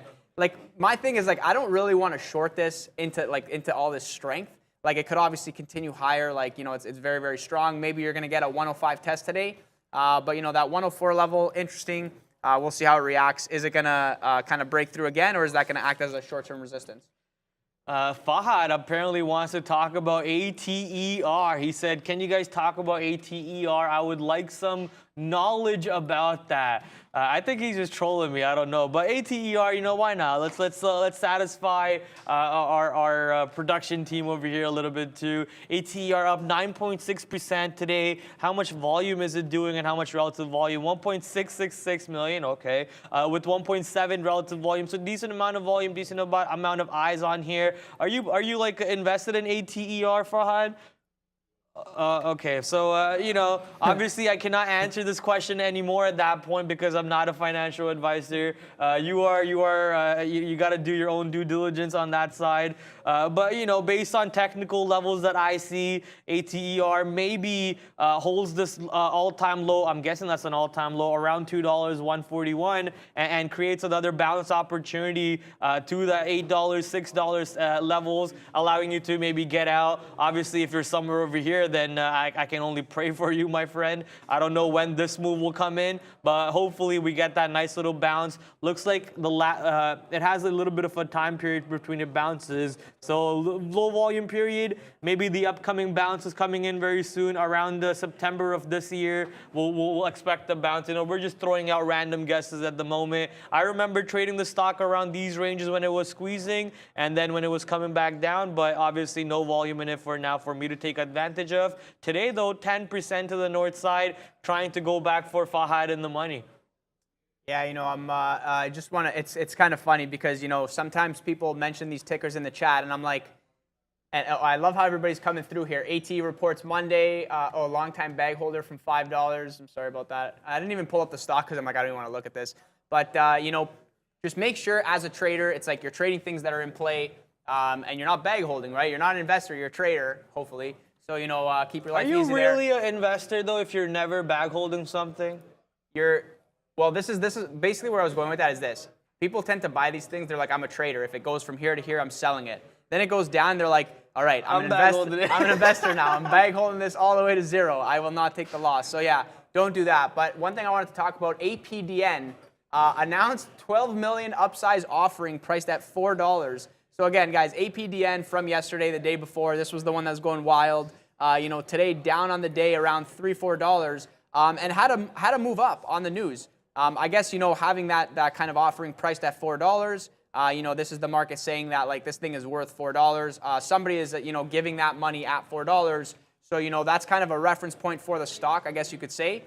So look at how the price reacted. You know, the news dropped, the thing popped, kind of came back down, and look how much time... The thing popped. The thing popped and then came back down, and look how much time it spent at around that $4 level. So interesting for me to watch this. It's day 2 SSR. I haven't traded it today, and I really have like no kind of bias on it, but you know, it's definitely interesting to watch how, like, you know, because usually you have these offerings and kind of price collapses and then stays low, right? But sometimes you get these offerings where price is like above the price, and there's already so many people that sold. You know, then you get kind of shorts that cover, moves it back to the price. So we'll see how it trades. Is it going to fade lower? Is it going to kind of hover around 4? Are we going higher? I have no idea, but definitely interesting. 27 million shares traded today. So, you know, not too bad, not too bad. Yeah, Fahad over here enjoying this pump coming in on ATER. Let's send it, baby. Send it to $3. Maybe we get a $3 breakout. Look at those volume candles actually higher than the opening candle itself. That every time something happens like that, that's a good sign, especially if you're long, if you're an intraday trader long, if you're a long-term trader long. Every time you see some candles like these opening up or closing higher than the opening candle at 9:30, those are good signs. So it looks like this stock might just be priming itself up to go test that $3 level today. It is 11 minutes into the lunchtime already, so keep that in mind that during lunchtime volume does slow down generally. We're already seeing that play out a little bit, but with 2 big volume candle spikes in a span of 15 minutes, I think the stock is not done just yet. And as Luca always says, we didn't come this far to come this far, right? So maybe we get that push towards $3. Decent size on the bids over here, not too much size on the asks either. So everything is setting up like it wants to go towards that direction. Let's move away from this stock so we can stop free pumping stock for Fahad over there. Fahad, you got to start cutting a check for me over here, man. But let's go to Eli Lilly because we just took some more profits on Eli Lilly. Now $3.68 in the money. I waited all day for this pop to 310 or so. Well, not 310, sorry, 308 on LLY.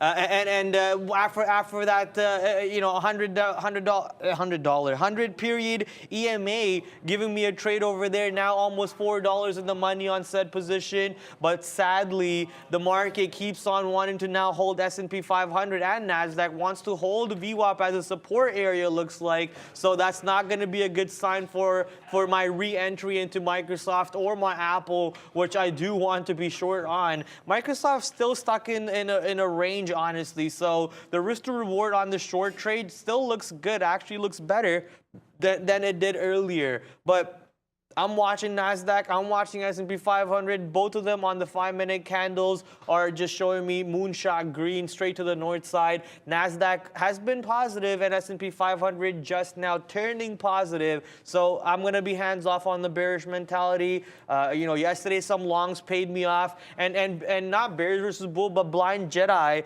bullying me on our Discord server. How dare you bully me on our Discord server and saying Prad going long? What? The world's coming to an end and so on. Listen, you keep saying statements like that, I'm never going to go long for you guys anymore. Yeah, I'm just quickly watching AMC, so I was stopped out of my initial short, which is fine. Now we're pushing that 19 area. We got not too much size on the level, but I'm wondering, do we get an over-under type action over here? Obviously, you know, earnings after the bell coming into play. And, you know, I would love for this to push 20. Like, that would be crazy. That would be wild. But, you know, watching this 19 area to see how it acts. Again, AMC is the devil's stock. This thing, I hate the way it trades. I hate the bots on this name. They always trade dark pools in front of all the sizes at these random levels, and they trade so much size. It's pure savage, and you know it's definitely like nail and bail with this one. So you know we'll see what happens next. You know, are we gonna break now? I think like we're obviously at 19, so kind of probably will get a break of that level. But then it'll be interesting. Are we gonna move higher, or is this kind of the rejection area? And we're going to kind of fade back down. So will be interesting to see other people saying mRNA going wild. I'm not really sure what your definition of wild is, but, we're up at 93, mRNA on the left here, like definitely strong on the day, pushing 193. Maybe we get to 200, maybe not today, but it feels like a multi-day rally. So it'll be interesting to see how this kind of reacts at 200 because, you got for sure some resistance at 200. And then, definitely an inflection point. Like, are we going over? Are we going to continue? Or is that kind of like take profit area? Will be interesting to see. And PACB as well. I remember somebody was saying that from before. So let's quickly look at this. PACB is 9 million shares traded today, $5 stock here. Had the run up. Not really sure the news, but, every kind of small cap has this kind of same feel to it. It has the run up, has the move down. Now you're getting some resistance here at like 580 going into 6. And I'll be curious actually to what the float is on this one. So let's quickly check it. Floatchecker.com, PACB. And the float on this, 200 million. Pacific Biosciences of California. Interesting. So this one kind of interesting. PACB. I'm just curious what the market cap is on this one. So let me just quickly check it. This is a $1.3 billion company. So this is actually the company. Okay, yeah, true. Not really sure what happens next. It had the parabolic move, but got to imagine that when you get the move like this, very strong move up, very quick move back down, then it kind of consolidates. Not really an area that I would get involved. You had a kind of break of the high here, and then it kind of rejected and came back down. Probably get some resistance in this area for anybody that chased. Got the $6 level to play off of, so place your bets. I was just talking to Sean over here about something, but anyways, we'll get back to that later, Sean, I guess. Coming back to the market over here, baby. Eli Lilly, #1 position for me on the day so far. Absolutely loving this trade. Still not sure what to do with the market overall, man. Pretty confused what to do with the market here. And real quick, shout out to everyone in the chat. A reminder to everyone in the chat to do a couple things for us. Click the like button, subscribe button, and all that. But be very careful for scammers out there, man. There's a lot of scammers on Twitter, on Instagram, on Discord. portraying to be us and you know, sliding into your messages. They'll be talking to you about other you know, maybe trading platforms and so on. There's never a reason for any of us, not Sean, not me, not Neil, to message you guys and talk to you about some of these opportunities. You know, if you can give us 50,000, if you can give us 60,000, we'll give you X amount of dollars. We don't do anything of that sort. Please be careful. If you're ever getting any messages, please be careful on that side. We do know some people have been affected by that before. We don't want to see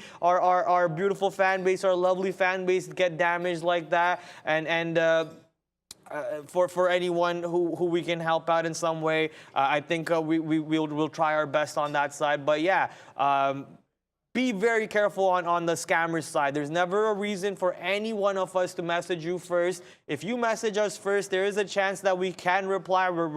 We like talking to our viewers back. We like having that connection, but there's never a reason for us to message you. So be very, very careful. Now, ignoring that part a little bit, you know, don't want it to get too dark, you know, want us to have fun on the show over here. Yay, salsa time, dance time. So only 1.7K likes. Okay, maybe no salsa time. You guys clearly don't like the trades that we're doing here today. You don't like the fact that Eli Lilly trade is $3.54 in the money, and you don't like the fact that the market has been giving us amazing range-bound opportunities. So come on, let's smash that like button. Let's get it up to 2K. I think we were at 7,000 viewers on the morning show and only at 1.5K likes. That is ridiculous. Let's get that up to 2K. Hit that subscribe button. You can join the members team by donating about $5 a month if you wish to.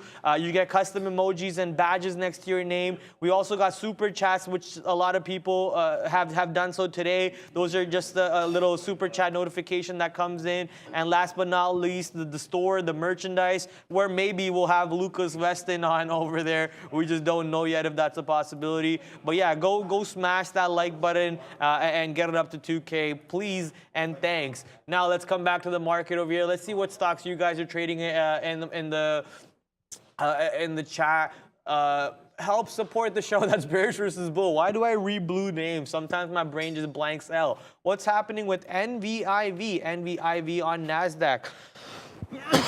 All right, NVIV on NASDAQ. I believe that's a stock that one of the super chats came in and said thank you for the tape read or the level call out. I'm guessing that's what Neil was talking about on this stock. 166%. No, ignore Neil. Don't worry about it. 166% to the upside today, holding VWAP ever since the open. But before open, we were actually rejecting VWAP. So a little bit of a characteristics change over here. COVID cough? Yeah, could be. You know, Lucas actually back in the office now after being sick. So, and he coughed on me, so it could be a COVID cough. You never know. Hopefully not, though. That way I don't have to take any more sick days. But NVIV, stop distracting me, chat. My ADD is getting the best of me, and that's because you guys are getting the best of me. NVIV over here coming back to the downside slightly, holding VWAP though. Let's see if VWAP continues to hold and we can push back to the high side and get the breakout of $14. I believe that's the high. Let me go really verify. NVIV high a day today, $13.77. So yeah, $14 high. Let's see if we can get the breakout of said level. Brad needs more vitamin D. I actually take, you know, I have a nice little box of vitamin D next to me at my computer desk that I absolutely don't even touch. So maybe I need to go do that. It's a brand new box that's sitting there. AMZN 111. Let's go check out Amazon 111 area. What? 111? Oh, I think you were just trying to do the exclamation marks, but it ended up being as ones. Okay, Amazon, $143. What did I say? Amazon is never breaking $100, right? So now we go. I should have just bought some shares of Amazon. $140 now. Did you buy any Amazon at hundreds when it split? Oh man, I should have bought some. Big Amazon, man, look at this one go launch. But honestly, I'm a bigger fan of Google than Amazon, and that's the one that's been failing me on the call out. This looks scary. It's almost like Google wants to go test that $100 level and burn me on my call out. Today, very flat on the position. Google absolutely just trading sideways. It did dip down to 117 at one point, but with NASDAQ and the S&P 500 getting back to positive territories, Google is absolutely flat. flat, just being bored and sideways trading. And talking about being boring and sideways trading, well, I guess it's not sideways trading, but it's probably boring for some of you because I keep talking about the same stock. It is Eli Lilly, now $4 in the money, non-stop action, non-stop rewards, taking some more profit over here at the $4 profit marker for Eli Lilly. Let's see if we can get that $300 break to the downside as I hold some more of my size over here. UVXY was my long, and now with the market coming down, we have to get out of that trade. I don't like the fact that the market's pushing back down over here. So UVXY, so pushing up. So I don't like the fact that UVXY long is not going to be a good trade at the end of the day. We're going to punch out on that one. Trader Prad, can you take a look at NERV, Nerve? Let's head over to Nerve real quick while I take a sip of water. Sip of water. NERV, 66%, and actually taking out the high day right now. Not sure what the catalyst is on this one. Let's see if I can read quickly if it's on our, it's not on our watch list. Maybe I could find it on this one over here. What's the ticker again? NERV, Nerve. Nerve is Minerva. Okay, Minerva. Wall Street set to open. Don't really see anything. Last update for the stock is on June 21st, so that's not going to be helpful for me. It looks like it's a biotech stock, Minerva Pharmaceuticals. I believe that's what I saw. At least let me see. Come on, stop double-clicking, mouse. Neurosciences, health technology, pharmaceuticals. So biotech stock could be a FDA catalyst that's coming into play. Lots of volume. Look at that volume candle, actually. The volume is coming in right now as we're talking about it. Any chance that they're talking about it behind us? Nope. But that's something that's a catalyst-related trade going on. Maybe Brando can help us out if he's at the chair over there. I'm not sure if anyone knows what exactly is going on as to this volume that's spiking up on NERV, and that's going to take the relative volume to the north side too. NERV now with the relative volume of 368 with 4 million shares. For anyone who's new and doesn't know what relative volume means, it's just the amount of volume the stock is doing right now relative to how much it's been doing at the same time in the past few days, giving you a scale to put the stock on so you understand what's moving on. It's a low flow, you said? I didn't even look at the flow.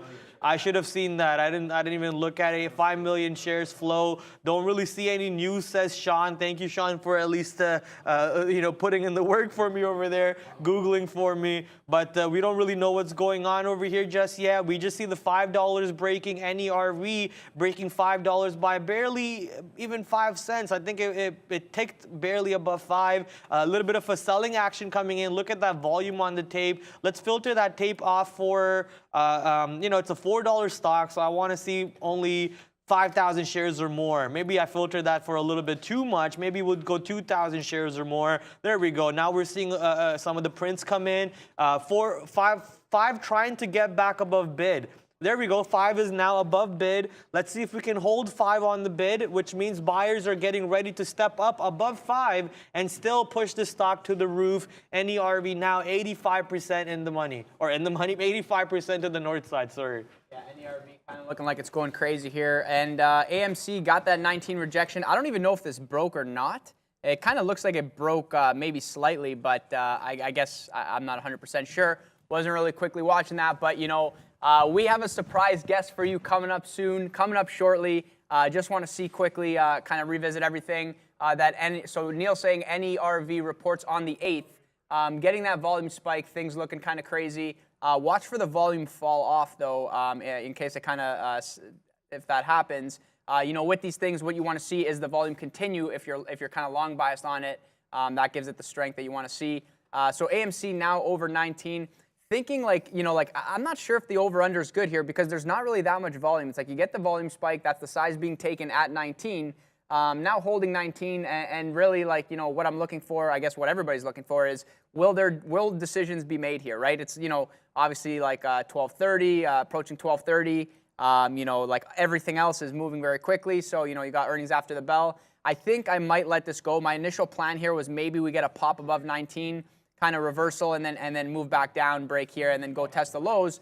But overall, it's like what you want to see in the tape you know, what you want to see in the tape is follow through, right? You want to see the pop, you want to see lots of volume, lots of slamming, and we're not really getting that. So it's probably going to be a no trade for me.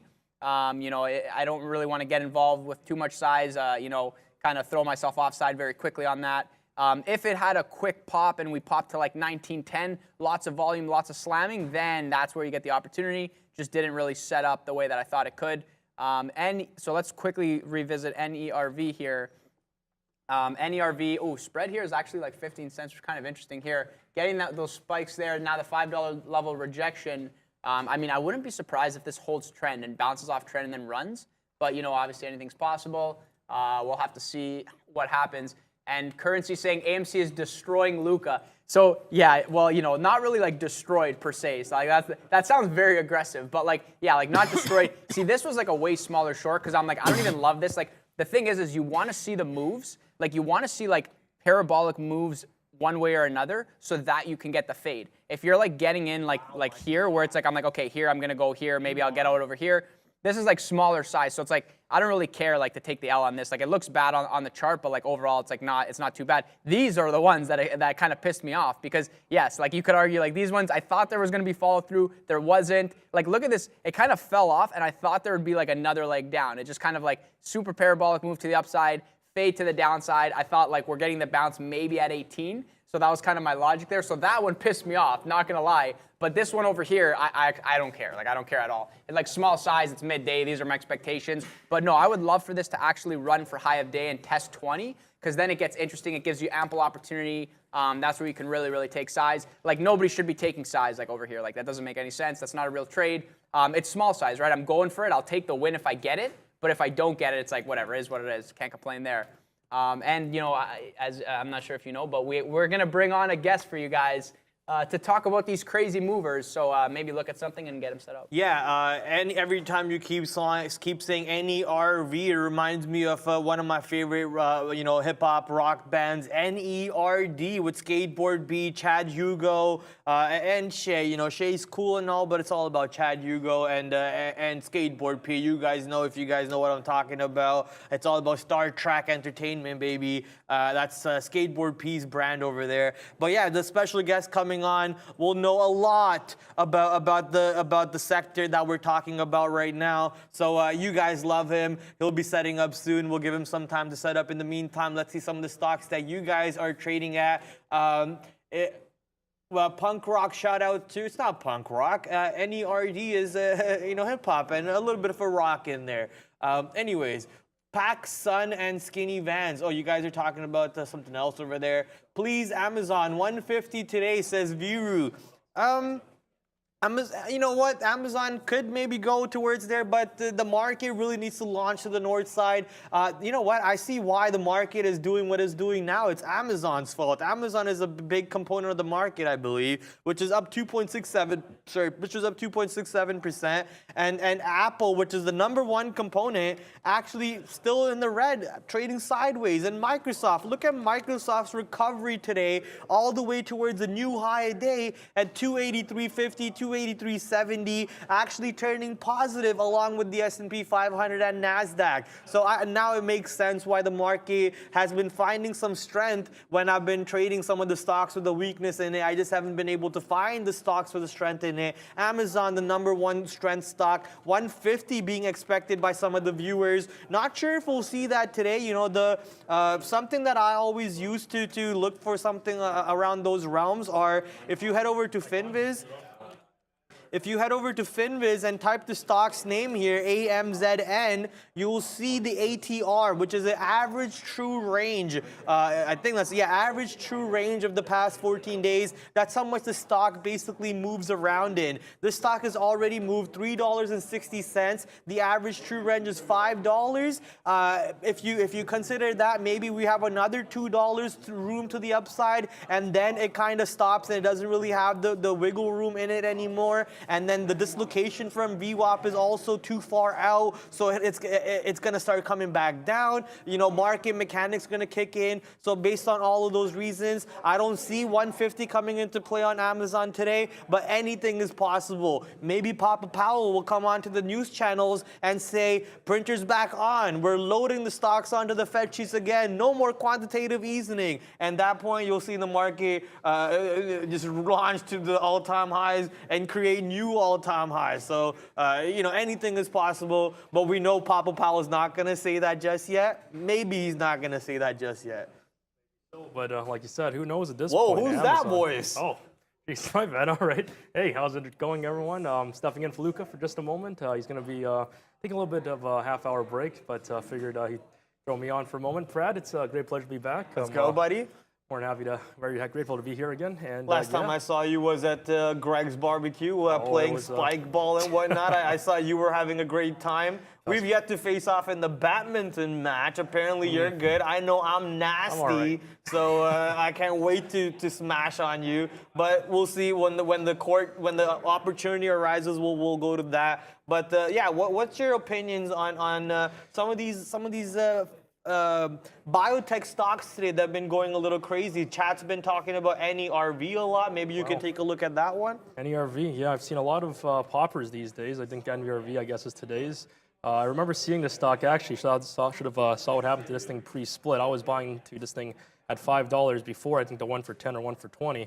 But yeah, it's been down quite a bit now. I haven't really read up the news on this today, but I have taken a look at this thing called CCXI. It's also up around 100% today, but on a buyout, so not quite interesting to trade.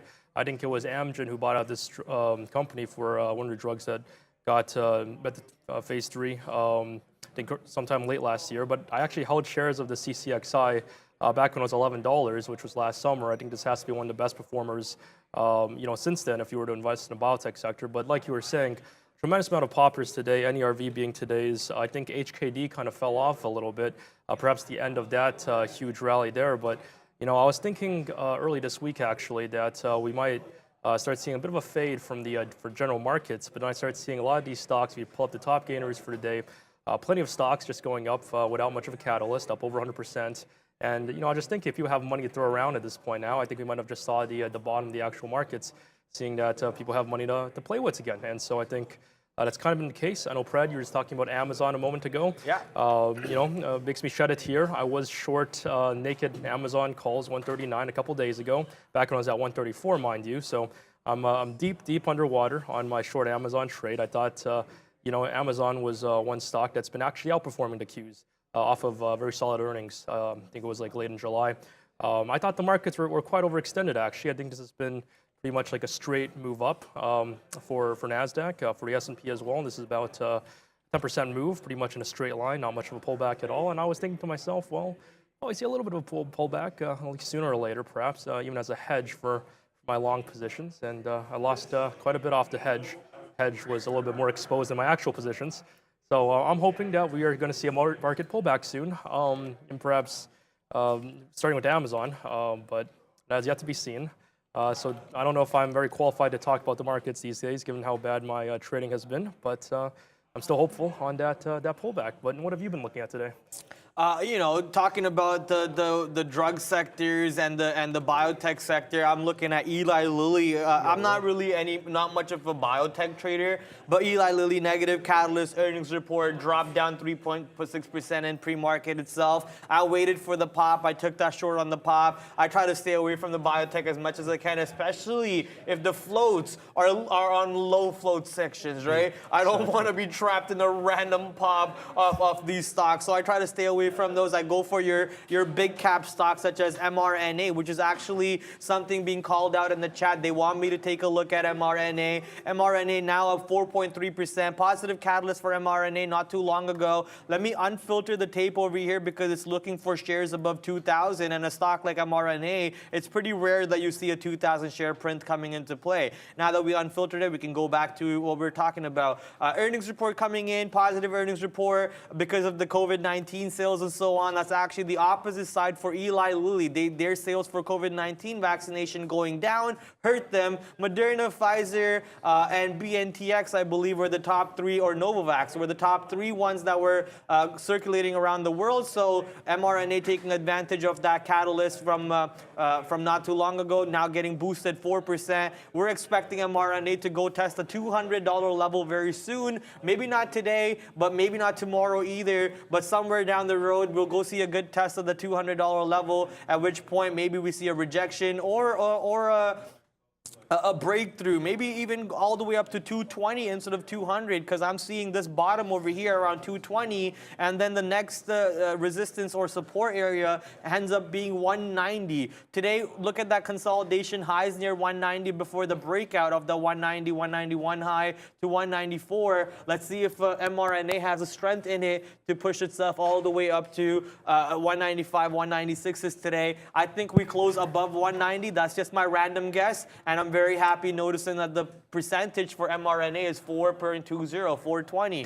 Gotta love that number every time we see those without fail. And talking about 420, the natural thing to do is head over to the weed sector, right? Exactly. Another medical sector, another important sector for Pratt & Nash without a doubt, right? Tilray over here, up 1.3% today, sorry, 1.03%. And I think we're still waiting for the marijuana sector bill to get signed or actually decide as to what's going through with that. That's why part of the sector has been muted for me. And if you really want me to be honest, the weed sector is always going to be muted for me, because price of a gram in Toronto has just been on a decline ever since legalization. So that's not a good sign for companies who are trying to make money by selling said products. Absolutely. I think with weed, it was more of like a buy to hype and sell the news type deal with some of these names like CGC. It's insane how far these names have fallen since, when legalization was first in talks, and since, well, I guess, the short squeeze in February of last year when we had the everything bubble. But yeah, this one medical sector that has unfortunately underperformed. And if you were in Toronto, you'd absolutely know why. Here we have pretty much like a dispensary on every block, perhaps now 2 or 3 on every block, and so there's just too much competition. So it reminds you of the pizza stores over in New York, sort of price each other out of competition. Or price each other out of the market, I should say. And well, so far there's just been too much competition, and prices, well, haven't obviously been very good. And therefore, a lot of these publicly traded names have been losing out just a little bit. But absolutely agree with every word Pratt says regarding Moderna. Kind of crazy how we're just 20 cents now away from daily highs. I think we will break that daily high. Might be a good trade to jump into if we start breaking 195. We could probably move higher, test that 200 level, as he was talking about just a moment ago. But it's quite crazy how this name is more or less back to where we were in mid-January. This has certainly taken quite a dive. This was at 116, I believe, or 115.61 back in the middle of June, which honestly doesn't feel very long ago. But yeah, what a rally, as I can say, sort of following the general markets. I don't want to be short this. I don't really want to be short Amazon, but as you can see, it's not quite my day, and that happens. I think the thing with trading, it's the great thing about trading, as I see it, is that you make a lot of mistakes and you get to see your mistakes in real time, and it lets you, sort of reflect upon it. Obviously, a mistake can be defined in various ways. I'd say a mistake is having a plan and not trading, and obviously having a bad plan is a bad mistake as well. I don't want to be short naked calls, for instance, here, but mistakes, as I like to say, with day trading, you don't really quite go to college for it. You don't really get a degree in day trading, but you pay your fair share of tuition by donating to Wall Street and Citadel, perhaps, with the losses. But as Brad was saying as well about biotech, we are in one heck of a rally, yes, I should say. And this is, biotech has obviously been beaten down. We've seen quite a tremendous rally during the early COVID, I guess, months. But now we're back at I'd say, fair level, back in November 2019 levels, I believe. And we've touched this level here at around 86 on the XBI. And this is more of the, not so much pharmaceuticals, but starter biotech, I'd say. So I'd say at the moment, actually, confess, I sold all my long positions since I was so disgusted by the rally. I was losing tremendously on my NQ shorts at this point. Still waiting for that pullback. Careful on going any shorts, but we are at high of day here pretty much for the biotech sector. mRNA, I wouldn't be surprised if now we're at 195, about 18 cents away. We just broke new high of days. And I think to Brad's credit, it's weird too, because he was mentioning Eli Lilly. It's a pharmaceutical company, solid earnings, very large company. It's only $100 a couple, like 3 or 4 years ago, which is quite tremendous given the size of its company now. It's almost a $300 billion company. But I think we might see a little bit of rotation now from some of these large growth, these large blue chip companies into more speculative names, actually, which it's quite intriguing. I've sold a lot of my names that were down 90% because they rally 50%, but you can imagine that a stock that's down 90%, rallies 50%, is still down a solid 85%. This goes to show I have a bit of an impairment when it comes to my paper hands, but perhaps that's why I should be a long-term investor and just stop looking at my securities. But yeah, it's been a tremendous market, and I think there's a lot more to come. Actually, I'd be careful about going long at this stage, however. Yeah, Kenny G, not the Saks guy, but Kenny G, the Citadel CEO, for sure does not mind your donations. It's called GoFundMe.KennyG, and it's actually the stock market, right? Exactly. He doesn't need a GoFundMe link because he basically has a GoFundMe link directly planted in the SEC servers, and just gets to chip a penny here, chip a penny there. Thank you. Exactly. Kenny G over there, Uncle Kenny G, I like Uncle Kenny G, the Saks guy, but Uncle Kenny G, the Citadel guy, not a big fan of that uncle, You always have a good uncle and a bad uncle in the family. That's the bad uncle in the family. Right. But who's not the bad uncle right now is NERV, man, pushing towards $6. Just can't stop. The volume will not decrease on this position. We're actually coming towards the end of closing time very soon. Not closing time. We're coming to the end of closing of lunchtime very soon. The official lunchtime ends at 1 EST. We're at 12:42 Eastern Standard Time right now, and NERV bringing in the volume, bringing in the money, bringing in the shares to move around. Now up 1.2% to the north side. S&P 500 and the NASDAQ have come down a little bit. NASDAQ still in the positive, but S&P 500 in the negative yet again. And trying to trade around VWAP. So let's see if S&P 500 rejects VWAP and pulls back down, or do we find support at VWAP? Predowaski is now the NASDAQ pull down time. I don't know, honestly. I can't tell you that. We're diddling in the middle on the market. We're diddling in the middle on a lot of stocks over here. So this is not somewhere I would take my position on. If NASDAQ pushes towards a little bit of a higher level, I know I'd be taking that short. 13,200. 13,000 overall in general for NASDAQ. That's only 200 points away to the downside that the NASDAQ could find support on. So I'm going to stay away. 200 points is still a lot of points that you can capitalize and make money on, right? But I just don't want to take the chance of diddling in the middle over here. I like to play on the extreme ranges, so that way if I'm taking a stop, my stop is not that big of a risk on that side. The market is very sideways, right? So no real trades or opportunities that I could find to put my risk on unless there is a real catalyst for me to put my risk on. And the real catalyst for me happened to be on Eli Lilly, on Nikola, on Lucid Motors, your earnings catalyst. You also have your upgrades and downgrades that come across the board. Those are catalysts over there. If you really want to, if you're itching to make a trade, I say itching in a loose sense. I'm not saying that you're addicted or anything, right? But if you're itching to make a trade, there's other stocks over there to take some positions on, such as NERV right now, breaking out past $6. Let's take a quick little long on NERV, and if it gets back under 6, we'll just punch ourselves out like that. We'll punch ourselves out just like that. Perfect. Quick little example on how to lose money real quick, and we'll get back in over here. And if it goes back under 6, we'll punch ourselves out again and watch it come back under 6 just now. It's holding 609. Let's read the tape a little bit. I gotta filter the tape for all the garbage size that we're seeing. We're still seeing a lot of the low volume coming in. So let me filter it out for maybe 1,000 shares instead. So now that we're filtering it for 1,000 shares, I'm seeing a lot of greens, a lot of yellows, and a lot of whites, which are the right colors that I want to see. I don't want to see no reds and no blues. Here we go. Send it to the moon. Minerva, I'm late to the party, but as long as there's enough people to dance with, I'm going to pick my dance partner, and I'm going to take that partner home, just as long as my mom's not at home. That's it.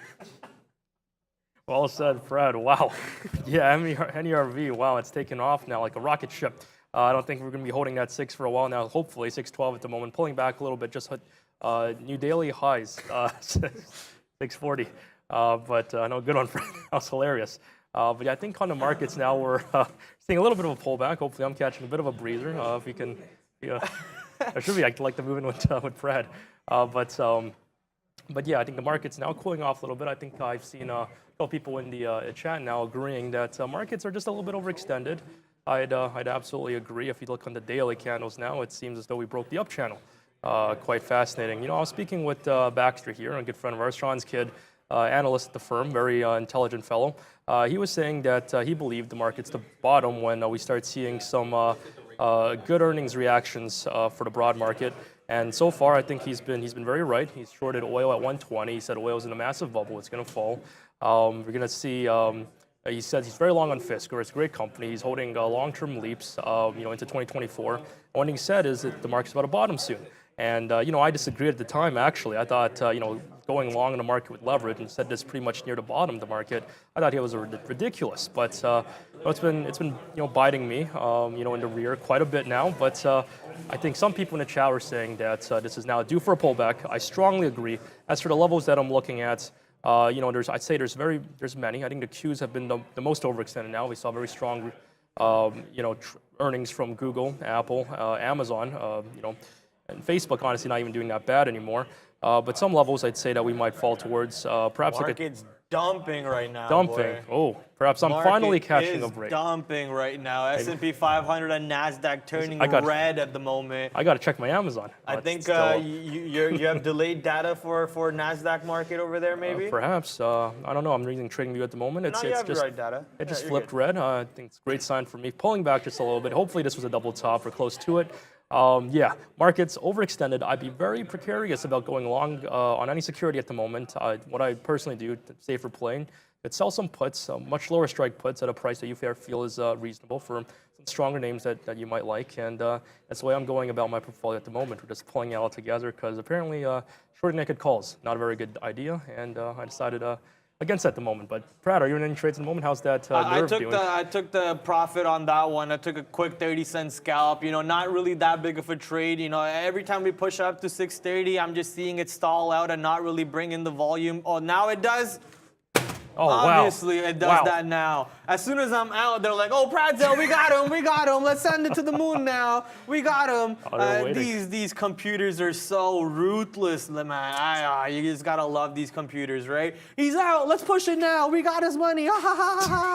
Anyways, S&P 500 now coming back to the downside. At least the markets are turning red, so Bear Prad can at least look for some shorts across the board over here. Let's go check out Apple. Apple once again back under 165. We're going to miss out on that trade a little bit. Microsoft now pushing under VWAP. Let's see if we can pile into Microsoft at VWAP and not give it too much wiggle room. We'll give it up to 282 for a possible break of 282. But until then, we'll most likely capitalize as the S&P 500 and the NASDAQ both are turning back red, going back under VWAP, and most likely go to test the lower days. Maybe not the lower days, but around the lower day ranges. As you can notice, a higher low has been put down every time we push down on the S&P 500, and the higher high has been put in also every time we push up. So a little bit of a channel towards the north direction on the market over here. So be careful on your shorts and your longs. The market is still very range bound sideways. Thankfully though, Eli Lilly, LOY, $4 in the money has been my best trade of the day so far. Probably best trade of the week, honestly. One entry and multiple exits. Didn't have to worry about it. No sweat at all. The way I had to sweat a little bit on most likely any RV over there. But it's fine. We made our scalp on it. Profitable scalp at the end of the day. No complaints besides that. No complaints whatsoever. I'm really excited to hear about your great trade over there. It's not to change the subject too much, but I actually had a really great trade this morning, actually. It's, I woke up at 5 in the morning, had some sort of weird insomnia. I saw Fiverr had earnings. It's like an Israeli-based company. I don't know why earnings were out at 5 in the morning or perhaps earlier. Woke up at 5, had to use the restroom. But the first thing I do when I wake up is to check the stock screener, see what's moving in the pre-market. I see Fiverr earnings miss supposedly, and it was at $33 a piece. And so I was like, oh, okay, I'm going to buy some of this nice Fiverr company. It's a nice company. And so, I bought in quite a bit of shares, and I woke up, haven't moved much, and came to work, rung the bell, sat back at my seat. I take one look at it. This thing ripped like 25% in like the first 10 minutes of trading, and I was like, oh geez. Now you're in one hell of a market. crazy bull market. Pulling back just a little bit now, but yeah, if you guys haven't taken a look at Fiverr this morning, supposedly stronger revenues, and that's all you need in this market apparently, even though as interest rates are going up. But what a move, what a play. And this made up for the terrible Amazon play, as I would say. But no, I'm glad I'm making that back, and glad you're having one good day with your Eli Lilly, Brad. That's really good. How's the market doing at the moment? Hopefully this continues falling a little bit. It's found a little bit of... created a higher low again, which most likely means we're going to go back up and create a higher high again on the upside of VWAP. So yeah, this is why I was warning you about the market dump. Even though the market's dumping, it's not really dumping. You know, we're seeing a lot of muted sideways action in the market today. I mean, what is the #1 volume leaderboard? Here's my volume leaderboard. I'm looking at AMD at 85 million shares. Okay, AMD, and then we have SOPA with 55, Ford at 48, and SoFi with 45. And the point I'm trying to get to is there's not many stocks up there that are doing 100 million shares today. We're used to seeing 100 million shares. Even in summer, for a little bit of summer, there were stocks doing 100 million shares. I think yesterday we had something doing that. So today, a little bit of a muted day. I think today will actually dictate what happens tomorrow. If the market, let me quickly open up the NASDAQ futures over here and the S&P 500 futures. If the market, is under 4,200 tomorrow, I think we still have a possibility of that doomsday free fall Friday event that, I keep looking for. Maybe because I coined that term, I keep looking for it every Friday. But it's such a negative way because if it's not a free fall Friday, I kind of get discouraged and I don't want to make a trade. I don't want to take an execution because it's not free fall Friday. But that's not the way to think about it. Look for opportunities and take advantage. We got 4,200 to the upside. We got 4,170 for the day today, which is exactly yesterday's high. We got 4,150 to the downside, which we've already broken for the third or fourth time today. And then we got 4,120 to the downside and then 4,100. So we got a couple levels over here on the NASDAQ to worry about, all the way from 4,200 to 4,100. Let's see how the market plays out between these ranges today and then tomorrow. If we open under 4,100 tomorrow, this market's free falling, in my opinion. It might find buyers at 4,000, honestly. So maybe there is no free fall coming in, man. This market may just have found a bottom. Something that Brendan actually reminded me or answered my question was, how do we know that the market is no longer in a bear territory? The official bear signal is when the market is down 20% from all-time highs. We're no longer down 20% from all-time highs. And Brando said people just generally look for higher highs and lower lows. That's what we're noticing right now. Higher highs and lower lows all the way up to the 4,200 range. Let's see how we play out tomorrow. Maybe next week we break 4,200 and we start pushing back to 4,800. Perhaps so. I like your mention of AMD here. Up huge today, like you mentioned. Huge volume leader. Break even on my long-term account. Exactly. The volume here, I think it's going to break yesterday's volume, 85 million. We're only halfway through the day. And I think in long-term, this is what lets me sleep at night when I'm still short the market. Oh, look at this channel here. It's it's very clear to the top. It's going to start moving down, but who knows? It's probably go to 110, 115 tomorrow with my luck. But if you were saying Pelosi, I think it was yesterday or the day before, going to Taiwan, visiting some of her AMD investments or perhaps her TSM investments there. It turns out everything was all right, continued rallying. Well, it's a geopolitical risk no more. Earnings apparently bad when first released yesterday, now completely erased. The market's now just looking like we're out of the woodshed. And, it's at the moment we're still holding at the 322, 323 level. Looking for a pullback still. I know we've probably seen the bottom. I agree with Baxter, very intelligent man. He's been right on the 3 out of 3 so far. I think his word for it. But even so, just like a 10% line up. I can't believe this. It's, I'd say, short and naked call here. He's just asking for trouble. But that being said, again, I'm scared to go long on some items there. But wow, looks like an interesting sector rotation. A lot of growth stocks, also quite a bit. Somebody was mentioning in the chat, I believe, was Bitcoin down quite a bit today, 1%. I wouldn't call it too much, but obviously not so much synchronized with the market. Still down quite a bit in grand scheme of things, but it's tempting to buy into one of these Bitcoin. It's funny, Bitcoin feels like it's lower risk than the vast majority of NASDAQ stocks at this point. So might be interesting to get into Bitcoin sometime soon. Oil also falling quite a bit today. Baxter, another one of Baxter's calls. He shorted around 120. Baxter? Yeah, Baxter. Let's Can you believe it? I thought he was like joking. Short oil at the highs here. He called the highs.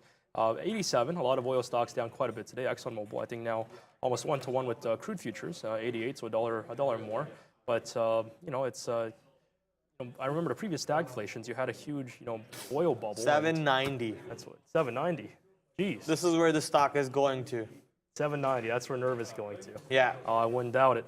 It's still rallying now, isn't it? Well, 605. It's not. I'm just throwing numbers out there, but I think it's going to 790. Oh, actually, it's crumping to the downside right now. It broke $6. I was actually going to mention that when Tony was talking, I watched the stock go to 670 and then instantly drop down 70 cents. It almost teleported. The tape just shifted. I saw 669 on the bid, and then it just dropped from 669 to about 610 on the bid. It just teleported all of a sudden. So now comes back down below $6 as NERV. But looking at the daily chart over here, we are clearly above this consolidation levels on this position, right? We had this range to the downside, and then this is where the characteristics change, where we go sideways and then we pop up right into this range high, and then we reject again. So the characteristics change about in this area of $5.68. I think that's where the support will come into play, around $5.68. VWAP is at $5.30,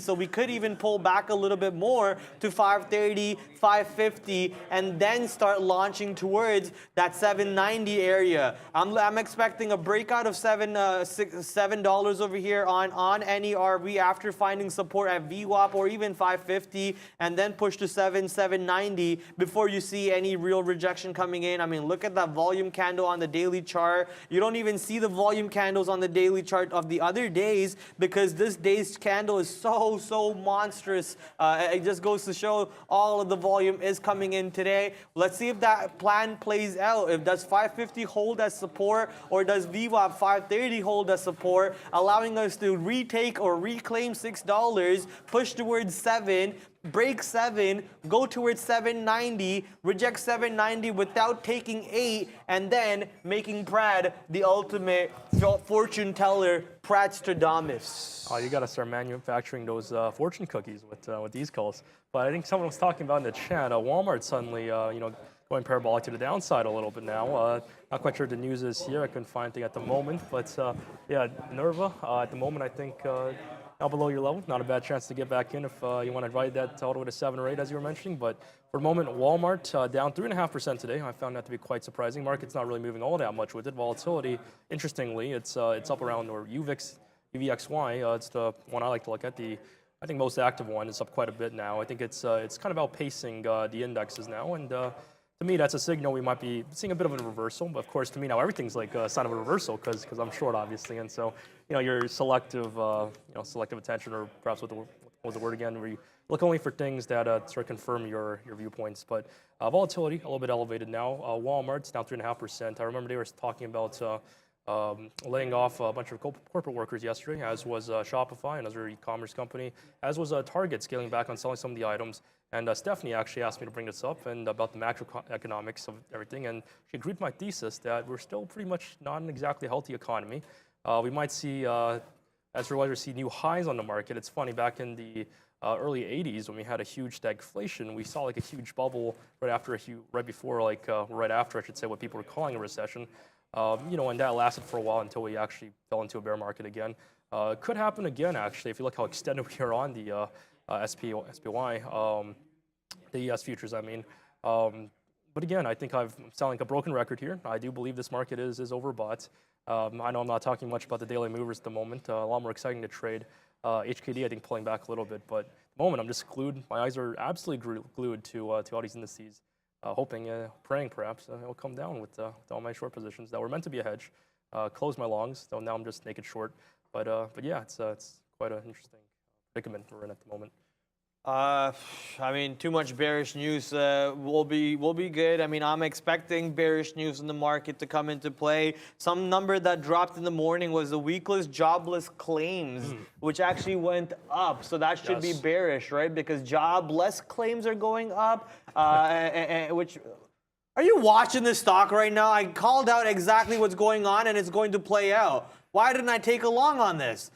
What am I doing, man? I hate when I watch stuff like this, when I call something out and it does exactly that. It literally went to 570, 560, and then all of a sudden volume comes in and we're pushed towards the high day. We break the high day and almost break $7. Let's actually break 7 and go to 790 so people know how smart, how genius, how beautiful of a trader I am in this market, baby. Come on, let's break that 7. Send it. Send it. Full send, as some of the kids would say. We'll wait for the stock to come out. Obviously, we'll wait to see what happens. I love you. You call 790. You're welcome, Jose. But yo, don't play just because I said 790 that you're gonna hold it to 790. Make sure you have your limits, your stop losses, your take profit orders out there. Trade your own book at the end of the day. Just because I said 790 doesn't mean it's gonna happen. I don't know anything about this market, to be honest, right? So you got to be very careful on that side.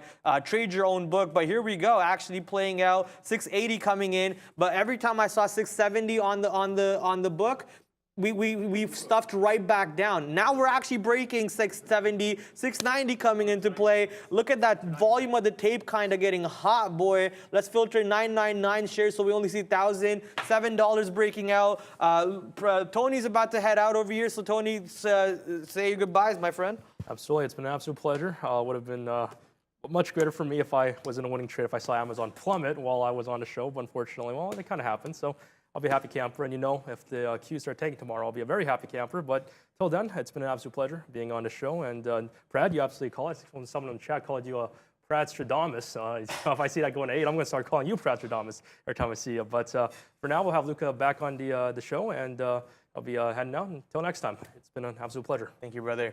Have a good one, Tony. As always, a pleasure to have a conversation with this guy over here, and I'm sure you guys love him too. So thanks, Tony. Hasta luego, Tony, and make sure you're smashing that like button for your boy Tony, the XBI King himself. That is the biotech stock, right? The XBI King himself, Tony, the main man pepperoni. Let's see the $7 break already. There we go, $7 breaking, push it to the roof. Let's show me that step. Why are you guys selling? Whoa. Exit liquidity coming into play. As soon as we break $7, look at these orders, 6,000 shares short, or not short, at least selling. They're smashing the ask or the bid, sorry, to get out as quick as they can. And they had to cross down almost 40 cents to the downside on that $7 break. So selling pressure right in front of $7.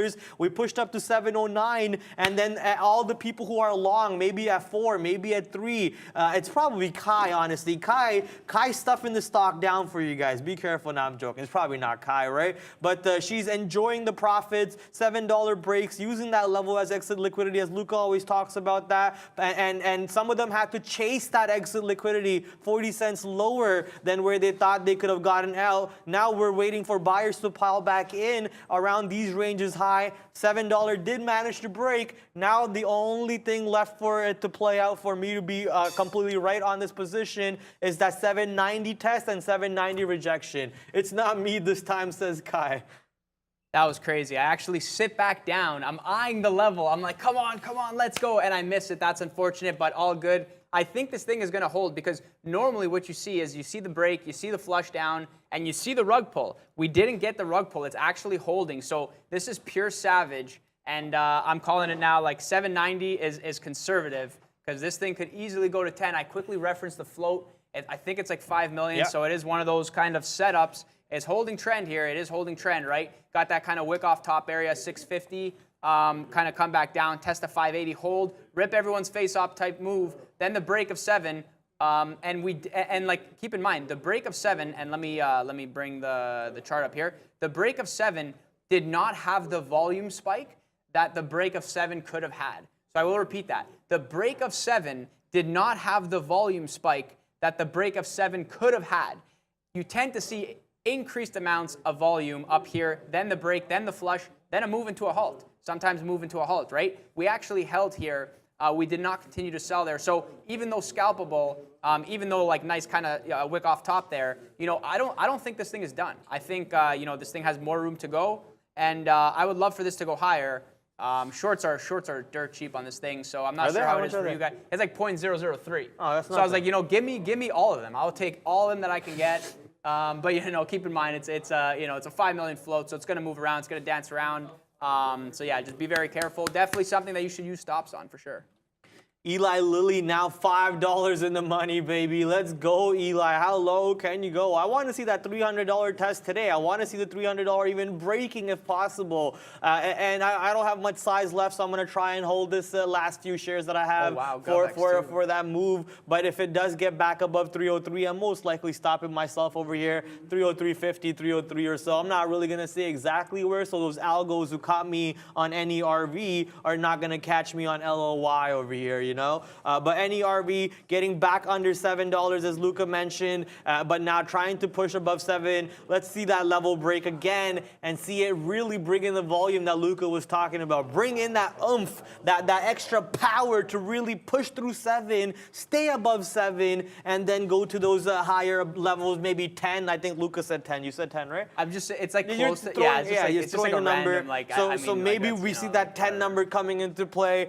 This stock is still a lot of eyes on here, most likely. Let's head over to quickly S&P 500, which is turning around. S&P 500 creating a higher low. Let's see if we can create a higher high on this return movement back to VWAP and stay above VWAP. NASDAQ doing something similar too, a higher low coming in and pushing above VWAP.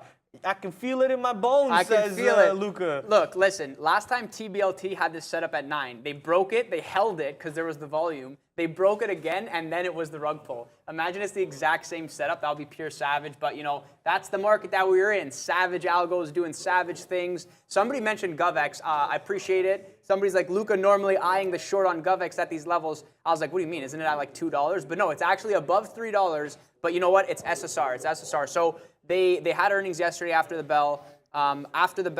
Post-market move, it ran up. And it ran back down and then opened lower. So it's like, I'm like, oh, this thing is dead. And it wasn't even on my radar today, so I do appreciate the heads up on that. But, you know, it is SSR, making it a little bit more of a difficult trade. I tend to stay away from SSR names just because it's a little more challenging to manage for myself. But, you know, I mean, all the power to GovX. I hope this thing goes higher, hits $5, and is not SSR because that'll be a super solid setup. It'll be really interesting to watch if that could actually happen. You know, obviously anything's possible, but being SSR, it's hard. You got to average into those trades. And for myself, I mean, I don't like. I mean, there's other things. So I like to take the easier trades, the easier executions. That's kind of my philosophy overall. So yeah, we will see what happens here. Does like the volume really fallen off on NERV, right? So you got to imagine that anybody who's getting short now, you know, they're probably using that 7, that high day as a stop. Like you got to imagine that, you know, low float. Where's the top on this thing? I'm looking at the daily. I don't see one. So you know, just be very cautious.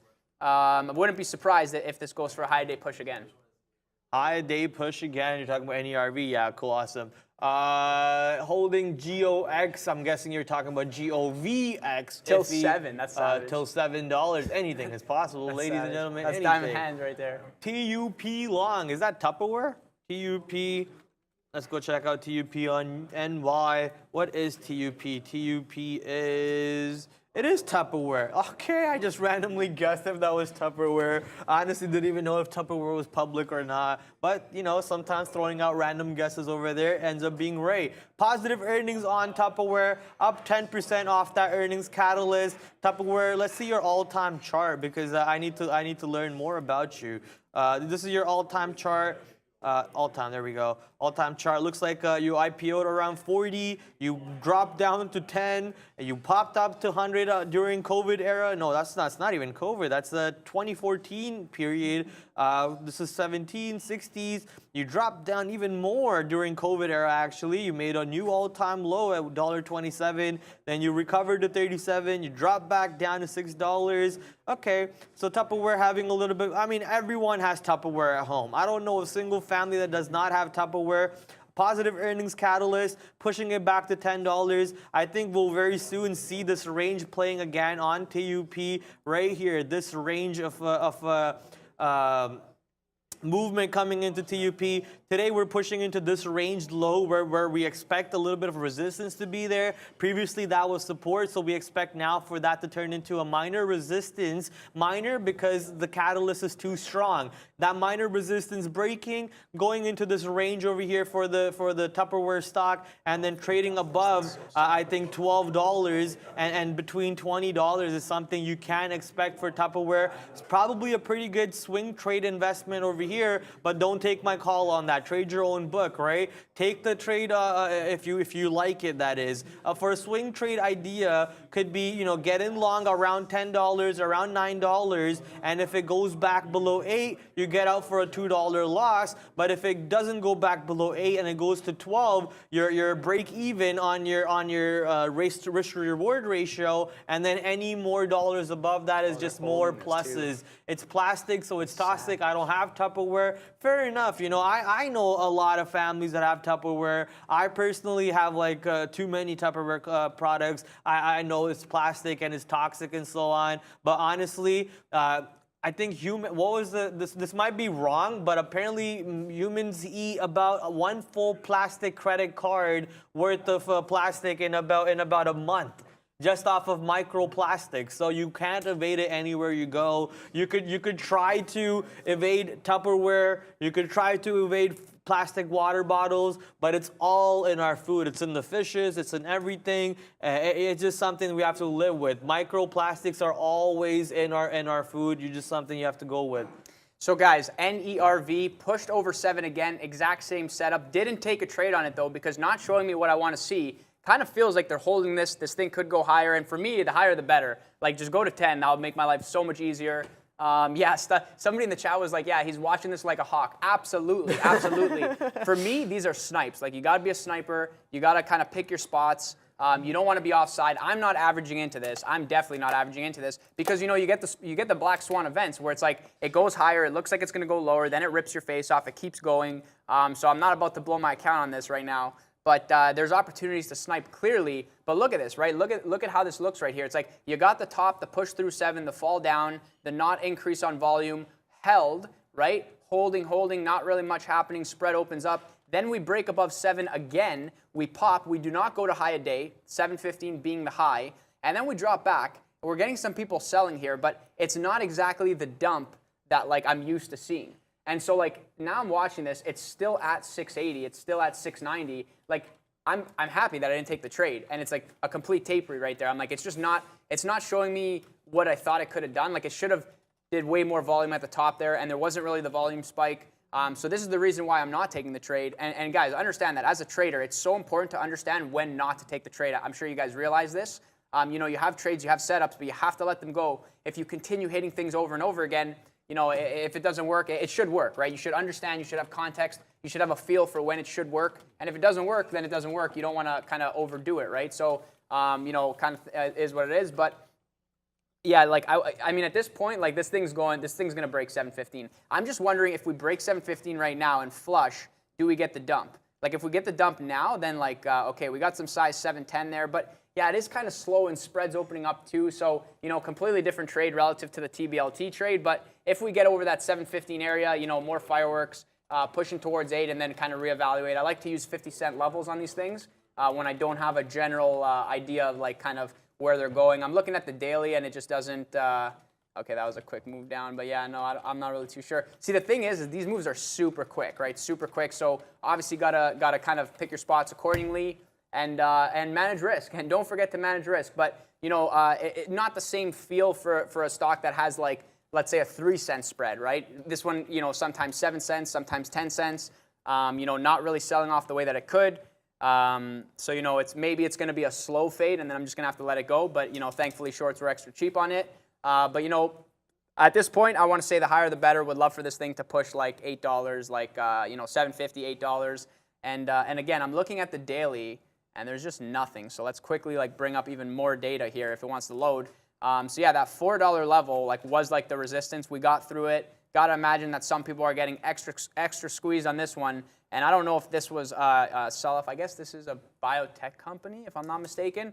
So probably had some bad news here. So now we're in the range like over 5, you know, the over-under 5 game kind of thing. But Next resistance level is like 9 to 10 area. If I had to guess, just based on like you got the top, you got the top, you got the top. All other traders are looking at this as well. So like you got that $9 to $10 area as a potential resistance gauge, or you could just use every kind of 50-cent level, every dollar level. I mean, if we get to 10, then it's like pure fireworks because like look at this, right? We get to 10, it's blast off like, and then maybe break the high of like 15, 5 million float. $30 million valuation, pretty sure, before the move. So, even if it's a 50, definitely room to move. I like to think, 50 million, 250 million, 500 million, 1 billion. 1 billion is like, that's like a resistance kind of in general, like psychological level. So, if this is, and let me just double check before I say that again, because obviously looking at a few different names today, so, mixing and matching my words. Yeah, so $36 million valuation, call it at a price of 3. So now doubled from there, so call it like a $65 million valuation. So $65 million valuation, $6 stock. That means $10. You bring it to 100 million, so that's your potential resistance gauge over there. So yeah, kind of interesting. We'll keep this on radar. If it fades from here, it's done, whatever. But kind of feels trappy. So we'll have to see what happens next. And somebody's saying APDN. So last thing I'll check here before I pass it back over to Prad. APDN at $5. Oh, this actually had a move through 5. Sorry, let me just bring it up here. APDN moving. Yeah, this giving a double top just over 5. But yeah, guys, keep in mind they did the offering at 4. Interesting to see how it's kind of moving up. But yeah, it is SSR. Just keep that in mind for anybody that is trading this name. Personally, I mean, they do the offering. It's good. They're raising money. It's at the $4 level. But again, there's other things for me to look at today. If you caught the move, that was awesome. If you caught the short, nice opportunity. A little bit of challenging trade being SSR, but I just don't anticipate a real fade here of like $1, which would be like a 20% move. So that's like not a bad setup, but not as good as it could be. Whereas you got any RV, like this fade could be sick, right? So let's hope it sets up, and we'll stay tuned. Yeah, I'm just looking at the like count right now, just 2K. So obviously we had 7K people watching in the morning show. We only got up to 1.5. We barely got up to 2K with Luca, Prada, and Tony here. Let's get this number going a little bit more to the north side. It's 1:20 Eastern Standard Time. Only 40 minutes or so left between Luca and myself over here. Let's get the like count bumped up a little bit more. Subscribe numbers too. Only about 40% of you or so are not subscribed, which is a good number because that means 60% of you are. But let's cut that number down too. Hit the subscribe button, ring the notification bell. Couple ways for you guys to support us over here at Trader TV Live. Everything's free, but if you choose to support us by throwing some money at us, you can do so by joining the member team. You get custom badges, you get custom emojis to use in the chat and so on. And Brendo over here probably explaining it way better without all the stuttering in the middle. So go click on that join button. Go check out what Brendo has to say with that clean cut fade, the GQ Brendo, man. That's what someone in the chat was saying. Brendo always looking GQ, never failing to look GQ. That's for a fact. Maybe we can get Brendo on one of those GQ YouTube specials that they do. That way we can promote Trader TV Live through GQ and so on. Those. What are the 5 essential things that you need to live with? And Zach Levine and all those Tory Lanez and artists come and show the 5 important things. I will bet you one of those 5 important things for Brendo is probably his barber. So we'll see if that can go through. We gotta start getting some of those fun even hot ones. Imagine Trader TV Live hot ones with Sean Evans. No, with the real Sean Evans guy. Like that, we gotta start getting up to those levels now. I know, but like actual Sean Evans. But anyways, hit the join, hit the like, hit the subscribe, and lastly, before we throw it back to Luca, only one thing in our merch store. But if you choose to buy it, head over to our merch store directly at the YouTube. YouTube homepage and our sponsor right here. You can click on our sponsor. It will take you to our website, our actual website, our Twitter, and our Instagram account, all directly linked on our YouTube homepage. So you know what accounts are real and what accounts are fake. For example, real quick, one more thing. Our official Trader TV Live Instagram and Twitter will only be following the official Trader TV Live host. 6 accounts following, and 6 of those accounts are the only accounts that you should be following. Any other accounts are probably fake or scam accounts. Here we go, these 6 accounts right here. Hey, Raider Traders over there too. Guys, be careful on this NERV position because there is a lot of soaking right now at this level. And it just gives me the feel that algos are now interested. This volume came out of nowhere. This move is savage. They could be soaking this level and going for high day push. If they do that, they're going to squeeze everybody. It's possible. There's so many iceberg bids around this level. So it's something that we look for in tape reads, you know, as traders. Like, why is this holding with this much selling? It should not be holding. It should not, right? So it is holding this level. So essentially what these algos do, and you know, I'm sorry to the algo that's doing this, but you know, I don't really care too much. They're going to break this level, make it look very attractive to shorts, then they're going to bring it back up and then run it to high a day. And if they do that, that's how they stop everybody out. They make the short look attractive, they soak the float, and then everybody who's short, there's just no liquidity on the offer, and then it runs to high a day, pushes high, everybody gets stopped and liquidated, and they dump using that volume. That is volume exit. That is savage. That's why I'd say it's savage. Speaking of savage, somebody's saying, you know, my hat watch connection is savage. Yeah, you know, that's my style, right? I just kind of do whatever. And to the person asking, what watch is this? I got it from a Kellogg's box. You know, it came out of a Kellogg's box. You know, maybe I'll switch it up next time, depending on the cereal. Sometimes Cheerios, you know, sometimes mini wheats, whatever. But we'll see what watch comes out next. But yeah, you know, overall, overall watches are very nice. Want to start a nice collection one day, but yeah, we'll see what happens in the future. You know, my eyes are glued. Like you see me, but my eyes are glued, and I'm watching NERV. When you're trading small caps, you got to be on top of the game. You got to be on top of it. You got to watch. The moves are violent, and if you're trying to move a little bit of size, you got to be careful, right? You got to watch. You got to focus. You got to lock in. So I'm here. I'm talking. I'm telling jokes, but I am also. Forgive me if I fumble my words here because I'm just locked in here doing 2 things at once. So yeah, it'll be interesting to see if it does exactly what I think it could do, which is break the low here of 580. And then, you know, at that, it is a VWAP bounce, right? So go sideways, break the low, make it look good to shorts, pop it back, run to high a day, stop everybody out, let this get to 850, even 9. That would be amazing. And then, you know, we go from there and we reevaluate. And yeah, you know, shorts, not sure for you guys, but for us, you know, living the life over here with the cheap shorts, you know, always cheap, always the best deal. I don't think I've seen another better deal or another deal that kind of beats the deals that we get on shorts. So yeah, it's kind of cool the rates that we get there. But yeah, and I'm just kind of boasting my own self there. So and somebody else was asking, they're like, oh yeah, Prad, do you get commission on the likes? So it's kind of funny because it's like, and I said this before, I'm like, I don't ask for likes. I'm just putting on a good show. Hopefully I'm entertaining everybody. You know, coming with the fire, showing you guys banger levels here. You know, obviously everybody's kind of bouncing ideas, showing levels, talking levels, technicals. And you know, I don't ask for likes. And Prad's like, yeah, like I'm not gonna ask for likes. And then I see that the likes are low, and I'm like, hey, guys, can you like the video and get the video out there? And then boom, the likes come through. So you know, it's kind of funny when we talk about it. Like you know, it's nice because obviously you want to we want to get this video out there. We want it to reach more people. I think it's an awesome channel. You know, providing nice education, entertainment, nice combination between the two. So it's kind of cool for sure. So, you know, that's kind of why, you know, as the video gets more likes, it gets out there, more people see it, more people join the family, and it's a better time all around. So, yeah, that's kind of the reason why we ask there. And, you know, it's you know, it's kind of silly that I got to ask. But, yeah, you know, I got to ask is what it is, right?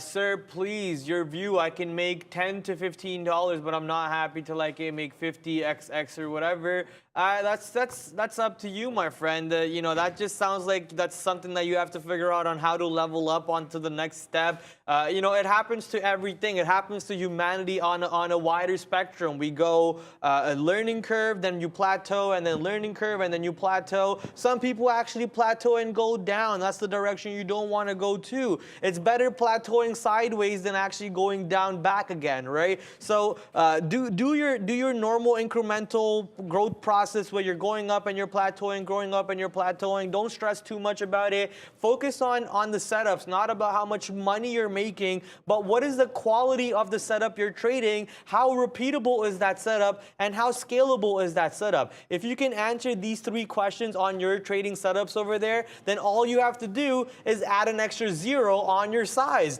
Maybe adding an extra 0 is not the right way to go, but increase your size by 10% on a weekly basis or a daily basis, however you want to go about it. But you can only do that, you can only increase your size by 10% on a daily weekly basis or a daily basis, however you want to go about.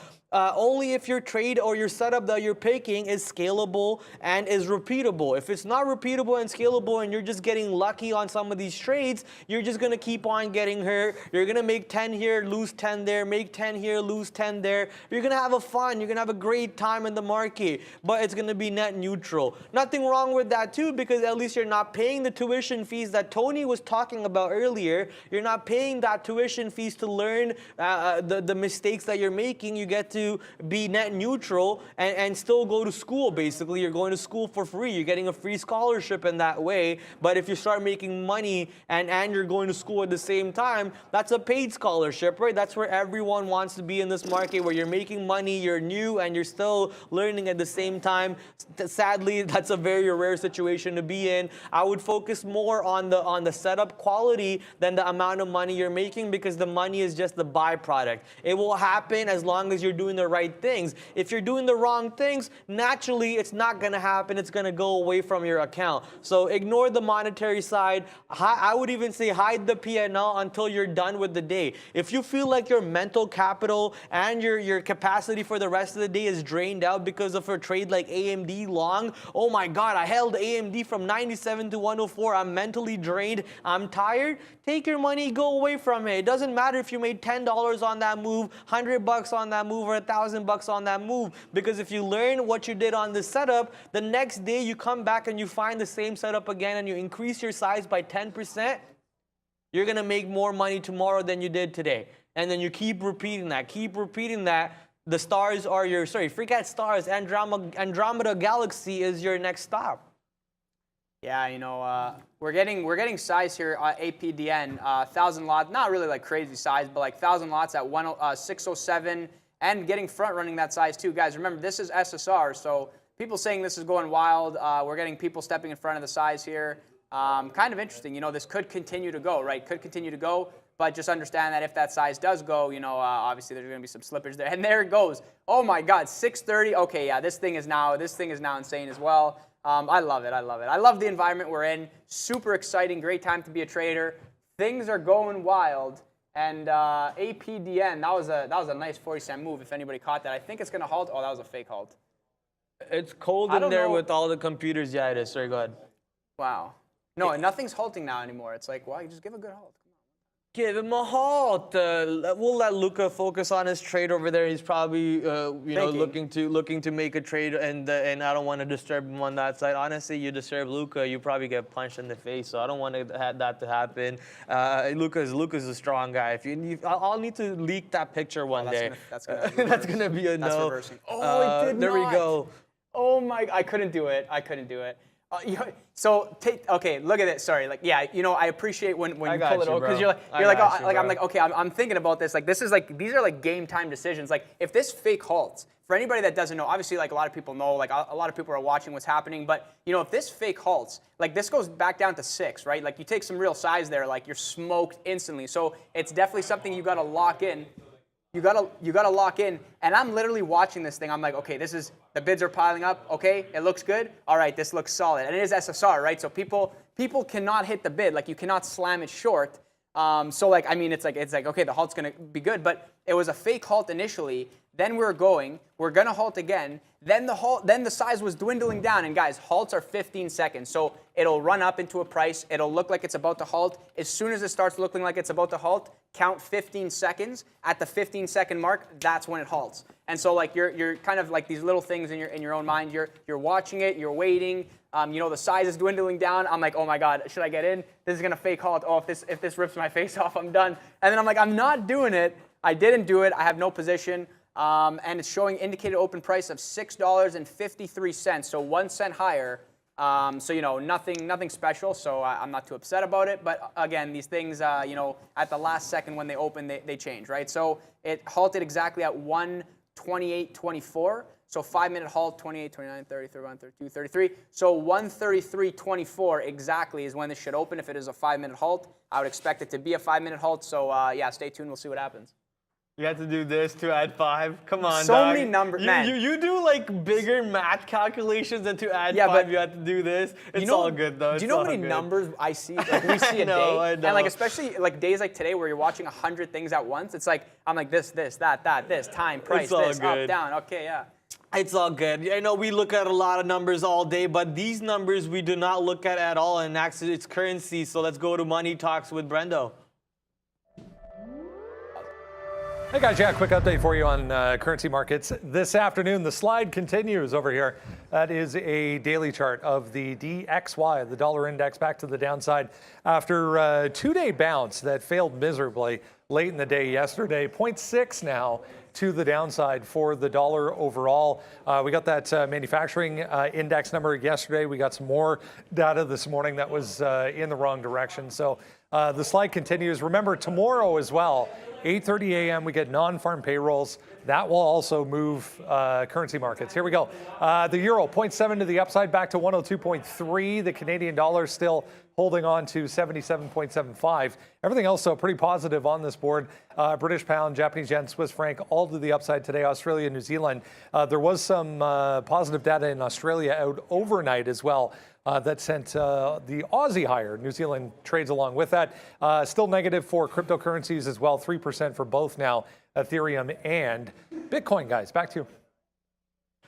Fahad's a joker, eh? I see you there, bud.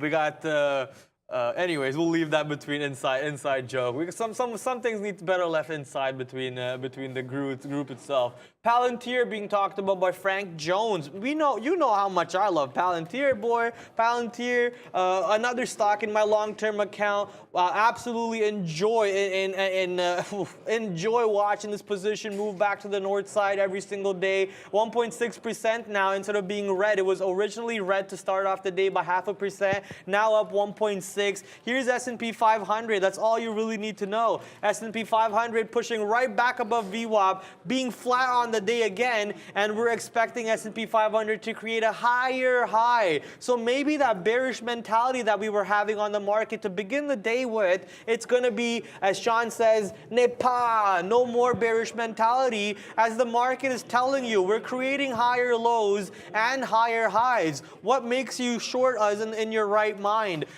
Maybe because I'm bearish, but you know, the market's clearly throwing those variables out there for us to take notice of and then make a trade out of those variables. So here's NASDAQ, higher highs, higher lows, most likely a higher high over here coming into play as we get right back above VWAP. NASDAQ now again up 0.25% to the north side, and S&P 500 absolutely flat. Let's go see what Microsoft's doing. I actually see Microsoft on my second screen, green again on Microsoft, and still red on Apple. Apple really struggling today to go green for some reason. Microsoft, which was a lot weaker for the past week or so, is a lot stronger than Apple today. But maybe not a lot. The word a lot is a little loose over here. Microsoft stronger than Apple on the day, as Microsoft is green and Apple is red.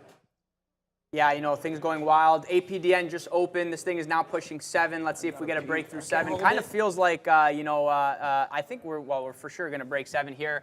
Kind of wild. Thing is insane. Opened a little bit higher, not as high as I thought that it could have. I think it was 668 maybe, if I'm not mistaken. But somebody, feels like you got to imagine, like, people are getting squeezed now that this is high a day, right? So high a day, you're not really getting the sell-off that you normally see. So maybe we get I think we're getting an iceberg bid at 660 here, actually, 666. That's kind of interesting there. It's just not going below 666. I wouldn't be surprised if this pushes 7 here. And to somebody saying, why are you bullish at the top and bearish at the bottom? And I don't know if you're asking about myself. I don't really like to say that I'm bullish or bearish. I'm not like bullish or bearish. I just like trade what I see and trade the setup. Some fun fact, I think Renaissance Technology owns a bit of Nerve, NERV there, and it's always funny that all these account blowers are they're on the book. They're on the book, so it's just something to note there if they are a part of the soak. And I think I just missed my chance to get long there. That was actually an iceberg 666. Yeah, we're gonna break 7 here. I'm not really gonna chase the 7 break here. Like, this is going crazy, and like if somebody's getting squeezed, they're obviously like, this could probably go into another halt, but it kind of feels like that 666 level. Yeah, people are getting squeezed here. I just don't, this thing's bouncing around. I just feel like I'm gonna get stopped out. Maybe I'll just watch this for now. If 666 goes, which might happen right now, this thing is going back to 6 into a down halt. I'm gonna call it right now. And we're gonna watch this, and you know what? Let me bring it up on this one for you guys. What is it? APDN.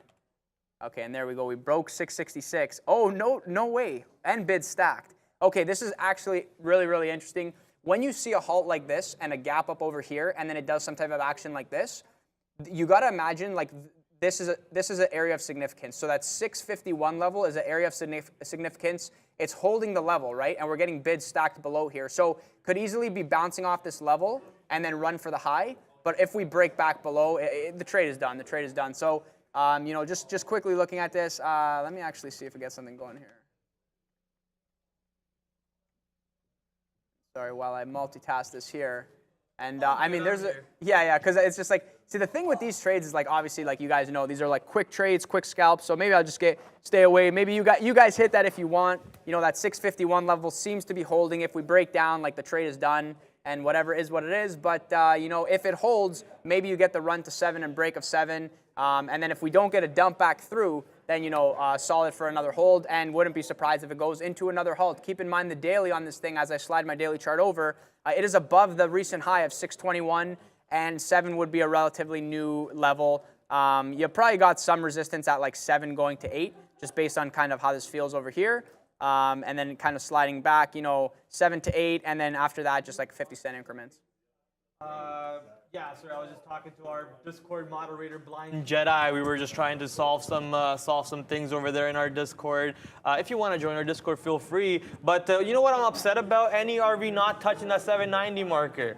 Because that would have made me look like an absolute genius, but 790 not hitting on NERV, now pushing down below 580 as Luca was talking about. Even that 560, 550 area that I thought would show up as support, we're trading under that. 550, we're 5 cents below 550. Let's see if we can find some buyers around these areas, but clearly VWAP breaking, market sentiment changing for this position. Maybe things change all across the board for the market too. NASDAQ showing me a little bit of a red candle on this 5-minute opening candle. Let's see where this one goes. Maybe it's a double top rejection right back to VWAP, or we actually get that. Maybe we actually get that the higher high that I was talking about earlier. And anything is possible, really. So just got to be careful. Oh yeah, sure. Damn it. Anything. You just never know when to pay and when not to pay. Luca over there talking to himself. If you guys hear him, don't worry about it. Don't worry about it. And maybe we do this. And when you're ready to talk, you can bring it back on over there. But yeah, market clearly lots of excitement today. Lots of fun. AMC is set to explode apparently. So let's go check out AMC. AMC up 6% on the day today. Still trying to go up. 1950 is the possible level of breakout, I guess. But I think 20 is a good resistance area for AMC based on history. Let's see if AMC can head towards $20 area before we see rejection coming in. Lots of sideways action coming on AMC for the most part. I guess the long in that range consolidation we were watching off the open was the right idea. Pushing to the north side is AMC. This is going to fade. This is halting. It kind of like shows that it's going to halt, and then it does not. It's a couple fake halts on the way down. Guys, that 651 level of interest, what did I say? It's unfortunate that it's SSR, so if you tried to take that short initiating your position, maybe you don't get the fill, so it's something you got to expect into your trades. But that 651, like look at this. It opened here, it bounced, then just completely destroyed. So this is the thing. It halted over here. This is where people are stuck. They're trying to get out at that level. That's why it's holding. That's why the bots are sniffing out these orders. They're just not letting it touch. But as soon as it breaks, it just kaboom. Like this goes from 653 down to like 6, right? So 50-cent win, not like a crazy win, right? Like it's like a scalp trade. Like you're not you're not going for a crazy win there. But actually surprised that it fake halted twice. And I was like, okay, let me get short here. But I'm like, oh yeah, I don't have the shorts on this. And like, I don't even want the shorts on this. You know, I just thought like maybe for some reason we might have the free shorts, but you know, just not there. But yeah, these things are crazy. These things are crazy. Luca, check out GovX. It's coiling up nicely. Okay, yeah, sure. Let's have a look here. Yeah, GovX. The thing with GovX is, you know, like they had earnings, and let me just quickly bring up the daily just to kind of show you. With small caps, you're always referencing dailies, like from what I'm learning. You know, had the move to 4. 4 was like I had like 6 short over here. I had 6 short over here. But remember, these were not SSR days. Then you had the first red day setup, was really nice. Yesterday, extra week. You know, now like post earnings, look at the volume. It's basically dead, and we run back up. But the thing is, it's day 1 SSR because it triggered SSR again today. So it's SSR today. It'll be SSR tomorrow. It's just not a trade that like I want to be interested in from the short side. And I just don't like. I mean, like somebody mentioned, they're like, oh, I'm selling at 7 if we get to 7. Like I would love for it to get to 7 because then it's like more fireworks. But like thing is, from a day trade perspective, like I can't bring myself to buy this because I don't think like another move like from like 3 to like 350 is going to happen. Like it's hard for me to do it. I look for like these setups where it's like parabolic move, then the reversal, and is it an easy trade to hit? Being SSR, not an easy trade to hit. And you know, 32 million shares traded, like obviously not as much as the past. But yeah, it's a good call out here. The higher the better for me. I would love for this to get to 5. 5 definitely is a level of interest. 450 would be a new recent high. So yeah, that's something I'm looking at. And Luca Prad, can we look at Party City? Is Party City a public company? Party City stock. Because somebody said something, blah, blah, blah, Party City. And I was like, no, like I haven't been to Party City. But they are a public stock. I didn't know that. Ticker symbol PRTY. Yeah, go figure. So yeah, let's look at, that's kind of funny. So I didn't actually know that was a public company. So PRTY, sure, let's have a look here. I have a feeling that's not really gonna, yeah, like 1 million shares, $1.30 stock. The thing is with this one, like I'm taking just a quick look at it. It's like, it's not really, like it's in a very, very tight range. And I don't know if there's like a recent catalyst or kind of coming up from a level, but the thing is look at the daily. It nuked over here and now we're just been sideways ever since. For me, this is not something that I would trade. You know, and even if you get over the 180 level for a potential move back to 3, like it needs a serious amount of volume. I just don't really know where that volume would come from. So if it does come into play, it's a great look. And if it gets over that 182 level, maybe it gets interesting. But if it gets there with no kind of catalyst and still overall negative, then you know maybe it's a fade from there, fade back into the range. Fade back into the range, baby. That's what I like to hear. Range trading. I actually love range trading a lot. I know people hate ranges. Stocks that are stuck in ranges are very boring to some people. I personally love ranges. You give me a good, solid, thick range here, and you're telling me we're not going to break this range, I'm going to trade that range all day. But right now, I'm a little hands-off because I'm just loving the fact that I'm up on the day. I'm trying to take my profits and go home with it. Not trying to turn my day around on that one. NERV struggling at the moment near $5.30. NERV, nerve, there we go. Struggling right now at $5.30. Keep in mind the stock, is it on SSR on your blotter too, NERV? It is not SSR. It's not SSR? Okay, no. Never mind. It says SSR on my blotter, but obviously I know I have issues with my blotter overall. But trying to hold up at the $5.30 level. Let's see if that size on 530 can prop the stock up for now and get back above VWAP, but looks like some of the game over here is already dead.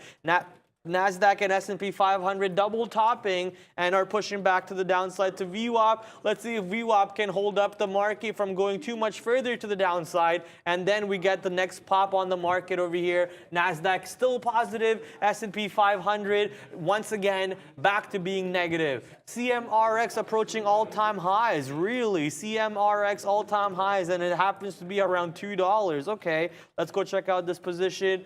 That's not all-time highs. ATH is all-time high. Maybe you're talking about day's high. It is at the day's high, trading at $2.59 with 11% to the upside today. Lots and lots of fun moves coming in. I believe, if I remember correctly, this was a biotech stock. It is pharmaceutical biotech stock.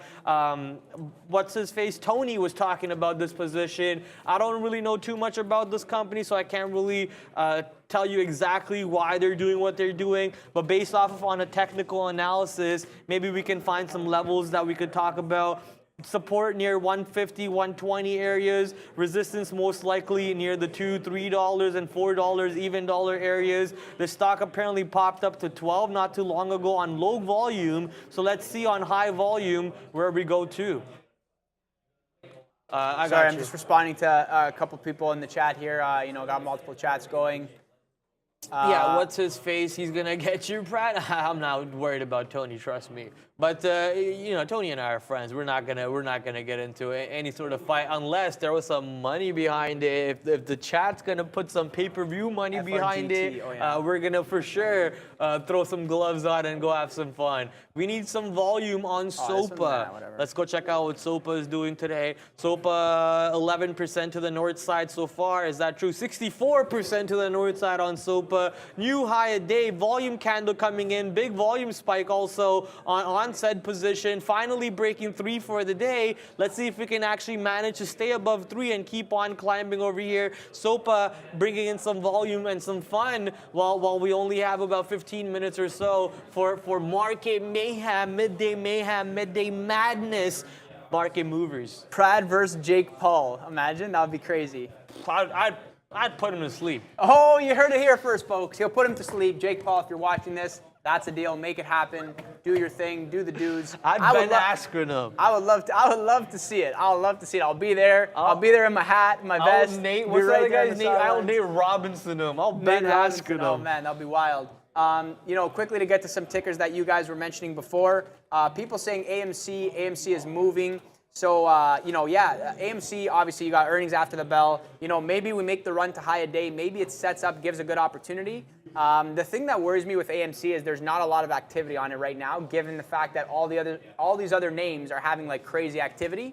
So the thing is like, it's like normally, if nothing else was moving, you'd get traders being involved in AMC, up, down, short, long, whatever, and you got that 20 level to play off of. But the thing that worries me is that like it's kind of like out of play right now.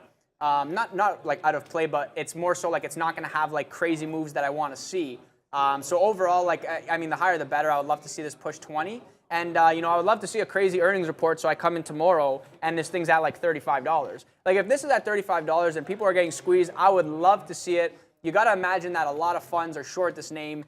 There's actually a fund, I don't remember the name, but there's actually a fund that came out and they're like, we are short AMC. Come at us. Like they're like, oh, I remember that. No, but then there was another one too. I know the second one. And there was a second guy, and they're like, come at us. Like we're ready for you. And I literally read that, and I'm just like, this is hilarious. I was like, what? Like, why? Like why? Like why would you say that? But okay. And literally the apes came at you. Like you were short what? Like 14 if you're initiating a position at like 14, and like that's it. It was, and now it's at 19, right? So good job. Instigating the apes there, and you know what? You're probably gonna get served. Maybe this thing runs up to 25, 30, and you get another super squeeze. Just to quickly bring up the daily for everyone to see, this was the last super squeeze run, which was an awesome fade opportunity. And you gotta imagine that people who got short over here covered like already, because that's a sick move, right? Like you gotta cover that. But like then, if you're short over here at like 16, even 18. And then it goes in the money. This is what these people do. And like this is like no shot against anyone, but like this is what these people do. They short at 18, it goes to 14, then they say, come at us, like because they're already in the money, they're feeling confident, they're feeling good, and that's it. The apes are like, you know what, we're coming at you for real this time. And now it's pushing 20, and if we get a break of 20, I wonder where this goes. Maybe we get to 22, and then over 25, anything's possible. So stay tuned, we'll see what happens there. I'm super excited, would love to see it go higher. I think my shorts are done for today. I paid for shorts, I lost on the name, it is what it is, but it's probably gonna be a no trade for me for the rest of the day. But tomorrow, if things go wild, it'll definitely be interesting. Indeed, lots of fun for the rest of the day, most likely coming in. Sadly, Luca and I will not be here to participate with you on that one, but who will be? Neil, Sean, Brendan, and even the newest member of the family, Stephanie. I know you guys enjoy seeing new faces on the show. We're always working on getting new talent, stuff that can make the show better. But it's not worth it if you guys are not smashing the like button. or the subscribe button, okay? Don't make me angry. Don't make me go green like Hulk and start smashing my desk over here, right? So smash that like button, smash that subscribe button so we can get more production value over here, more fun, more entertainment, more education, more Trader TV Live. So smash, smash, smash, baby. Let's get those counts going through the roof. It's the same way AMD has been going through the roof today. What a sick position to be part of. If you are long AMD today, you're loving this position. 6% to the north side, $104 coming into play, $1 full in the money on AMD on my long-term account. Where is the next stop? We know that the bill is getting signed on August 9th. Is this the move for the rumor, or is this the move for the news to drop, and then we have another pump off that news? Technically, it's buy the rumor, sell the news. So when the news drops on August 9th, we most likely sell off on chip stocks, and AMD most likely comes back below 100. But we're watching a good buy the rumor. It's not even a rumor anymore. We know the bill is getting signed on the 9th, but it looks like a little bit of a buy the rumor move over here, and we'll watch a little bit of sell the rumor news coming in on August 9th, most likely. Somebody, I think it was Kevin in the chat, you made me laugh here. You're like, Luca, next time cut pants instead of buying shorts. Arun style. I'm dying. I'm like, that's genius, but how do I do that? Like, how do I actually like save money on the shorts? I'm not sure how to translate that into more money into my pocket, but pretty funny statement there nevertheless. And somebody's saying HKD, so we'll look at this one last time. I just want to quickly remind myself where this is at. Okay, so this is back at 750. Kind of wild, back at 750. Guys, anybody who knew who's watching this, don't think like this is a buy the dip. Obviously, do whatever you want, but like it's like a dangerous buy the dip if you approach that. So, that's all I'll say there. Quick glance at coin, because someone was What like, if I buy the dip and do average cost down on HKD? all I'm going to say is if you buy the dip, you better have chips ahead of time, because it makes no sense to have dips without the chips. But, coin, come here with that somebody said, take a look at coin. What are your thoughts going into end of day? So, like, I got the feel that, like, maybe this could test 88, just kind of like this arbitrary number that I have in my head, like 88 area, just because this is where the consolidation happened before the move. So it's like when you see the move, this is kind of the logic behind this. You see the move, right? It started at like 88.90 and it moved to 116. So like the fade can potentially tap the start of the move. That's kind of the logic there. So like going forward, when you see these parabolic moves, like if you're trading it for like the mean reversion, you obviously want to cover into the mean, into the weakness. You want to cover. But if this is like a super A+ trade and you're shorting this and like you're into the halt, you got to imagine the halt is now the resistance level. It did not trade above the halt, right? So if you were short from over here and then it went into the halt and you saw that it was going to open lower, like that's not a cover in my books. That's a cover if it breaks above the halt price by like, call it 50 cents or $1. Especially if you're weighing the money, and then hold for the move, right? And it doesn't help. I mean, it's easy for me to say this. And then you look at my chart and I didn't trade it, right? So the thing is, like, it's easy to say in hindsight, and I know that this is the logic, but obviously I have to trade my setups and what works for me. I don't really care about being right. I care about making money, so that's kind of my logic there. But overall speaking, if you're like the short bias trader and you're like, oh, this was a sick trade, and kind of where do you think it's going? Where is your take profits if you're short? This is kind of the logic. It's like it's going to revert back to the mean of the move, so the mean being the $100 level, and that is probably where everybody started taking profits. And for anybody that was watching the dip into 100, people were bidding in front of 100. So you got to imagine those are either people playing the bounce, which is danger, or people covering the shorts at 100 because it makes sense. And then you just hold a piece for the move. Take a page from Sean's book. He covers at every, if he's short, he's like covering. You don't have to cover everything at once. Some people do, some people don't. For me, I like to do that. But overall, like I like to cover everything at once. But if you're like, oh, I think this could continue to go, then hold a piece for the move for sure. Especially if it's like a parabolic mover like this. Maybe we get that 90 break because we didn't get it before. We got the bounce there. So second time's a charm. We probably break 90. Maybe get an 88 test going there. But also keep in mind that you got to imagine anybody who is short and still holding is going to use that kind of weakness of a break of 90 to continue to cover from there. Got to imagine a lot of eyes are on this. There's some patient people out there who are short and still holding.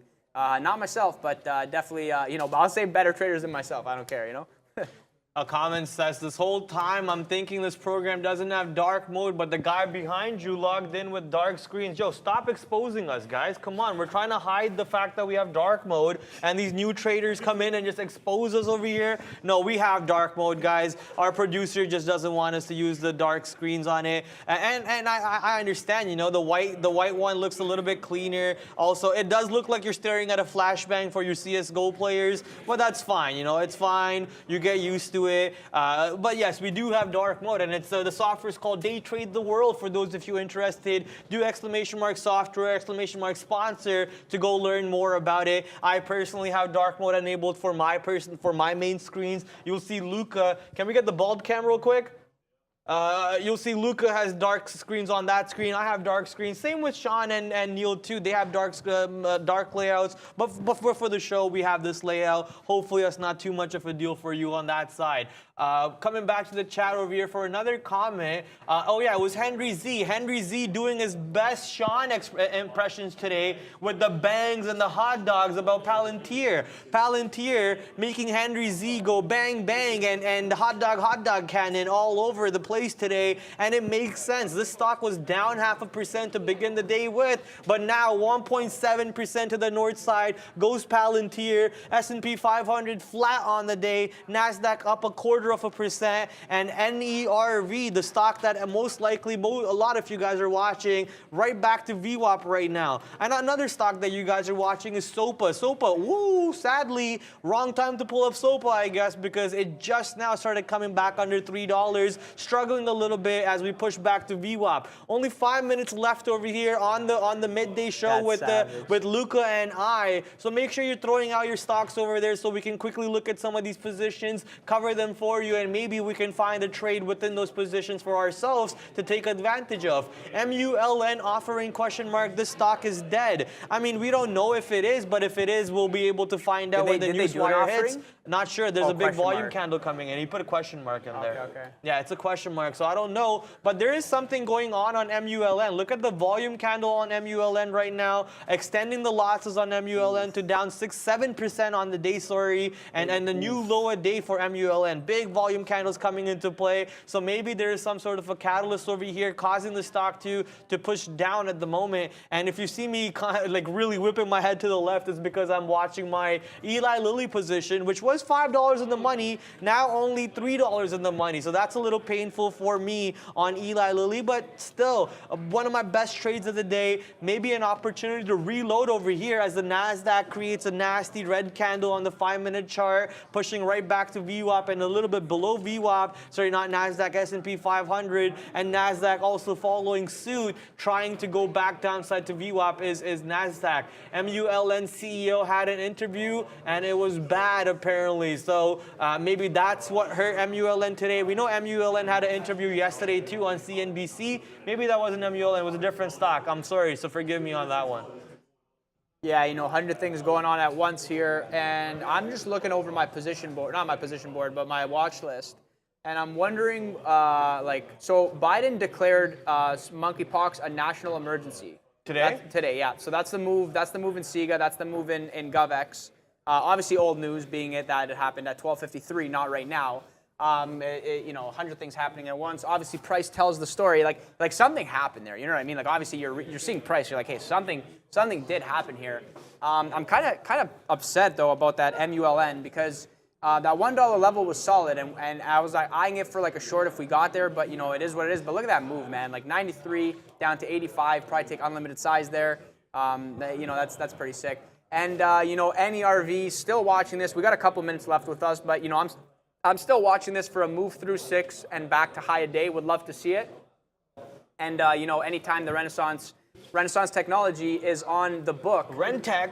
Anytime that they are involved in anything, you gotta understand that games will be played. These guys never lose money. They never lose money. And you know who never loses money? People who soak floats and squeeze everybody. So, I'm not saying that that's what they do because they don't release what they do. It's a very, very secretive. They don't want to show people how they always make money, I don't always make money. I lose money, I make money, I lose money, but they never lose money. So, how they do that is your guess is as good as mine. Definitely an interesting conversation to have at the bar. But that's my thoughts. So when I see them on the book, I get worried about my positions. That is when tape teleportation happens, when big institutions like that are involved and they have the power to do a lot of things, So, anything is possible. And I mean, it's good for me because I want to see this get to like interesting levels. Like run this to 8, please, and make this extra interesting. That would be pretty cool. But volume kind of dried up, and it is what it is. I mean, maybe it might be dead. There's a lot of things moving, so you gotta pick your spots. But that's why the importance of levels comes into play. Have your levels, have your defined levels, map your risk, pre-structure the trade, make your life easy, and then manage your own risk and take the trade accordingly. Make decisions where institutions make decisions. Do not diddle in the middle. There is no trade right now on any RV. There is no long, there's no short in my books. It's right in the middle. It could go up, it could go down. It's a complete crapshoot. Not something that I want to trade right now, so I'm waiting. If it goes lower without me. If it goes higher, the better, because I will be interested in a fade. Yeah, only a couple minutes or a couple seconds over here. So let's look at maybe the last stock of the day, Tupperware. Tupperware still going to the north side.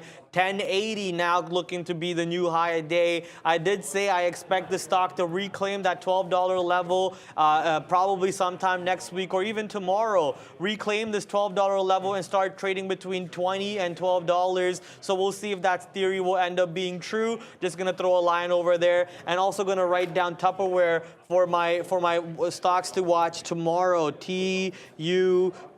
Hopefully you guys had a great time on the midday show today. I for sure did. Hopefully you had fun today, Luca.